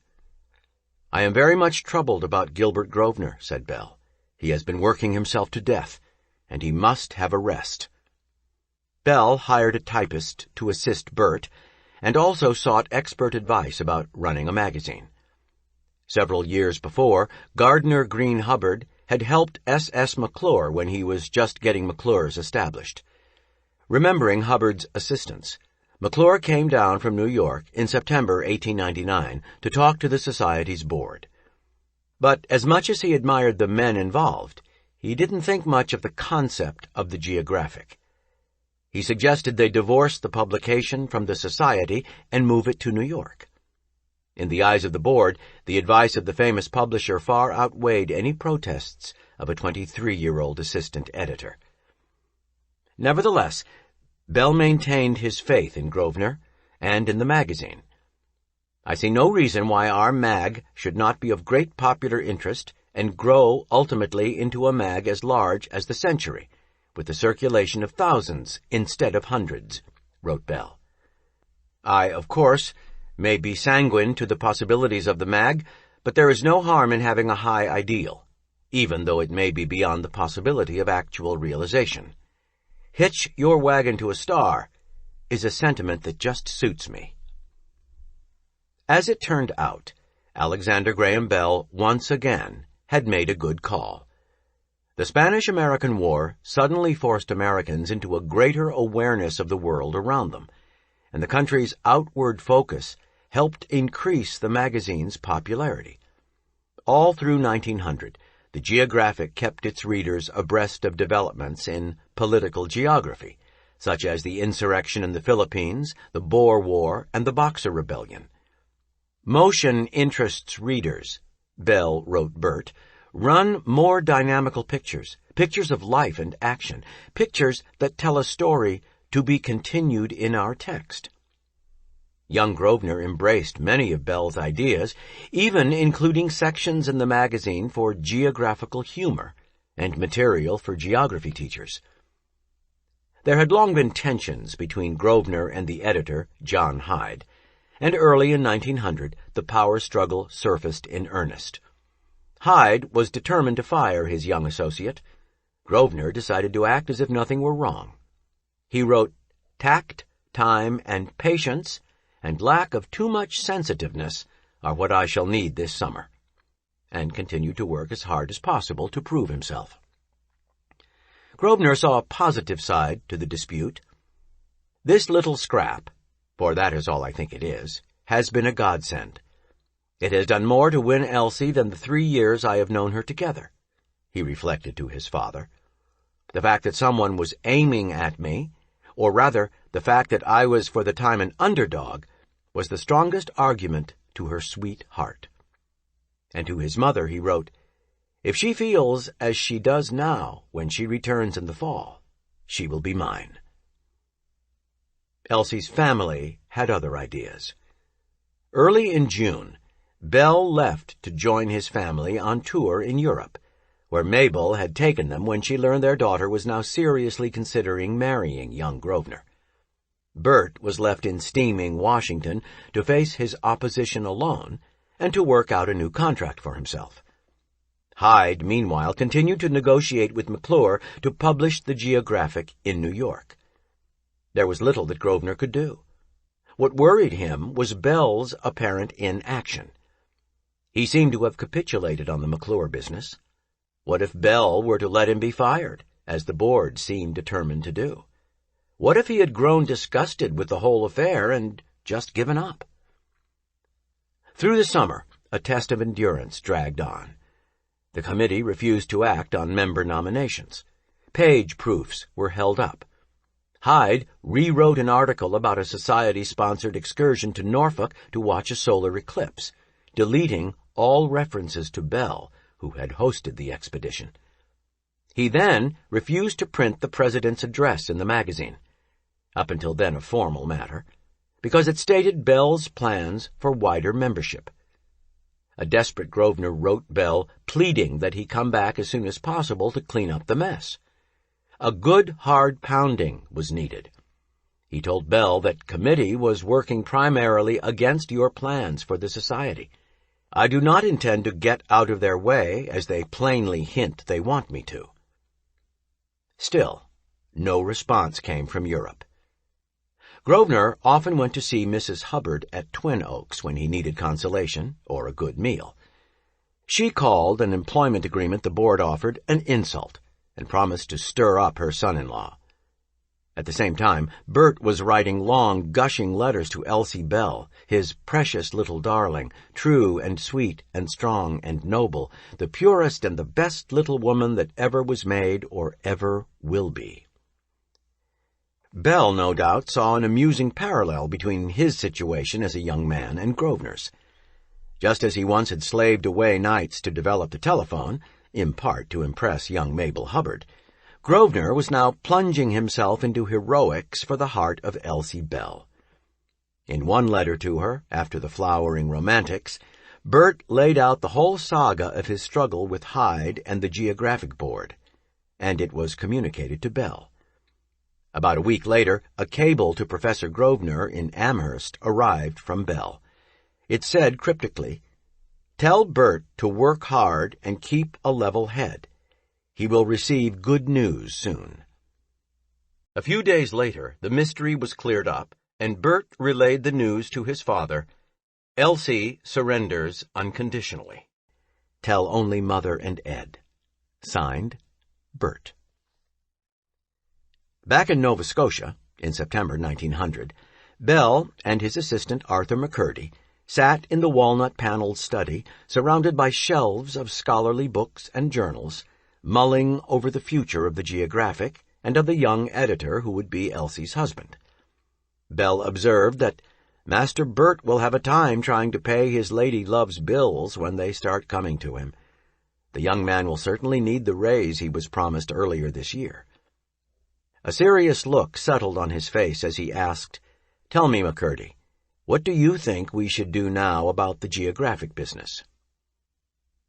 Eventually, the two men devised a plan to praise and promote both Bert and Hyde and headed to Washington. Bell began the next board meeting with good news. The Hubbard family had purchased a site for the new society headquarters to be donated in memory of Gardner Green Hubbard. Praising both Hyde and Grosvenor, Bell then noted that Burt had doubled the membership, helping to bring a much-improved magazine out on time and saved the society money. Hyde was made editor-in-chief, and Grosvenor assumed the position of managing editor. The treasurer, Charles Bell, then presented Grosvenor's request for a leave of absence for the period October to December, explaining wryly that the assistant editor had an important business engagement in Europe he wished to attend to. Burt was to join Elsie in England and get married. Mr. Hyde was instructed to use Grosvenor's 3-month salary to hire someone to help with the magazine. British law required that one of a couple to be married must have resided in the district for 2 weeks, so Elsie and Mabel went to London to prepare for the ceremony. They found a congregational church to their liking — Elsie refuses to have the Church of England service read over her — and made the arrangements. The church was so small that one friend commented that Mr. Bell and Elsie would have to walk up the aisle real sociable together. Burt and Elsie chose October 23rd, which was the wedding anniversary both of Grosvenor's parents and the Hubbards, for their nuptials. The newlyweds traveled first to Chester, England, the traditional seat of the Grosvenor family since the 11th century, and from there to France and Vienna. As they were about to leave for Turkey, however, Burt convinced his wife to abandon the trip. Returning to Washington on December 6th, they were met by a worried Bell. Taking advantage of Burt's absence, Hyde had moved the magazine to New York, where it was to be published and printed. McClure Phillips and Company had taken charge of obtaining advertising and boosting circulation with discounts. Grosvenor was furious. He left for New York, and with Bell's support, informed McClure that the Geographic was moving back to Washington immediately. McClure would remain the nominal publisher to enhance the prestige of the magazine and foster advertising, which he would still handle. Back in Washington, Grosvenor arranged a contract with a less expensive printer and observed that even more important than saving the expense of printing by changing was the fact that by bringing the magazine back to Washington, I saved Mr. Bell's idea of building a society and magazine by membership. He thwarted a plan to sell subscriptions to the magazine for 50 cents less than the dues of a member, which could have undercut the strength of the society. Hyde decided not to continue the fight. His resignation was promptly accepted. As with the Geographic, Bell couldn't resist a challenge, and in 1904 became concerned that the grave of James Smithson, the Englishman whose bequest had started the Smithsonian Institution, was in danger. It was located in a cemetery perched on the heights of San Benigno, a promontory to the east of Genoa. A nearby quarry was expanding onto cemetery land. Indignant that the U.S. government was reluctant to interfere, Bell and Mabel boarded a steamship to Italy to try to recover the body themselves. They were nearly too late. Some caskets had already tumbled down into the quarry. The Bells were disheartened to find a permanent injunction in the courts against moving Smithson's remains, and Italian paperwork and vague French claims further complicated the mission. Stretching his case in the interest of the greater good, Bell reasoned that since the President of the United States was an ex officio member of the Smithsonian Board, Bell was therefore in Italy representing the interests of Theodore Roosevelt. And because Smithson had made the institution his beneficiary, it owned his earthly remains along with the rest of the legacy. Throwing around impressive names and discrete amounts of cash, Bell at length obtained a permit to export the body beyond Italian limits, a permit to open the grave, a permit to purchase a coffin, permits from the national government, the city government, the police, the health officers, etc., and the event could proceed. Mabel recorded what transpired in Bell's journal. In a snowstorm, and with strong wet winds adding to the general discomfort of everything, she wrote, James Smithson's grave was this morning opened, his bones carefully collected and placed in a zinc coffin. Alec was anxious that everything be done quickly and quietly. She added, It had been hard work bringing about the event of this morning, and we shall not feel that we have really obtained secure possession of these remains until the Princess Irene is safely on the high seas, out of reach of interdict by Italian or French warrant. That same year, Bell became involved in the Smithsonian's discussions with Charles Lang Freer, who had offered to donate his collection of Asian and American art to the institution, along with an endowment of $500,000. Langley, Bell, and 2 other regents took a train to Detroit to inspect the millionaire's art. At that time, the Smithsonian's collections were still largely scientific. The 4 regents are men of broad education, wide experience, and of unquestioned judgment, Freer wrote to a friend. But what they do not know about art would fill many volumes. One regent complained that the porcelains and screens were all very well of their kind, but damn the kind.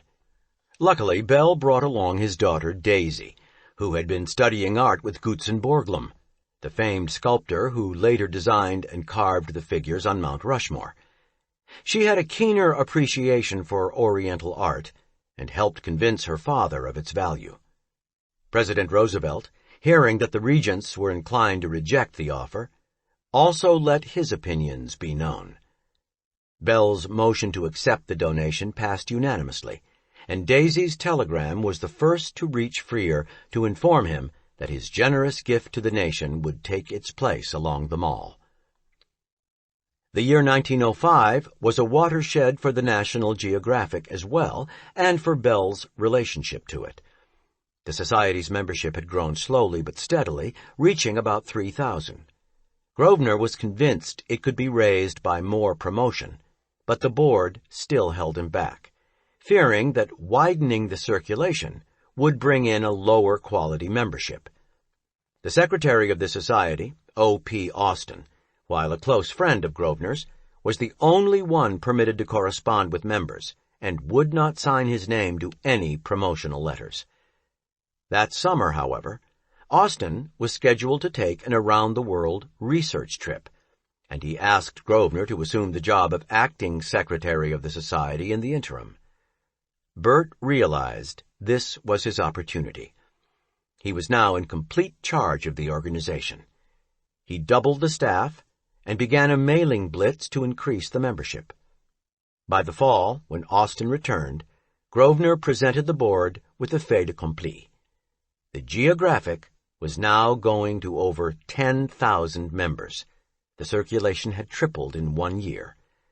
The magazine was in a strong financial position and even managed to make a $500 surplus, which the board decided to use to support its first expedition, Robert Peary's 4th and successful final effort to reach the North Pole. Bell's annual contribution of $1,200 to the Society was no longer needed. The Society could now stand on its own and was on its way to becoming one of the nation's great magazines. And for the rest of the century, one of Bell's lesser-known inventions, the non-profit society promoting membership nationally through a popular magazine, would serve as a model for publications such as Smithsonian, Natural History, Audubon, and National Wildlife. 10. To get into the air. One Wednesday evening in 1905, a group of leading scientists assembled in the salon of Bell's Washington home. They gathered around aviation expert Octave Chanute, who was mentor to the Wright brothers in their secret flying experiments. A few newspapers had noted the Wright brothers' successful manned flights at Kitty Hawk and Dayton, but the articles were unillustrated, and most people were skeptical. "What evidence have we?" Bell asked, turning to Chanute, "that the Wright brothers have flown?" "I have seen them do it," came the engineer's simple answer. The tremendous impression Chanute's words made on the group was never forgotten by Bell's new son-in-law, David Fairchild, a botanist explorer in attendance who had just married Daisy Bell. "Today, when our ears hear the constant drone of aeroplanes," wrote Fairchild in 1938, "it is impossible to realize how revolutionary was the vista opening before us in the days when flying verged on the supernatural." The exact designs of the Wright flyers were only vaguely known. Since Wilbur and Orville feared their machines would be copied, they refused to fly in public until the American or French governments agreed to buy their airplanes on acceptable financial terms.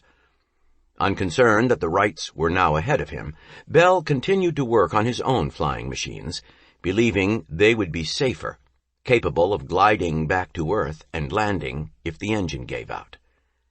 Kites soaring over Brea grew larger and larger as Bell pushed toward designs big enough to carry a man aloft. In December 1905, he put the finishing touches on the huge Frost King, made up of 1,500 tetrahedral cells providing 440 square feet of lifting surface. Bell's experiments took off when young Lucien McCurdy wrapped his arms and legs around the Frost King's tether rope and rose off the ground. Although the event was not photographed, Bell was encouraged to know that the new kite actually could lift a man, or a boy at least, off the ground. Obsessed, as always, with gathering evidence, Bell was anxious to photograph someone airborne. The winds stayed light, however, until Christmas Day, when most of the usual staff was away, so the coachman's brother, Neil McDermott, filled in to help launch the Frost King. Inexperienced, Neil held on too long and was carried 30 feet up into the air. Mabel Bell recalled that her husband burst into the office, waving the Kodak. "Develop, develop," he cried. "We've got him." And he hustled me off downstairs to the darkroom. Mabel developed the film slowly and calmly in spite of Mr. Bell popping in and out the door, jumping about like a boy. One shot, taken by Bell himself, showed the hapless McDermott holding on to the kite rope for dear life as he began his climb. The manned flight of the Frost King was further proof of the kite's lifting power. "Mr. Bell is so happy and so excited," wrote Mabel. "It means so terribly much to him. We've just lived for this day." Although now nearly 60 years old, Bell was still vigorous. He had ample resources, a trained workforce, and more years of experimentation in aviation than anyone else in the field. Yet Bell's overriding confidence in his own vision, which had been an asset in earlier battles, now prevented him from absorbing the progress made by numerous other aeronautical pioneers around the world. His consuming fear of risking a pilot's life by hurtling him into the air on the wings of unproven theories also impeded his progress. Mabel instinctively felt that her husband needed some young associates, partners who could challenge and stimulate his thinking and assist him in the next stage, flying a man aboard a safe, stable flying machine. Mabel wrote to Arthur McCurdy's son, Douglas, now an engineering student at the University of Toronto. Douglas had practically grown up on Brea and was so close to the Bells that they had even tried to adopt him after his mother's death. One of the more adventurous boys in the Bedeque area, Douglas had once set off a firecracker he'd made with gunpowder stolen from his father's gunroom. The explosion rattled the town's windows and knocked him unconscious. He was found in a ditch with the right side of his face nearly unrecognizable. Doctors feared he would lose sight in at least one eye, as well as the use of his right hand. After a few days, the boy's hand became gangrenous, and the decision was made to amputate. But as the doctors were making last-minute preparations for surgery, Alexander Graham Bell burst into the room. Respected by the local Nova Scotians, who treated him as something of a Scottish laird, Bell demanded, "Is Douglas's hand any worse than it was yesterday?" When the doctors couldn't agree on an answer, Bell asked, "Would the child's life be in danger if we postponed the operation until tomorrow?" "Probably not," they responded. Over the next several days, Bell continued to ask the same questions. Douglas began to recover, and the hand that would steer the first airplane in Canada was left where it belonged. "Douglas, you will be coming back to us soon in Badek," Mabel Bell wrote him in 1906. "We need you here. And if you ever come across another bright young student who might be able to help Mr. Bell in his flying experiments, bring him along with you." As Douglas was packing, a friend named Casey Baldwin stopped by. An accomplished athlete and sailor, and grandson of one of the leading early politicians of Canada, Casey was just graduating with a degree in electrical and mechanical engineering. He had read essays on aviation by Langley, Chanute, and others. The two young men were soon planning to spend the summer together in Nova Scotia. Casey Baldwin hit it off right away with the Bells. At first, he was put to work not on aviation, but on another of Bell's dreams, to prove that tetrahedral design, which Bell had patented 3 years earlier, could be used in building construction as well as flying machines. Soon a huge tower was rising above Bienbrea. Each of its 3 legs consisted of 86 4-foot cells made from half-inch pipe. Perched on top, an observation deck provided views in every direction. To Bell's great satisfaction, Casey built the tower without a worker ever being required to leave ground level. As the 3rd leg was pieced together, it slowly pushed the other 2 into the air. Tetrahedral construction proved to be a success. Inexpensively built out of interchangeable parts and assembled like a huge tinker toy, the tower's legs were as strong and as rigid as they were light. Casey tested one of the tower's cells and found it withstood 2 tons of pressure before showing signs of compression. The design would later be used for space frame architecture or lightweight 3-dimensional frameworks providing support for great weights. Bell believed that, in addition to being light and strong, tetrahedral design offered another important advantage for construction of a flying machine. Since each of the small surfaces of the many individual cells helped support the craft on the wind, this design offered such internal stability that, Bell wrote, it was unlikely that the equilibrium of a large kite could be endangered by the shifting of the centers of pressure in small surfaces within the kite. In the few years since Langley was attacked so mercilessly for his attempts to fly, there had been a shift in public attitude about human flight. It was now something to brag about. In January 1907, Bell himself wrote in the National Geographic, "America may feel proud of the fact that the problem has been first solved by citizens of the United States." The Wrights believed themselves 5 years ahead of any competition, but the Europeans were not far behind. In fact, many people even thought they were ahead. On September 12, 1906, Jacob Elhammer flew 138 feet in Denmark, and a few days later, the Brazilian Santos Dumont made a much-publicized flight of 23 feet in a machine that looked like a box kite turned sideways. The following year, the Frenchman Louis Blériot and the Voisin brothers had additional successes.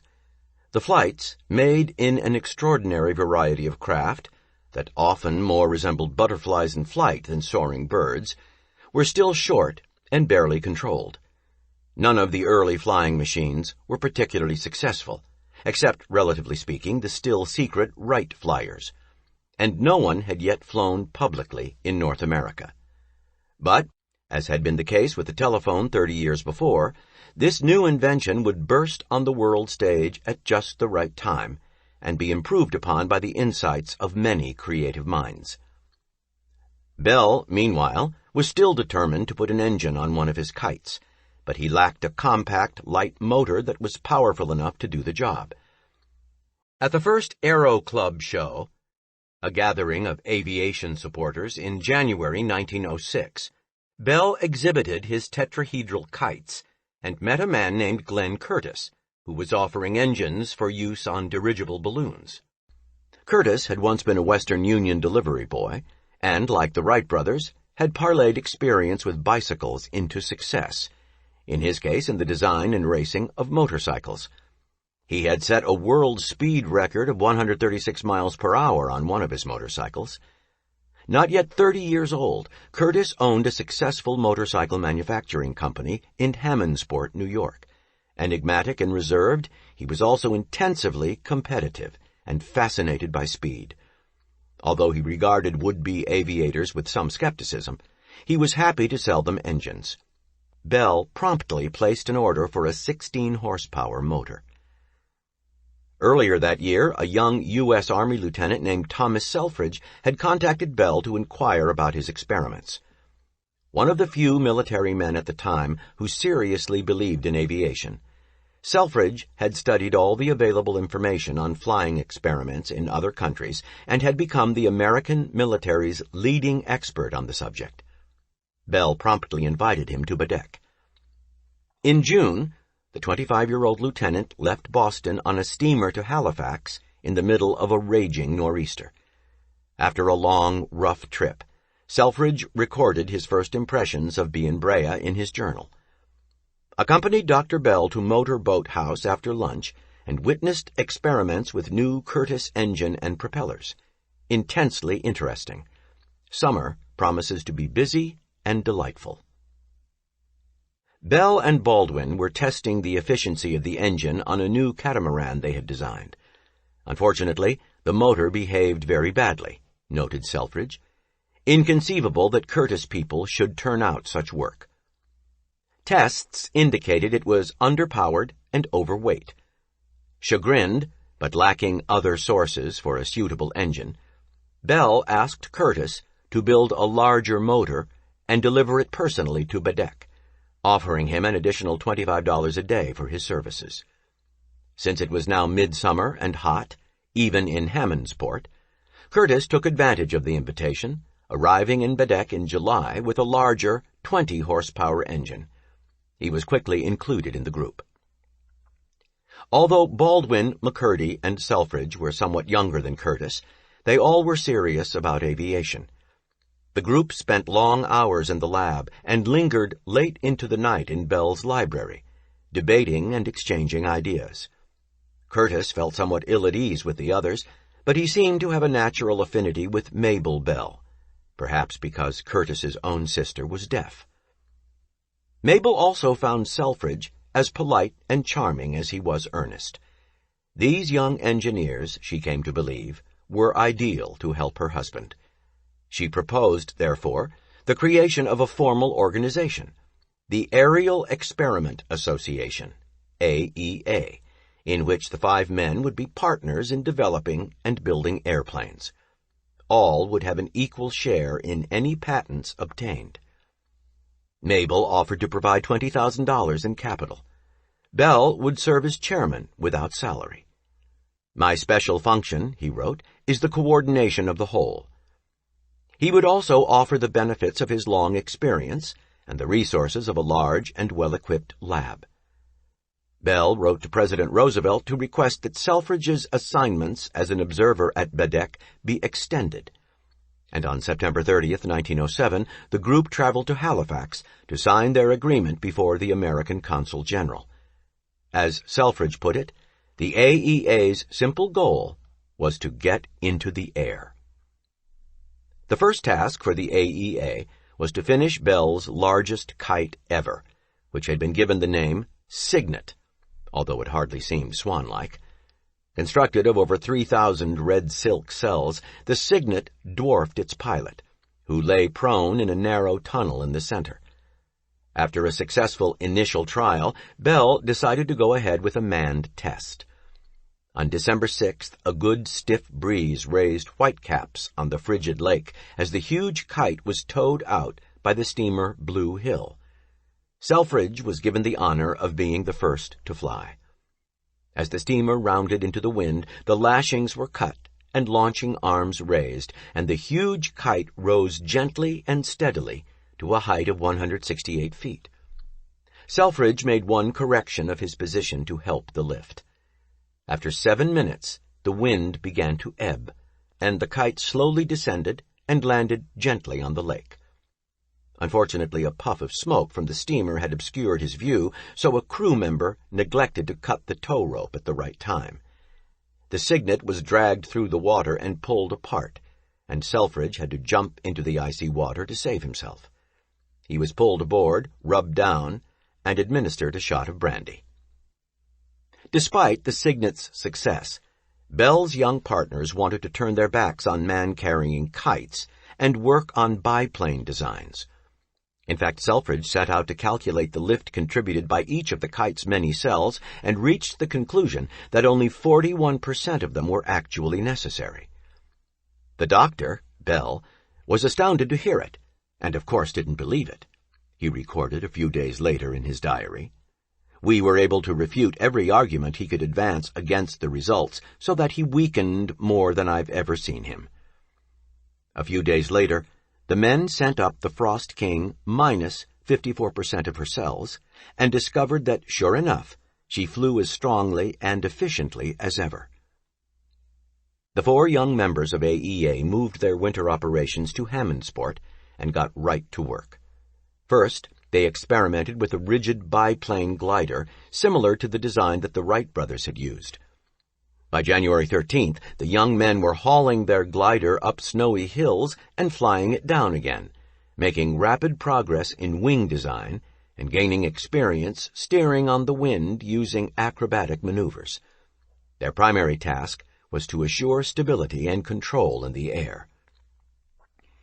Each of the 5 partners would be primarily responsible for the design of one aircraft, although all would contribute to the efforts of the others as they progressed.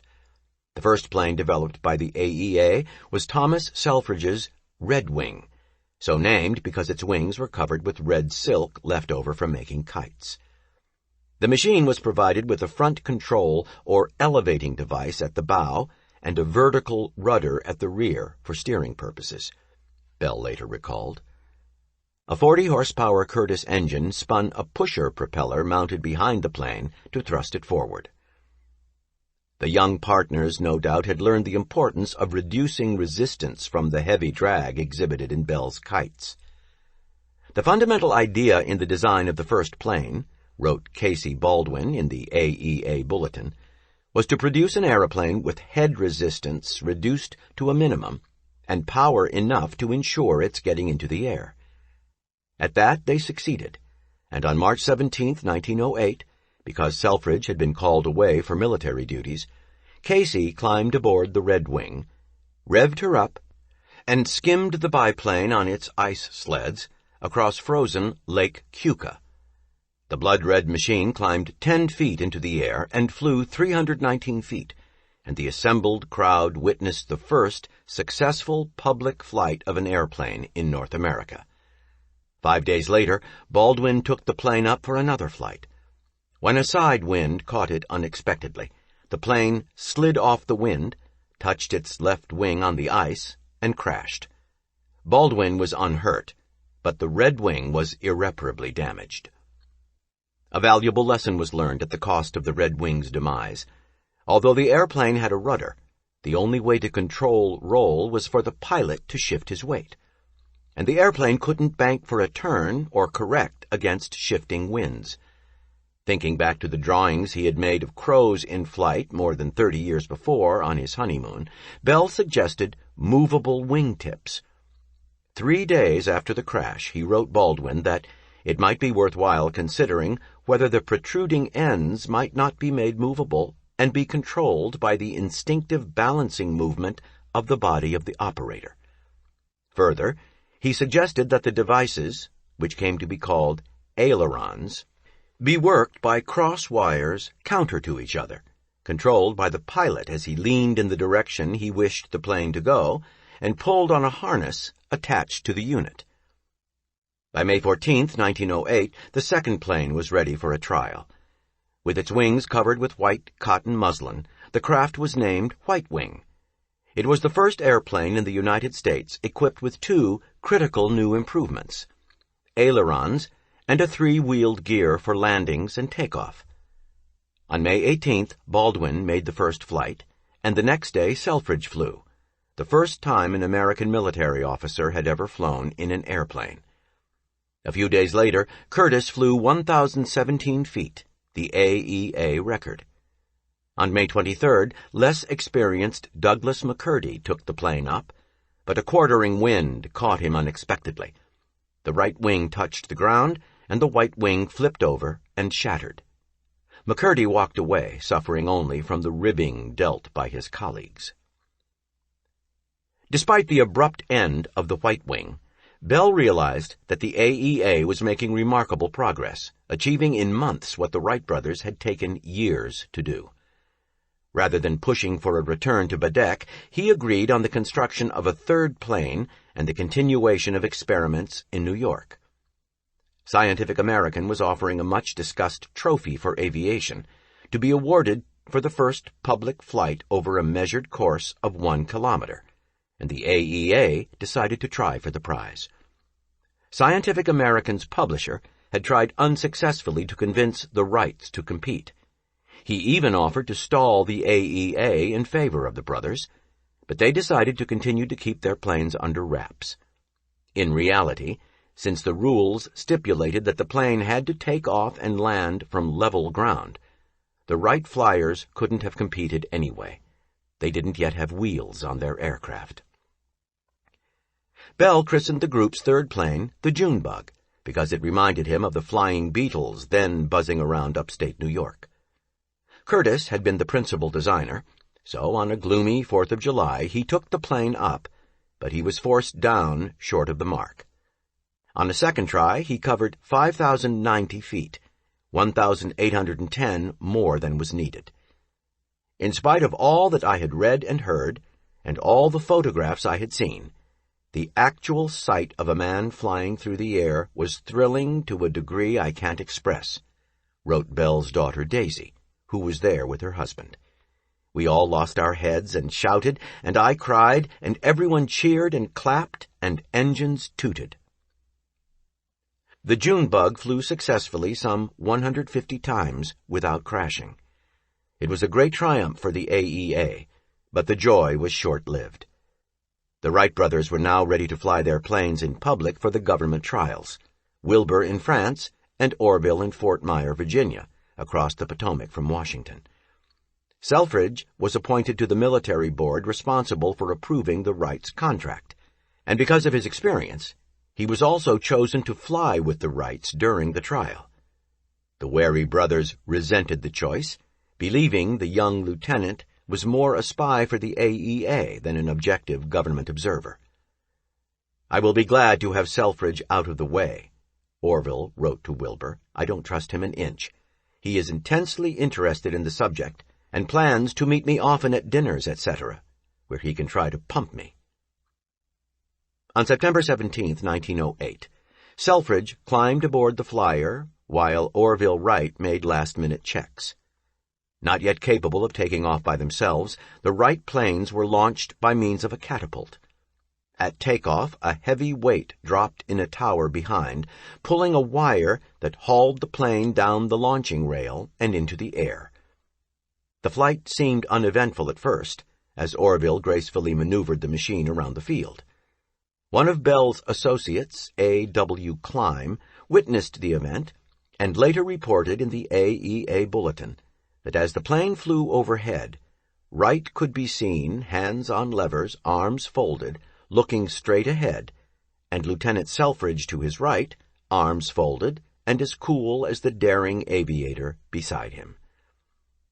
Suddenly there was a loud crack, and a piece of the propeller blade flew off. The flyer began to shake and headed toward some trees in Arlington Cemetery. The unbalanced propeller had cut a stay wire to the rudder, costing Orville control of the plane. The plane nosedived, hit the parade ground with a violent thud, and flipped over onto the two men. Wright was badly hurt. Selfridge hit his head and spine on the hard ground and never regained consciousness. He died a few hours later. Tragically, America's first military pilot would also enter history books as the first person to die in the crash of a powered aircraft. "I can't get over Tom's being taken," Mabel Bell wrote in a letter. "Isn't it heartbreaking? And yet, It is better for him than to die as poor as Langley did. Tom was so happy to the end. I know he would have said he was having the time of his life. It was the happiest way death could have come to him now. But why need it have come now, when he was ready to put to his country's use all the results of his long, patient preparation? The fourth and final airplane built by the AEA was designed by Douglas McCurdy. From Goodyear they obtained a new silver-colored coating used for weather balloons to make the fabric on the wings less porous, so the partners called the new plane the Silver Dart. Because the Junebug's engine had cut out in midair from overheating, Curtiss designed a new type of motor for the Silver Dart, the first water-cooled engine used in an airplane. The Silver Dart was shipped to Bedeck, and on January 9th, 1909, news traveled quickly through the small town that Bell and his colleagues were hoping to make the first airplane flight ever in Canada that day. School was let out, and many of the children skated excitedly onto the frozen lake. John McDermott, Bell's coachman, towed the plane across the ice with his horse-drawn sleigh, while Douglas tested his controls. The men helped point the Silver Dart into the wind and cranked the propeller. Douglas revved the engine, and when it sounded all right, he tore down the ice and lifted the machine into the air. Bedeck boys chased him down the ice on their skates, and the 150 or so townspeople stared in disbelief as the Silver Dart reached what seemed an amazing height of 30 feet and flew nearly a mile at 40 miles an hour. Douglas had planned to fly just a short test first, and then a longer flight. He made a perfect landing back at the starting place and told Bell he was ready to take her up for a real flight. But Bell said, "That's enough for today. What we have seen just done may well prove to be one of the really important pages in history, and I wouldn't want it to be spoiled. Douglas, you can fly her again tomorrow." The festivities were already planned. The Bell's warehouse, which had been fitted up years before with a curtained stage for various theatricals, was set up for a celebration. Tea, coffee, and Bell's favorite drink, watered-down raspberry vinegar made on Bienbrea from wild raspberries, was served to the crowd. McCurdy and Baldwin made increasingly long flights as they improved the plane's design.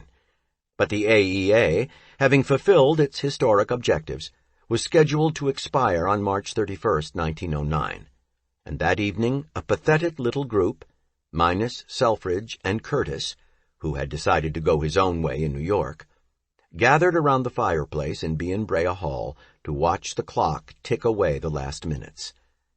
Wrote Bell afterward in the final issue of The Bulletin, "The AEA is now a thing of the past.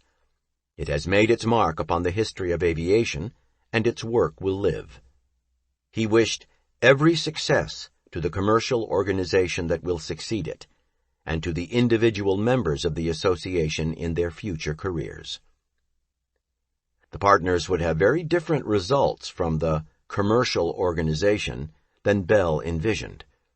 Curtiss was already working on a new plane, the Gold Bug, and would soon be manufacturing airplanes using the AEA patents, which were only 1/6 his. In the summer of 1909, he, and the entire world of aviation, focused on the biggest prize yet offered, the Gordon Bennett Trophy, in which the leading European aviators and a Wright Flyer flown by a French pilot the brothers had trained would also compete. The huge crowd at Reims, France, estimated at over 200,000 people, was shocked when the prize was taken by the lone American entrant, that earnest young man from upstate New York. That same summer, Bell, Baldwin, and McCurdy formed a company to build planes for the Canadian military. But they were rejected because their planes could not take off from a sandy, uneven field covered with blueberry bushes, which was thought to simulate a battlefield dug up by artillery rounds. A few years later, the Canadians would be forced to buy airplanes from American companies, as they have ever since. In 1914, Curtiss was sued by the Wright brothers to prevent him from building airplanes without paying them a royalty. At the center of the Wrights patent was the concept of three-axis control of a flying machine with rudder, elevator, and lateral control. Curtiss argued, correctly, that the AEA had been first in the United States to use an aileron-like device separate from the wing, and that they had patented it. But the Wrights argued that their wing warping, which they later abandoned in favor of ailerons, was essentially the same thing. Wright versus Curtiss went to the very heart of patent law and what is in a nation's interest to protect. Should the Wrights be allowed to protect their invention against all who would improve it? Ironically, the Wrights argued that they should be entitled to the same level of patent protection from which the Bell companies had benefited years before. Concurrent with the litigation, Curtiss put forth the idea of reconstructing and flying Samuel Langley's aerodrome, trying to prove that a machine capable of flight had existed prior to the Wrights' 1903 flight. He sought the help of Bell and other leaders of the Smithsonian, whose fondness for Langley was still strong. Given his relationship with both the Smithsonian and Langley, Bell wisely refused to take an official position, but he did support the effort informally. Curtiss and Charles Manley, Langley's pilot and engineer, restored the aerodrome, and in 1914 flew it for a few hundred feet on Lake Keuka. Critics complained that Curtiss made a number of minor changes and significantly reinforced the wings, whose sagging may have been the cause of the aerodrome's demise. Supporters claimed that the strengthening was required only because of the weight of the heavy pontoons that were needed to fly the aerodrome off water. Curtiss and Manley didn't have the funds necessary to reconstruct the houseboat launcher. If the aerodrome was able to fly with this much weight, they claimed, surely it would have been able to do so on its own.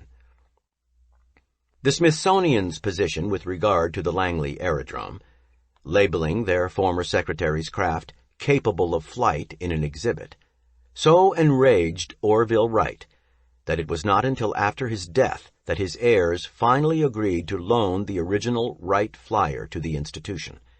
Today, it hangs near Langley's machine in the place of honor they both so richly deserve.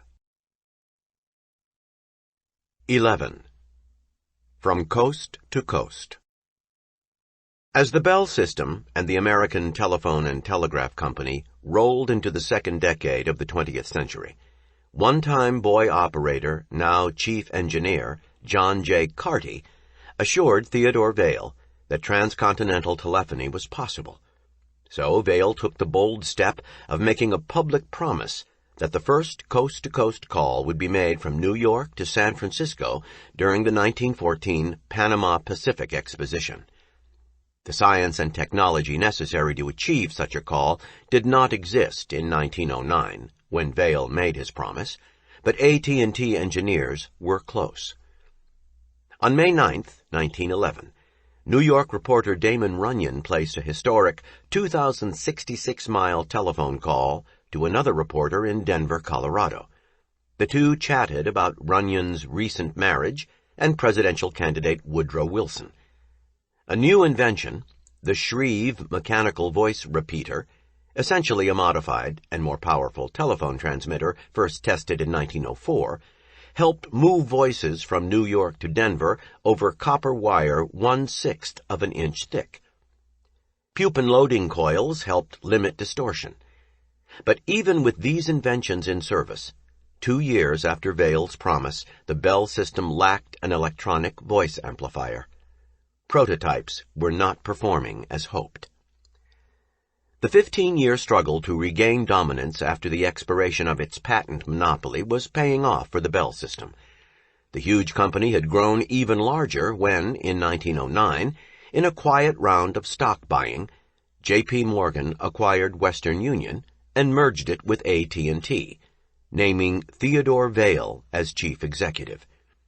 This created by far the world's largest communications company of the time, and it immediately became the target of a possible antitrust suit. Morgan's bankers, aided by Vail, locked all rivals out of the AT&T boardroom, packing it instead with obedient directors. Each year, the huge numbers of small investors who depended on AT&T's reliable stock dividends signed over enough proxies to keep Vail's management team in power. With further takeovers in mind, in January 1911, Vail began negotiations with Frank Woods, a respected independent telephone man from Lincoln, Nebraska, who represented the independent telephone community as a whole. Morgan banker H.P. Davison observed, as a supposedly neutral financial advisor, hoping to broker both sides of any mergers agreed to in key cities. The foundations of the world of telephony were beginning to shake. Meanwhile, back in his own territory, Bell found himself at the head of a new army of admirers. The telephone pioneers, founded by Bell veterans Henry Pope, Charles Truex, Thomas Doolittle, Angus Hibbard, and others. This group of Bell System telephone employees and retirees included some who had worked alongside Bell in the 1870s and 80s. The pioneers' first public meeting was held in the ballroom of Boston's Somerset Hotel on November 2, 1911, and Bell, 64 years old, addressed the crowd. "I belong to the past, you belong to the present, and it occurs to me that perhaps the most useful feature of my address today might be to call to your minds some of the notable events of the past that preceded the commercial organization and development of the telephone." He then recounted the high points of his struggle to perfect and introduce telephony. At times, his speech took on a positively biblical turn. "And so it happened that in the summer of 1874, during my visit to my father's house in Brantford, the thought of the membrane telephone was elaborated. It was a theoretical conception of the magneto-telephone, a very daring conception, if I may be allowed to say, that the vibrations of the voice might create electrical impulses like the aerial impulses and produce an audible result at the other end." Bell walked the group through his June 1875 discovery with Watson. He recalled that Japanese had been the first foreign language spoken over the telephone. He recited again the lines from Hamlet that William Thompson and Dom Pedro had heard by telephone at the Centennial, and he expounded on the early days of the Bell partnership. His words had a tremendous impact on the assembled group. Pioneer Cecil Mackenzie, who had worked at the Centennial and handed a fare program to Emperor Dom Pedro himself, later recalled, "I considered it the greatest piece of good luck to be able to hear Bell's speech, and I will never forget the soft-spoken speaker with his familiar white hair and beard." Theodore Vail supported such efforts to preserve the telephone's heritage. Independent telephone veterans would eventually start up a similar group. Their history read differently, sometimes even proposing Elijah Gray and others as the most significant American telephone inventors. As Bell was enjoying his position as elder statesman, another, more controversial inventor labored on the other side of the continent on the last great invention needed before Bell's telephone could finally surpass telegraphy in every way. In a California workshop, Lee DeForest worked on a practical electronic voice amplifier, the elusive device that would finally make it possible to send a human voice from coast to coast. DeForest personally admired Bell. Just a few years out of Yale, he had visited Bedeck early in the century to investigate using Bell's kites to loft his wireless antennas high into the skies of Newfoundland in a bid to compete with Marconi's transatlantic wireless operation. Later, in his autobiography, a tinge of envy, certainly colored by his own difficult experiences, crept into his hero worship of Bell. "Too long I believed the much-repeated heresy, 'Stick to your laboratory, inventors are not businessmen, let others manage the finances for you.' Ill advice, unless one finds such associates as did Alexander Bell." Escaping impending bankruptcy and stock fraud charges in the East, DeForest took a job improving a wireless network with the Federal Telegraph Company in Palo Alto, California. He worked with Federal's Charles Logwood and with Herbert Van Etten, a Pacific telephone and telegraph engineer, who would let DeForest know when he had actually devised something useful. DeForest called Van Etten My Umpire. In 1911, De Forest, Van Etten, and Logwood began experimenting with De Forest's Audion, the world's first three-element vacuum tube, for which he had been granted patents in 1907. The Audion was a revolutionary small glass bulb containing two metal filaments in a vacuum between which a current would flow. A small grid in the middle helped regulate the current. The device detected radio transmissions, and the team was trying to get it to amplify signals as well. The men connected several Audions in different ways, finally feeding signals from the filaments of one tube into the grid of the next tube in line. The circuit they arrived at, which De Forest called his cascade amplifier, increased the flow of electrons enough to amplify the voice signals that passed from a telephone transmitter through it. De Forest quietly ignored the fact that the critical components, the Audions themselves, often mysteriously failed. To test the device, the team ignored conventional electrical engineering methods and instead set a small telephone receiver attached to a double-mouthed, horn-style speaker on the laboratory windowsill.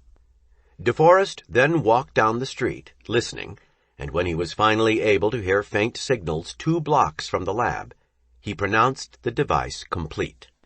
But De Forest, Logwood, and Van Etten soon stumbled upon a circuit that was even more revolutionary.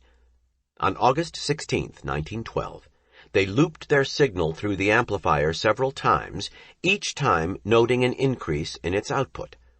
Though the men didn't recognize its importance at the time, this regenerative, or feedback circuit, as it became known, would eventually revolutionize electronics, strengthening all kinds of weak electronic signals, making them loud enough to hear thousands of miles from their source.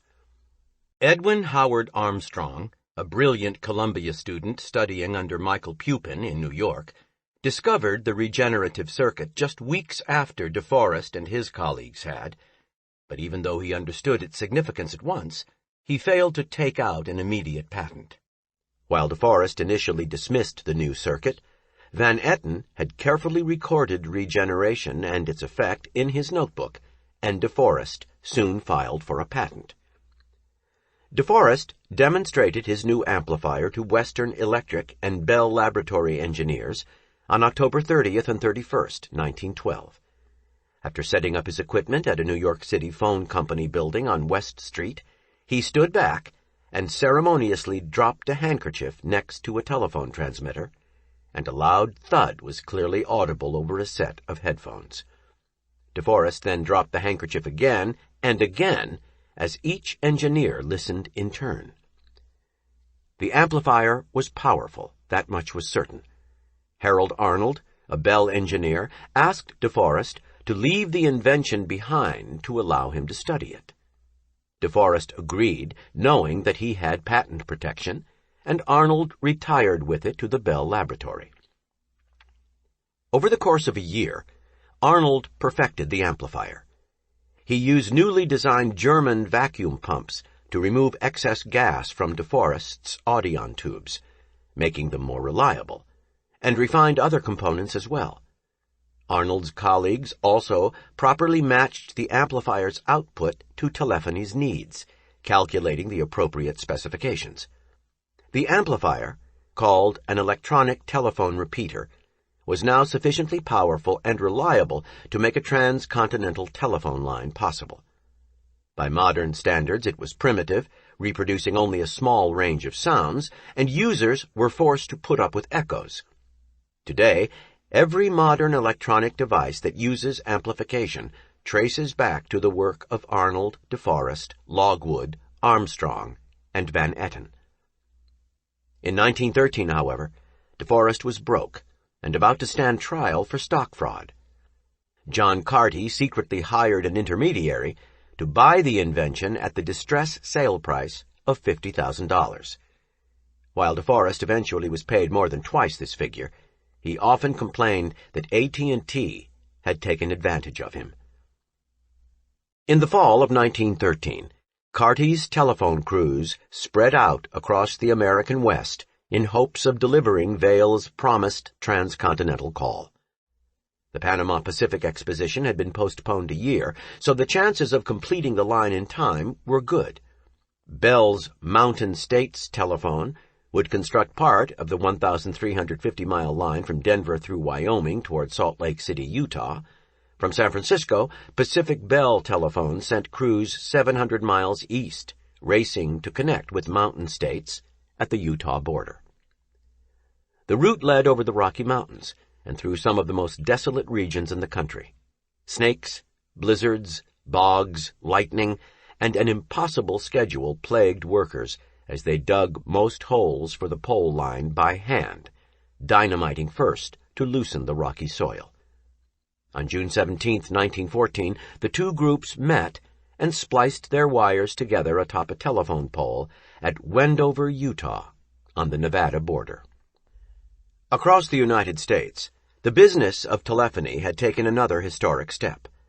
Since Vail had been in charge, AT&T had advertised that the United States would someday have a unified telephone system, a system that would allow any of America's 100 million people to pick up a telephone and talk to anyone else. But now Theodore Vail was under attack by the Wilson administration. Adding to a chorus of angry independent telephone companies, the Attorney General and the Postmaster General publicly threatened to break up AT&T or even nationalize the telephone system. The situation looked bleak for AT&T, but then, suddenly, a deal was finally possible because of the passing of one man, J.P. Morgan, in 1913. J.P. Morgan's gradual takeover of AT&T had created the world's biggest communications company. To finish this mission, Morgan's most enduring corporate achievement, Theodore Vail took the reins and devised a deal that might have horrified Morgan, but appealed to everyone else in the short term. He promised the United States government that he would sell Western Union. With the last technical handicap, the lack of a coast-to-coast voice network, nearly in hand, Vail could do without a telegraph company. Next, he made two promises to the independent telephone companies.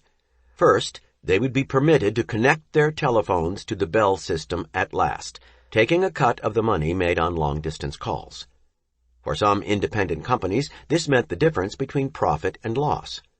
Second, Vail, aided by the Morgan Bank, would sell Bell system companies or buy up competing independents wherever the government approved it, slowly phasing out local competition in certain markets and ending the 2- and 3- telephone era at last.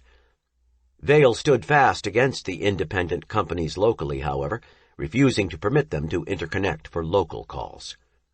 In hindsight, it seems incredible that the federal government approved of and collaborated with the formation of monopolies in local markets, for this is what each local telephone company would become, buying its use of a long-distance network from a greater monopoly. The technology that would make it possible for many companies to share one phone system was still evolving, and the profits to be made were irresistible. By April 15, 1914, the day Theodore Vail stepped down as president of Western Union, the Wilson administration and the independents had both embraced his plan. In one stroke, Vail pacified the government and made willing partners of his competitors, while vastly expanding his own system through interconnection. Only the independent telephone equipment manufacturers and those employees who lost jobs when telephone companies merged were outraged losers. Vail's calculated business decision led to eventual domination of the North American telephone business through the 1980s and to universal telephone service as well. After successful tests in the fall of 1914, Vail approved a public relations blitz to coincide with the first public coast-to-coast call, set for January 25, 1915. He knew who the cast of characters should be. John Carty arranged for Alexander Graham Bell to be in New York and Thomas Watson to be in San Francisco at the Bell System exhibit at the Panama Pacific Exposition. Each would have a live audience, and across the country, other circuits would be tied in. The huge network that finally accomplished the transcontinental call, a unique kind of invention itself, used 4 number 8 copper wires weighing 2,500 tons, supported by 130,000 telephone poles. The line ran east from San Francisco to Salt Lake City, Denver, Omaha, Chicago, and Buffalo, where it split, running east to Boston and south toward New York via Pittsburgh. The longest east-west link, Boston to San Francisco, stretched 3,505 miles.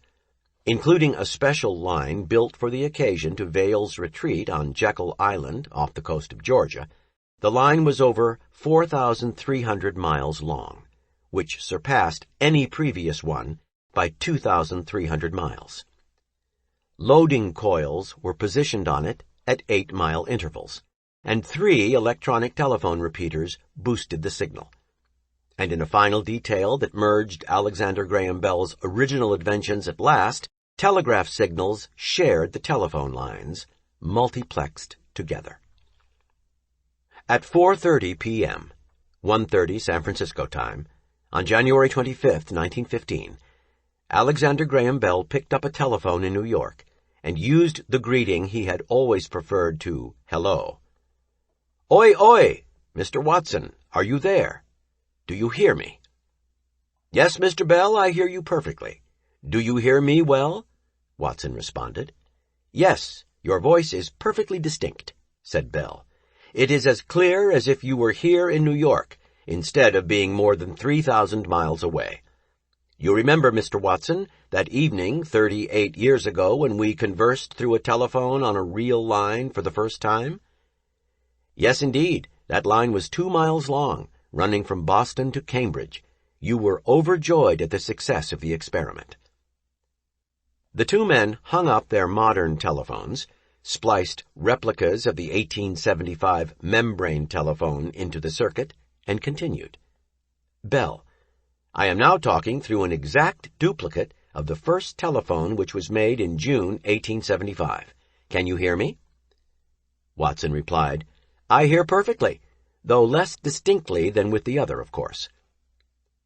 Theodore N. Vail and J.P. Morgan, Jr. were listening from Jekyll Island. Vail broke in to congratulate both men, who in turn praised his leadership. Perhaps there was a respectful pause as they spoke carefully, their voices echoing back and forth on the wires. For each of the older men could still call up images of the others from years back, when they worked in a tiny company together, shepherded along by Gardner Hubbard. After recounting the historic events of March 10, 1876, Bell spoke the words, "Mr. Watson, come here. I want you." From San Francisco, Watson replied, "It would take me a week to get to you this time." President Woodrow Wilson then came on the line from Washington, D.C., and congratulated Bell, Watson, and then Vail.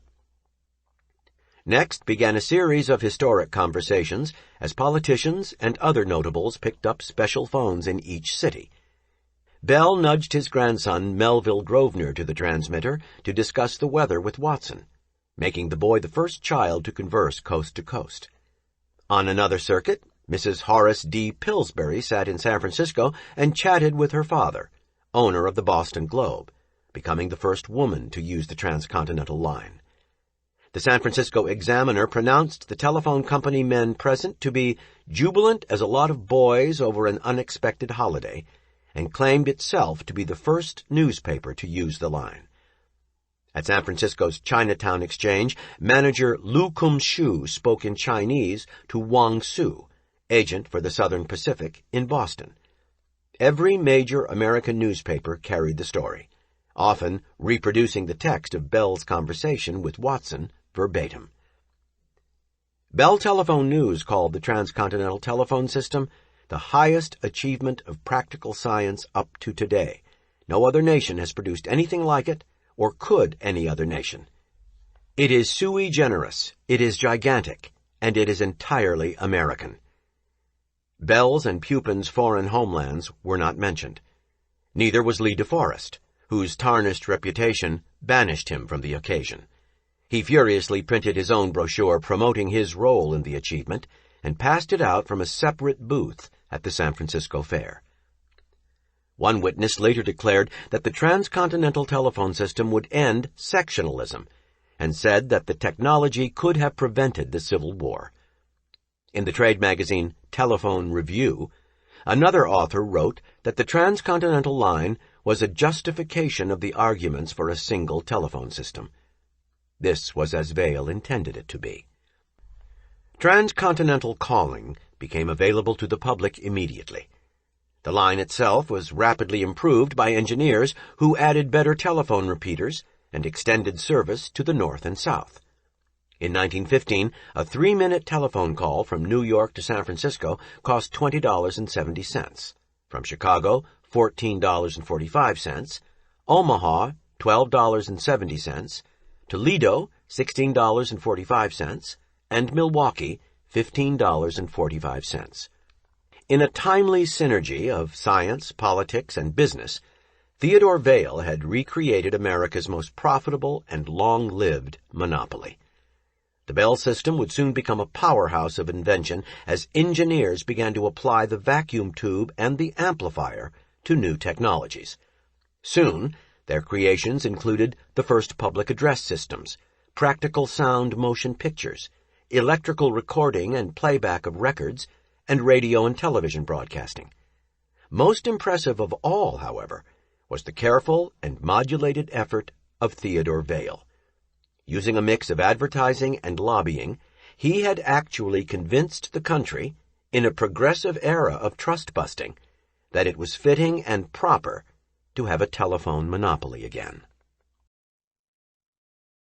12. Life with Grandfather. I have never felt stronger intellectually, Bell claimed in 1915. My mind has a greater power of concentration than it ever had.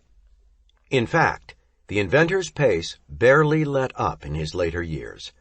Following his lifelong pattern, he continued to demonstrate remarkable creativity in a wide variety of areas, his achievements diminished only by the fact that he was striking out simultaneously in so many different directions.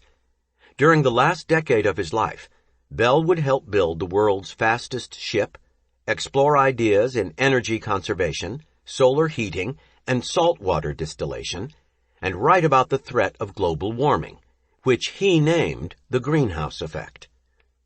He supported the educator Maria Montessori, designed experiments to teach science to school-age children, and encouraged progress in women's suffrage and civil rights. At home, one of his greatest challenges was finding a quiet time to work, and he continued to stay up until 3 or 4 o'clock in the morning to make the most of the hours when the family was sleeping. Bell's late-night activities were not confined to work. Mabel kept him on a strict diet because of his weight and diabetes, which was diagnosed in 1920, so Alec would sometimes sneak down to the kitchen for a late-night snack. He would nearly always outwit us when everyone was asleep, recalled butler and valet Charles Thompson, who never forgot the scare given a new German cook when she came down in the morning to find the kitchen in total disarray. Terrified, she ran out with both hands over her head, yelling, "Charles, the Booglers, mein Gott!" Bell, a natural prankster, enjoyed the story immensely, but after that he took care to clean up evidence of his indiscretions so Mabel wouldn't find out. Bell usually slept until 10 or 11, when Charles would quietly enter his sleeping porch and deposit a breakfast of Scotch oatmeal with brown sugar, eggs, bacon, and toast. When a doctor suggested a less hearty diet, Charles dutifully complied. But the first morning it was delivered, the bell rang summoning the butler back. When he arrived, Bell looked up and said, "Charles, what's the matter with you? Are you trying to play a prank on me?" "What's that, Mr. Bell?" he asked. "Well, I see you've brought me a dish of shavings for my breakfast." "That is not shavings, sir, it is cornflakes, a new breakfast food." "Then take it away and bring me my oatmeal and brown sugar." "But, Mr. Bell, the doctor said to give you light breakfast foods for a few days, that the oatmeal was too heavy and very heating to your blood." "Bah, for the doctor! Bring me my oatmeal! Who ever heard of oatmeal hurting a Scotchman?" On November 26, 1901, the first grandchild arrived and was named for his great-grandfather, Melville Bell. It was not long before Alec demonstrated his own concerns about the baby's hearing by performing an experiment. He called for the sleeping baby to be brought down and presented to dinner guests. Then, bending over the infant, he shouted, "Bah!" causing instant rebellion. "Aha," said Belle, "he has perfect hearing." And the bawling baby was rushed upstairs.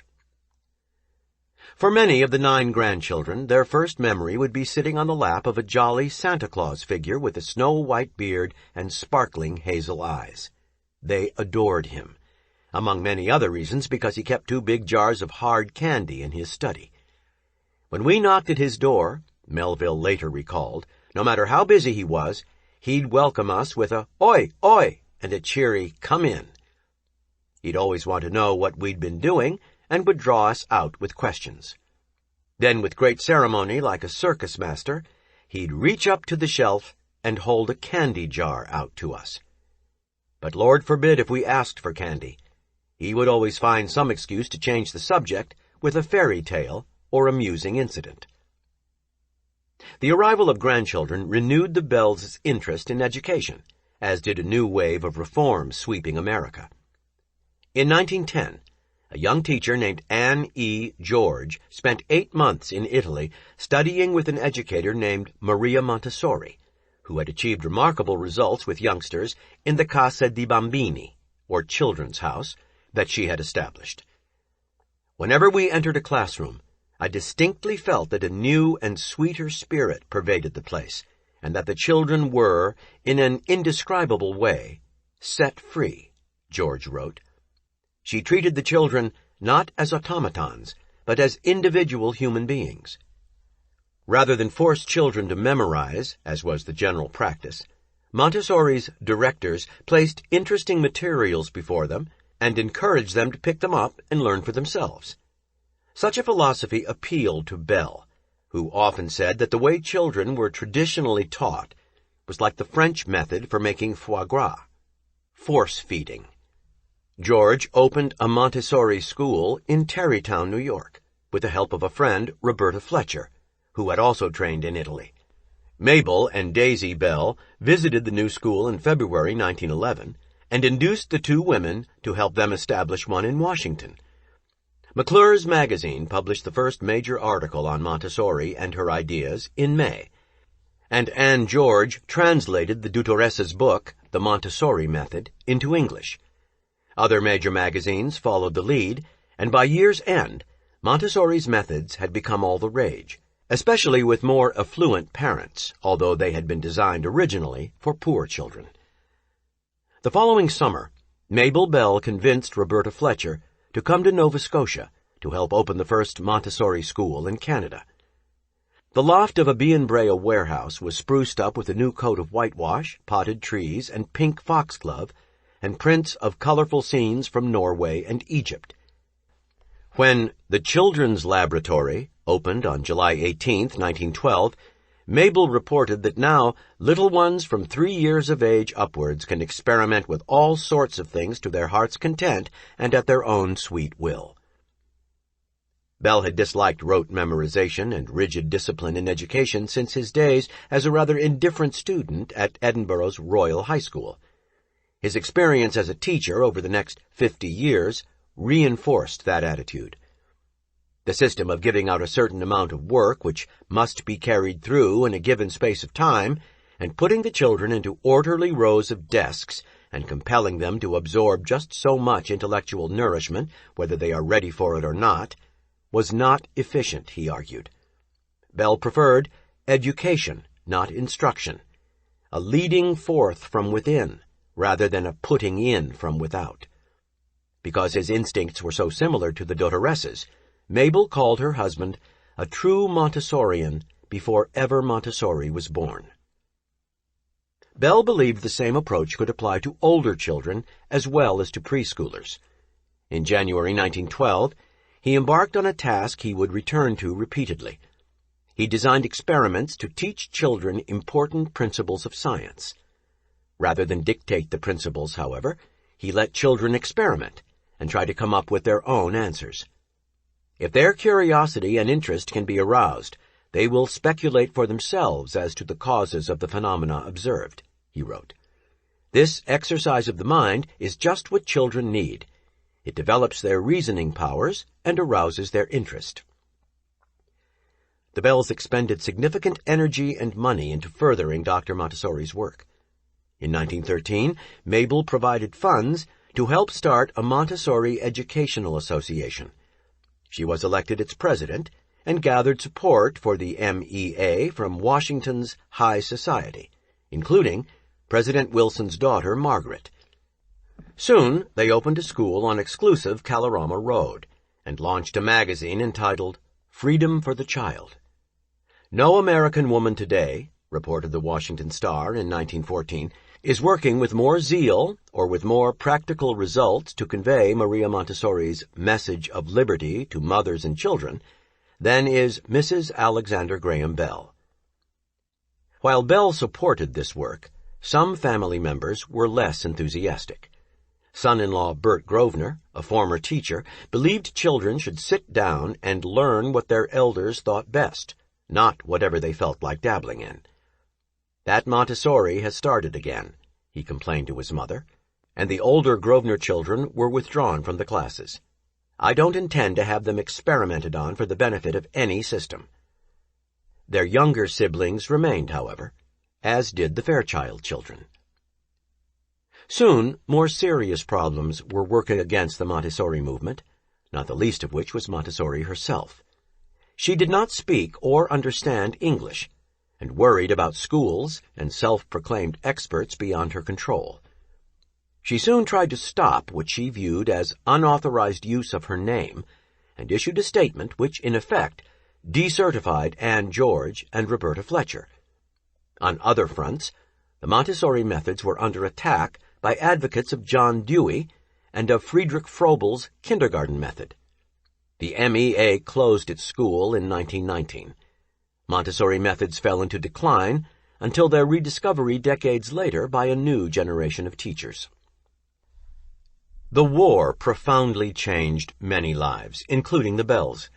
As part of the British Commonwealth, Canada was at war after August 1914.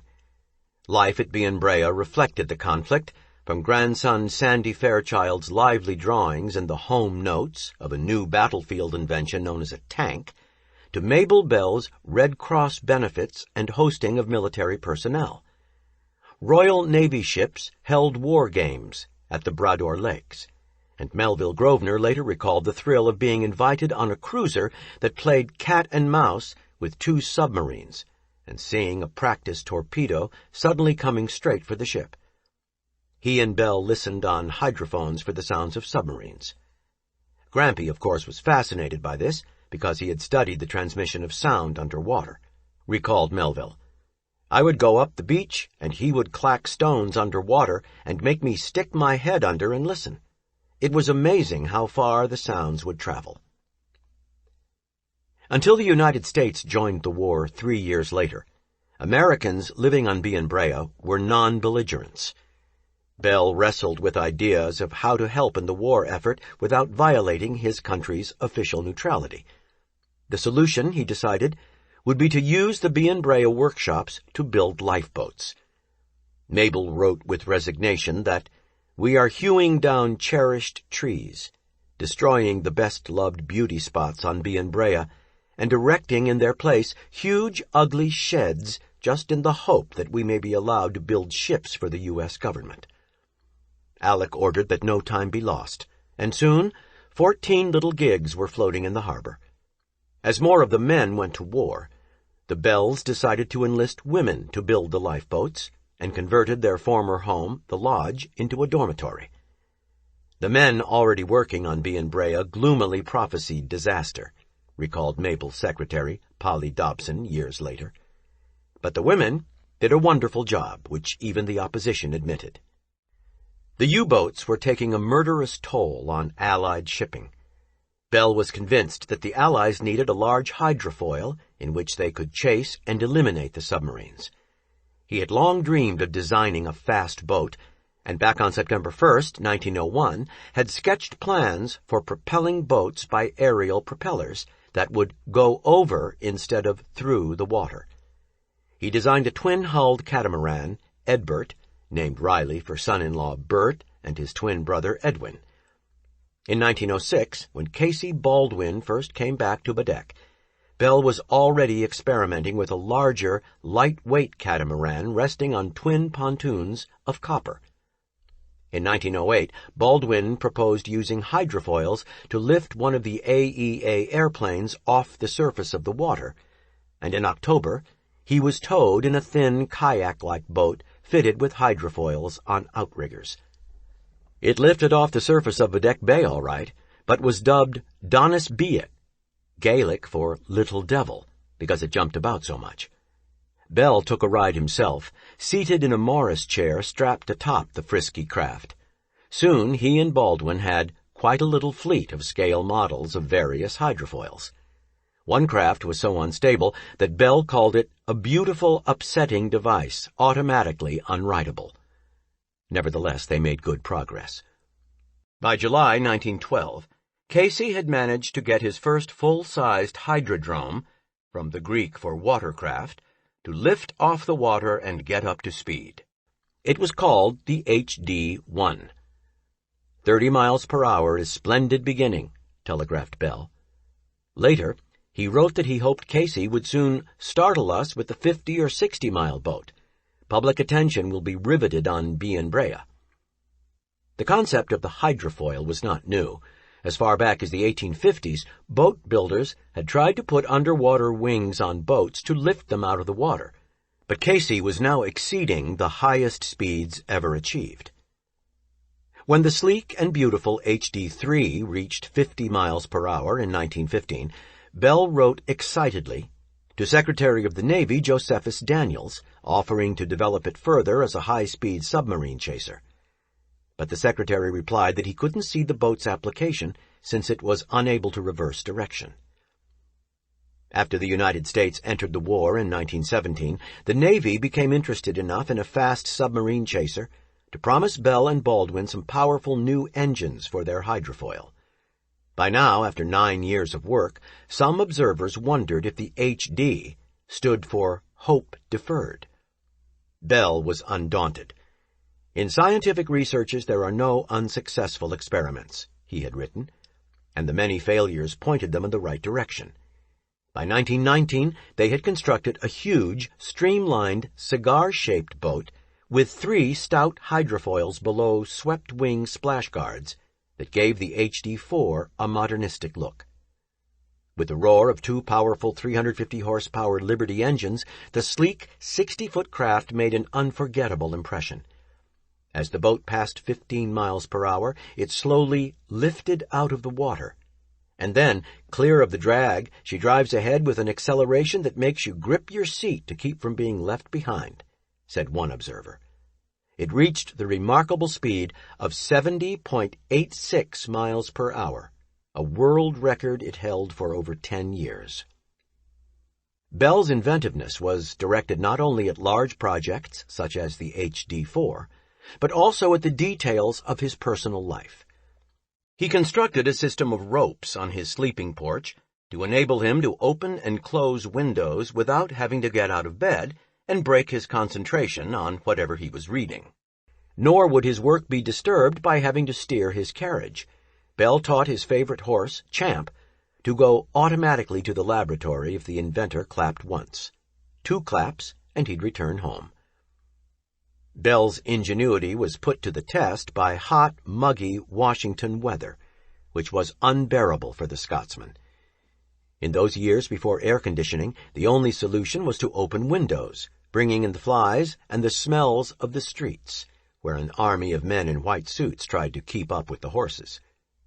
Bell had a concrete swimming pool built behind his home, one of the first in Washington. But that wasn't enough. Reasoning that working below ground would be cooler, he ordered the pool drained and his desk, couch, and reading chair set up in the deep end.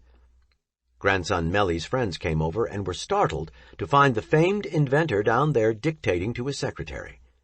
But on joining him, they too felt the drop in temperature. Grampy was very comfortable, except he found the ladder difficult, and he did not enjoy the setting, recalled Melville. So he soon thought of a better scheme. He had a canvas tank built in the attic and filled it with ice. A canvas windpipe led down to the study. When the doors were sealed with felting and a blower turned on in the ice stove, his study became quite comfortable. He used this cooler for many years. Much of Bell's work was laborious. He spent years studying genealogical records to find factors that might affect longevity or the inheritability of deafness. He was one of the earliest serious researchers in genetics, publishing essays in agricultural and scientific reviews and helping to fund the Journal of Heredity. One way he explored the mysteries of genes was to experiment on successive generations of sheep, which he had raised since the 1880s. Bell tried to develop ewes that bore twins, hoping to help the local economy by increasing the production of its flocks. In addition, he tried to breed ewes with more than 2 nipples, which rarely occurred in nature, so that they could suckle a larger number of offspring. By 1914, Bell had developed a flock of sheep with a decided tendency to bear twins, and felt he had done what he could. The head keeper of the Bienbrea sheep, John Davidson, decided to buy his own farm and offered to purchase some of the flock. It was now time to auction off the sheep, and an elegant dinner was put together for 25 farmers who had shown interest. Davidson acted as auctioneer, while Bell read out the detailed history of each animal.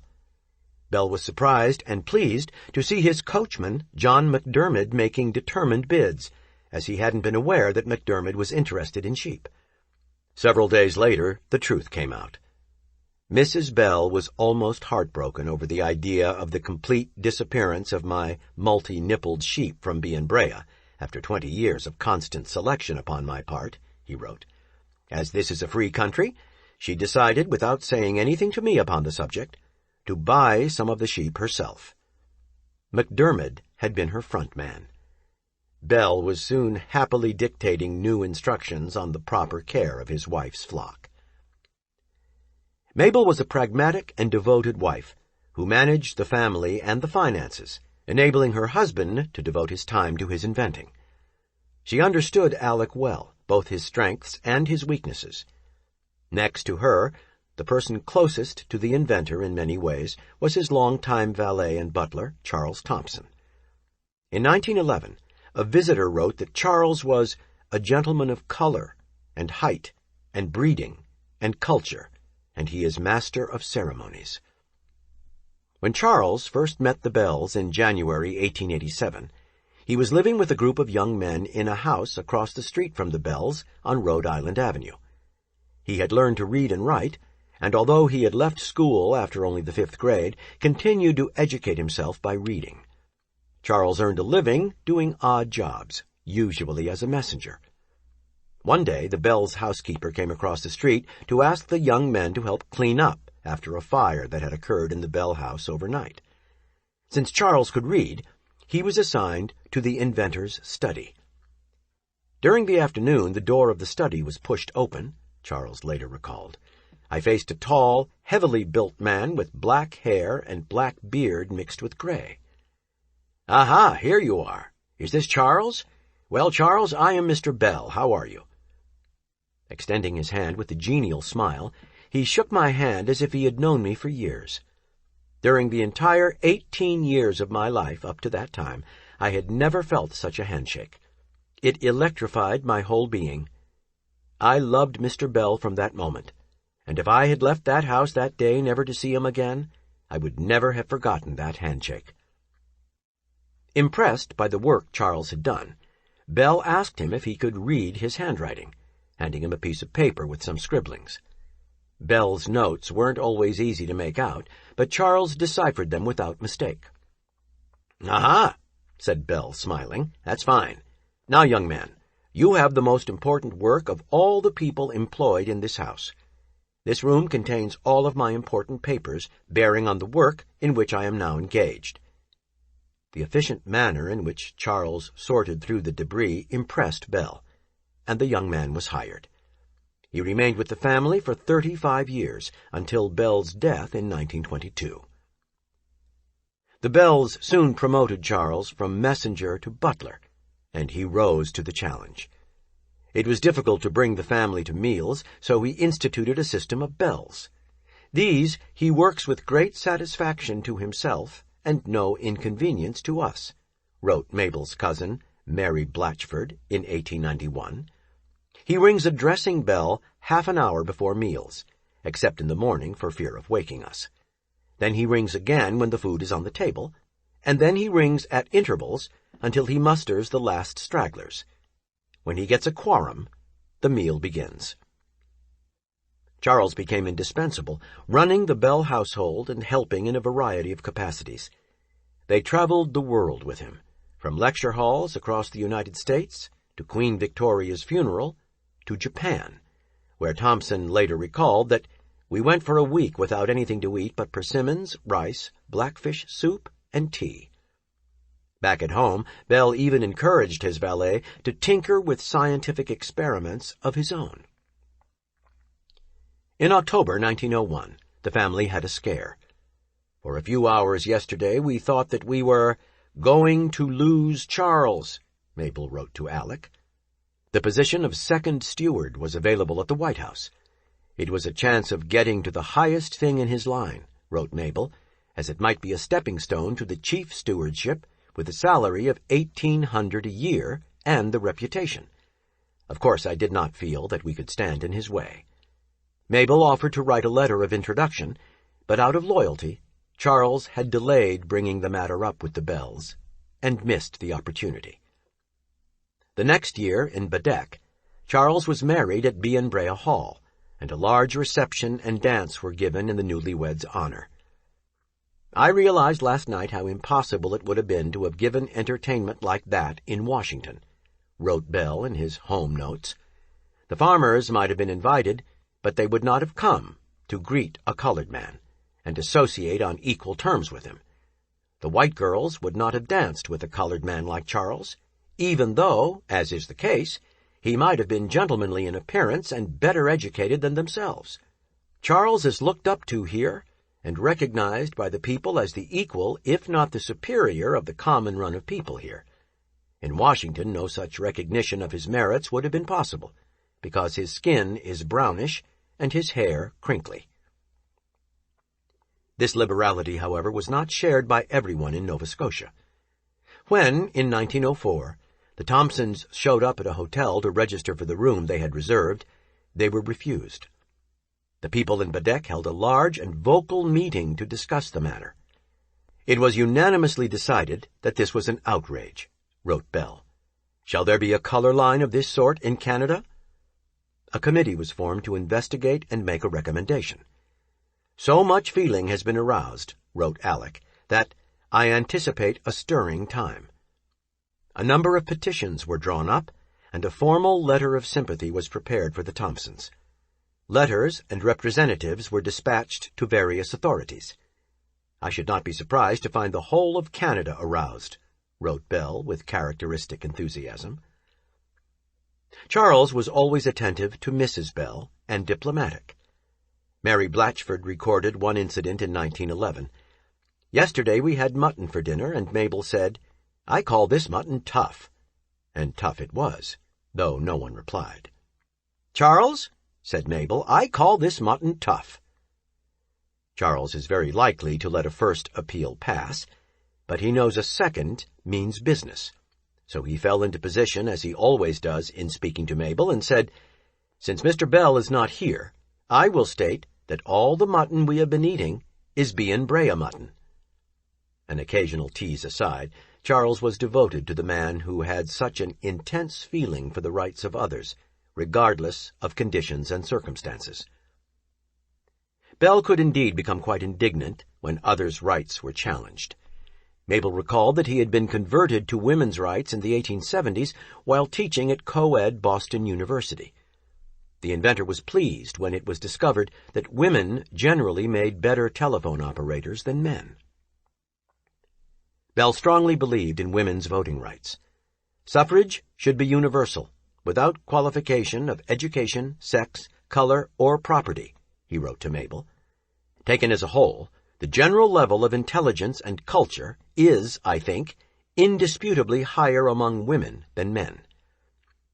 On his 65th birthday in 1913, Bell and his wife cheered the women's suffrage parade in Washington as their 2 daughters and grandchildren marched. This great parade of earnest-minded women must have made many people think seriously upon the question and realize the imminence of equal suffrage in the U.S., wrote Bell. Bell supported women's rights on another level as well. In the summer of 1919, the Bells were shocked when a favorite employee at their summer home, upstairs maid Maria Fortune, reported that her alcoholic and abusive husband had demanded she quit her job.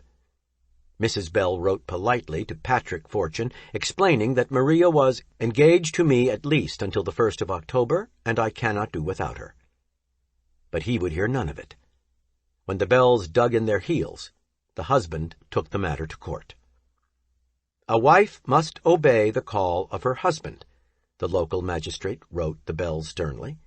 Mrs. Fortune has laid herself liable to an action of law for not obeying the call of her husband, and I fear that you have laid yourself open to a fine. Bell was furious. He wrote his attorney that Mrs. Bell will not, at the demand of anyone else, even the husband, dismiss summarily from her employment a faithful employee. The attorney wrote back that Canada was still under British common law, and it was an old and well-settled principle that the wife's services and companionship and person belonged to the husband.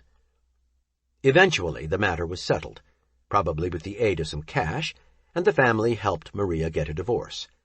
She remained a devoted employee even long after Bell's death. "What a glorious thing it is to be young," Bell told a graduating class in 1917, beginning a speech filled with ideas for young inventors to pursue. At the age of 70, Bell was still working long hours on projects that had eluded him, as well as new ideas. A number of his experiments revolved around energy conservation, and he designed various devices to utilize the waste heat in chimneys and lamps. In early 1914, he even sketched some rooftop devices to collect heat from the sun. Every town or city has a vast expanse of roof exposed to the sun, Bell observed. There is no reason why we should not utilize the roofs of our houses to install solar apparatus to catch and store the heat received from the sun. Solar heat, like the heat passing up a chimney, represents a waste product. We have it, but we do not use it. And then we call out against the price of the coal bill.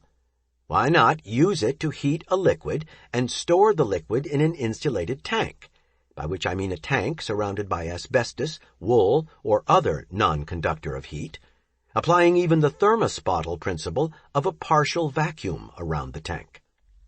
Perhaps Bell's interest in environmental matters stemmed from his love of the outdoors. Like the Romantic poets, who were in vogue when Bell was a young man, he enjoyed the outdoors at a time when most of his fellow Americans still saw the wilderness as something to be feared or conquered.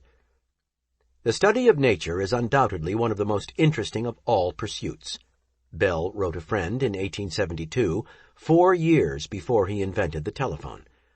God has strewn our paths with wonders, and we should certainly not go through life with our eyes shut. The pristine condition of Nova Scotia's lakes and forests was a prime attraction for Bell. He slept outdoors nearly every weekend on his beached houseboat, Mabel of Brea, taking only a few books and journals and eating only hardtack and baked beans. He frequently cruised the lakes in his newer houseboats, spending evenings anchored far up narrow, quiet inlets, hugged by spruce trees to the water's edge.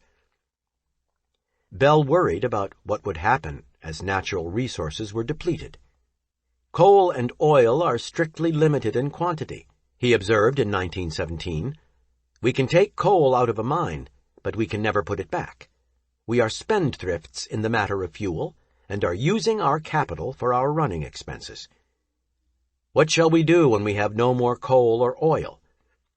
He urged engineering students to devise alternative energy sources. The great hope of the future seems to lie in alcohol, a beautifully clean and efficient fuel which can be produced from vegetable matter of almost any kind. The waste products of our farms are all available, and even the garbage of our cities. And what would happen if all the fossil fuels being burned continued to fill the air with pollutants? The few scientists at the time who thought about it were convinced that dirtier air would mean the climate would cool as the sun's warming rays were blocked. Bell reasoned differently. While we would lose some of the sun's heat, he wrote, we would gain some of the Earth's heat, which is normally radiated into space. I am inclined to think we would have a sort of greenhouse effect, wrote Bell. A whitewashed glass house cuts off a large portion of the sun's heat from the interior of the greenhouse by reflecting it away. On the other hand, it prevents the escape of heat from the interior. The radiant heat is reflected back into the greenhouse instead of escaping, and the conducted heat also, in large measure, is retained, because glass is a non-conductor of heat. The net result is that the greenhouse becomes a hothouse.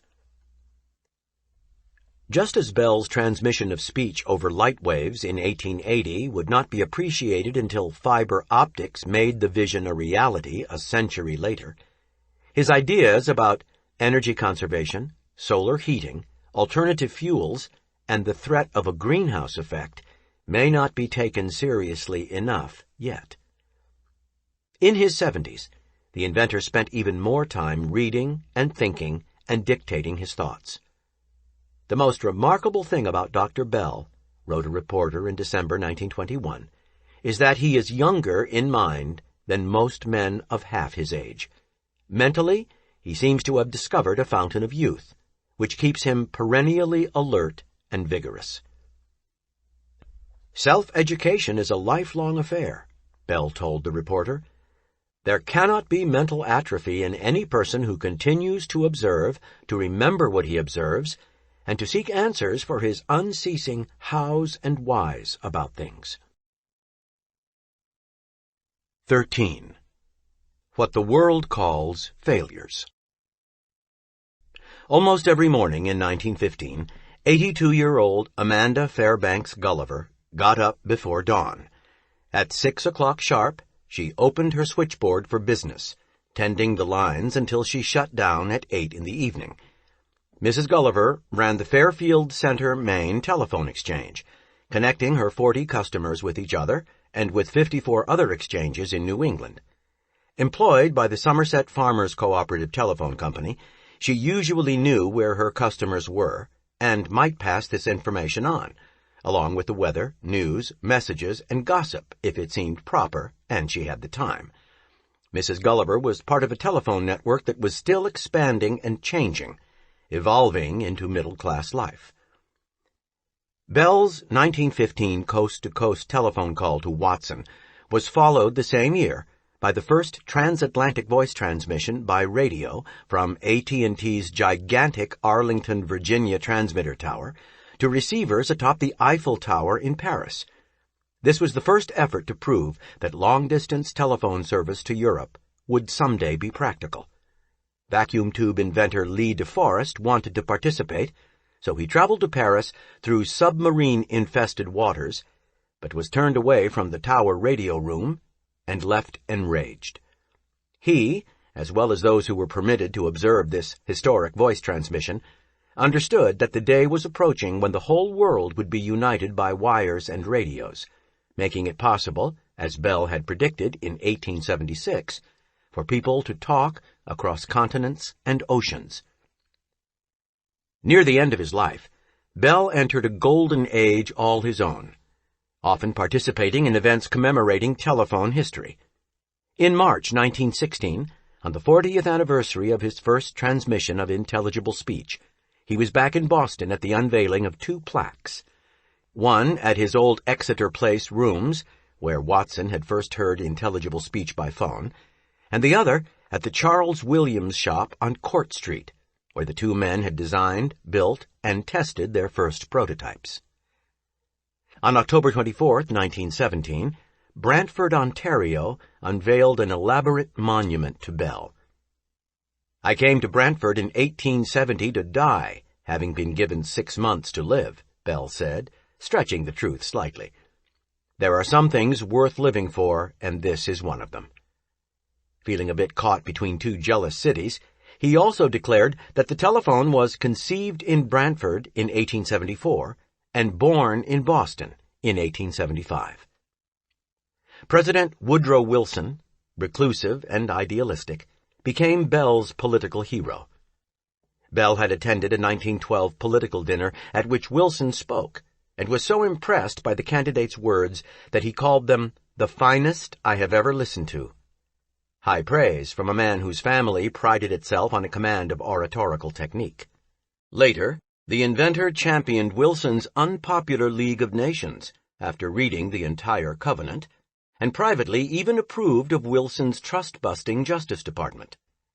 As public criticism of Wilson and his League intensified, Bell sent the president a telegram of encouragement. What could have been going on in Bell's mind as he watched Theodore Vail lose a battle with the Wilson government in 1918? In what was certainly a nightmare for Vail, the government took control of the telephone system, ostensibly for the war effort. Although the government actually increased profits, making $54 million that year, the Bell system companies were simply too large to manage, and federal bureaucrats handed them back to Vail when World War I ended. From 1919 on, American telephone and telegraph proceeded carefully, steadily growing and advancing toward the 1950s, when it once again owned the vast majority of the nation's telephones. Under AT&T's negotiated settlement with the independent telephone industry, consolidations continued and business stayed profitable. On April 11, 1920, Theodore Vail was rushed by train to Johns Hopkins Medical Center in Baltimore. As doctors eased his pain with morphine, the telephone executive barked out commands to Colonel and Major. He wasn't addressing John Carty, Angus Hibbard, or any other telephone associate. In his mind, Vail was driving his beloved Kentucky Greys at his own Speedwell Farms, urging his favorite team of horses on. On April 18, 1920, a private railroad car brought his body back to his boyhood home of Parsippany, New Jersey, where he was buried on a grassy hill. As Gardner Hubbard, Bell, and J.P. Morgan had recognized so many years before, Vail was an organizational genius. He is remembered as the father of the modern telephone industry, and his management style is still studied today. Bell mourned his passing. That fall, Bell announced to his family that he would return for a farewell visit to Scotland.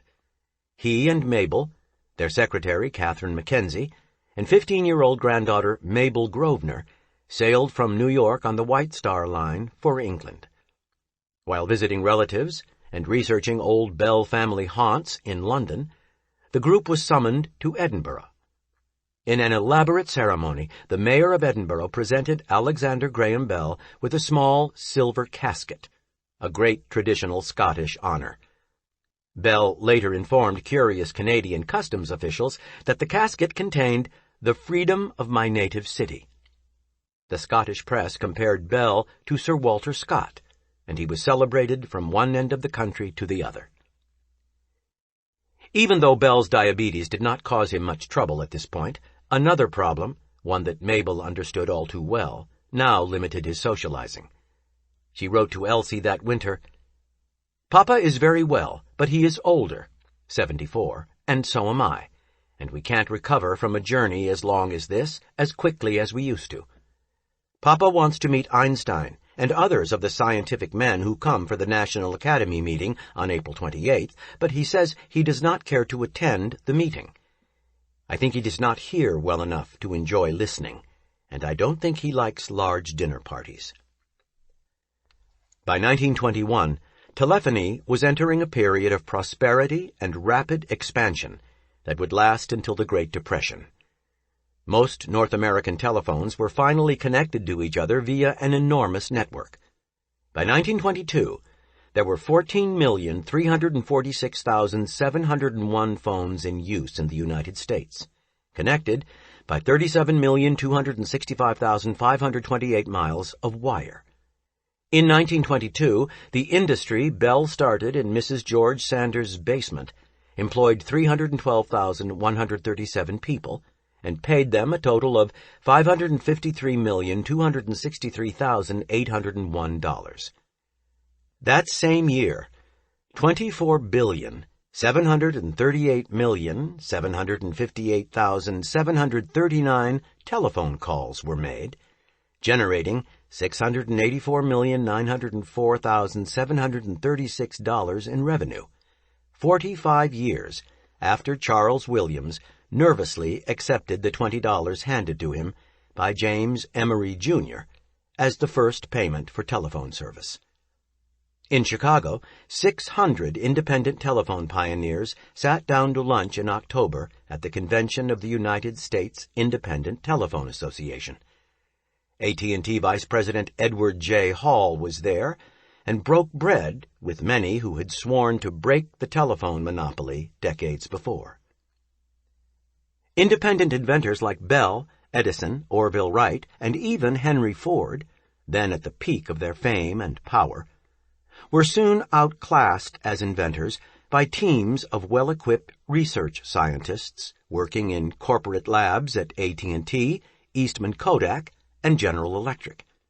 In a few short decades, Bell had watched the unfolding of the world's most technologically advanced society, a setting not only with telephones, but with electric lights, refrigerators, washing machines, automobiles, radio, phonographs, movies, and overhead, airplanes. Mabel happily wrote that the aircraft of the day owed the most to designs pioneered and tested by Glenn Curtiss and the AEA. Bell tried to give people some insight into how this had come about, as he spoke from the stages he was constantly asked to dignify. He wanted everyone to understand the synergism needed for successful invention. To the end of his life, he would describe how his love of acoustics and anatomy, for example, had finally led him to telephony. He said that his early experiments were what the world calls failures. I did not succeed in making an apparatus into which a deaf child could look and see the vibrations of speech. It was a failure. But that apparatus, in process of time, became the telephone of today. It did not enable the deaf to see speech as others hear it, but it gave ears to the telegraph. Eventually, of course, telephones did help the deaf.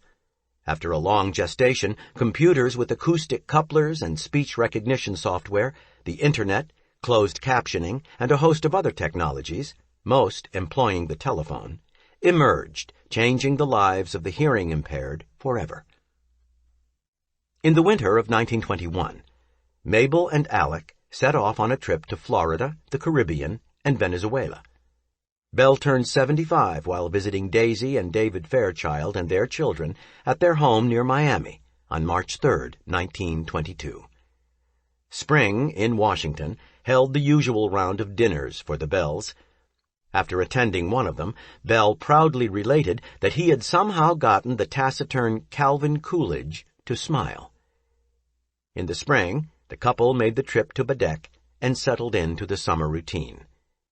No one suspected that Bell was dying. His granddaughter, Mabel Grosvenor, 17 years old in 1922, would spend her working life as a physician. She later recalled how the family had discounted the first sign of trouble that summer, in part because Bell had a habit of listing his aches and pains. It is characteristic of diabetes to see some nervous system damage, and it showed up in his toes that July as he lost sensation in them. He could still wiggle them and was not inconvenienced, and so he became very interested in the effect, showing everybody with great glee. Then he just got weaker from the lack of hemoglobin in his blood. We know now how advanced the pernicious anemia had become. It surprised everyone, catching my parents out of the country. On July 30th, Bell helped Casey Baldwin test an experimental hydrofoil to be used for naval gunnery practice. Then suddenly, over little more than a day, Bell's routine of walks with Mabel, work in the lab, dictation, and meals quietly ended. Anemia immobilized him. There was no pain, just a rapidly increasing weakness. For a day, Bell lay on the veranda overlooking Bedeque, where his family and friends had congregated to talk and play together since 1893. Then he moved to his second-story sleeping porch, where he could see Mabel's garden and the hill behind the house. Bell understood what was happening, and dictated to Catherine Mackenzie whatever he could. "Don't hurry," she said as they worked. "I have to," Bell replied. In the early hours of August 2nd, 1922, Mabel sat with him holding his hand. She called to him and gently pleaded, "Don't leave me." Bell could no longer speak, but he signed, "No," his hand in hers. By chance, the Fairchilds were visiting Bea, but Bert and Elsie Grosvenor were away in Brazil. Mabel cabled them. "Father died peacefully today. Only within a few days did we realize any danger." Daisy Fairchild also wrote to Elsie. "He pressed Mother's hand almost to the end, and very shortly before he died, when Mother was calling him, he opened his eyes, and we all knew he had come back, and knew her. She goes on just as usual, makes all the motions, laughs and talks, but you never forget for a moment that the heart of everything had gone out of life for her forever. She isn't wearing mourning. She says she could never take it off if she did." The children played about and ran up and down stairs. There was no feeling at all that death was terrible. The town of Bedeque had a small telephone switchboard operated by Fanny McKay, which shut down each evening, as did the local telegraph office, run by Janie Campbell. From here, the news filtered out, and back came a flood of condolences from around the world.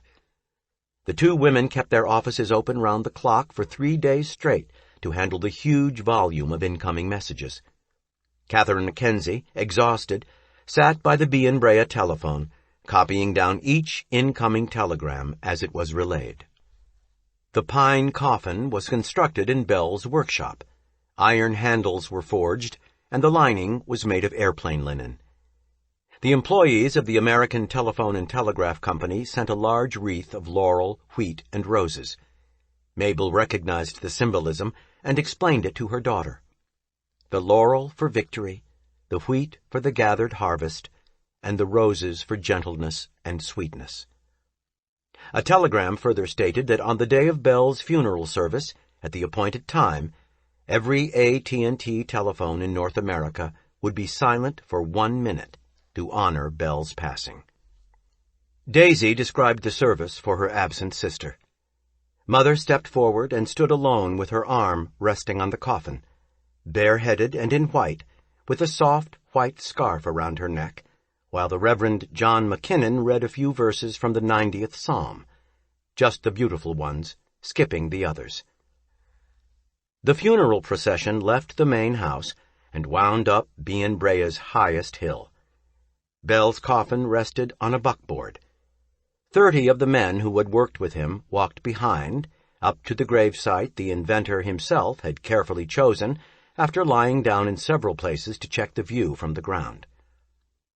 There were a great many people there, Daisy continued.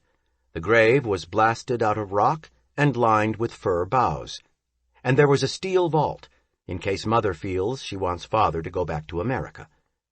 On the right, the American flag, and on the left the British were at half-mast on short poles. Miss MacDonald sang the verses, and we all joined in singing the chorus of Bringing in the Sheaves. Mother watched Miss MacDonald's face and joined in first of all. Miss MacDonald's voice is beautiful, and she sang so that every word was understood. She sang right to Mother.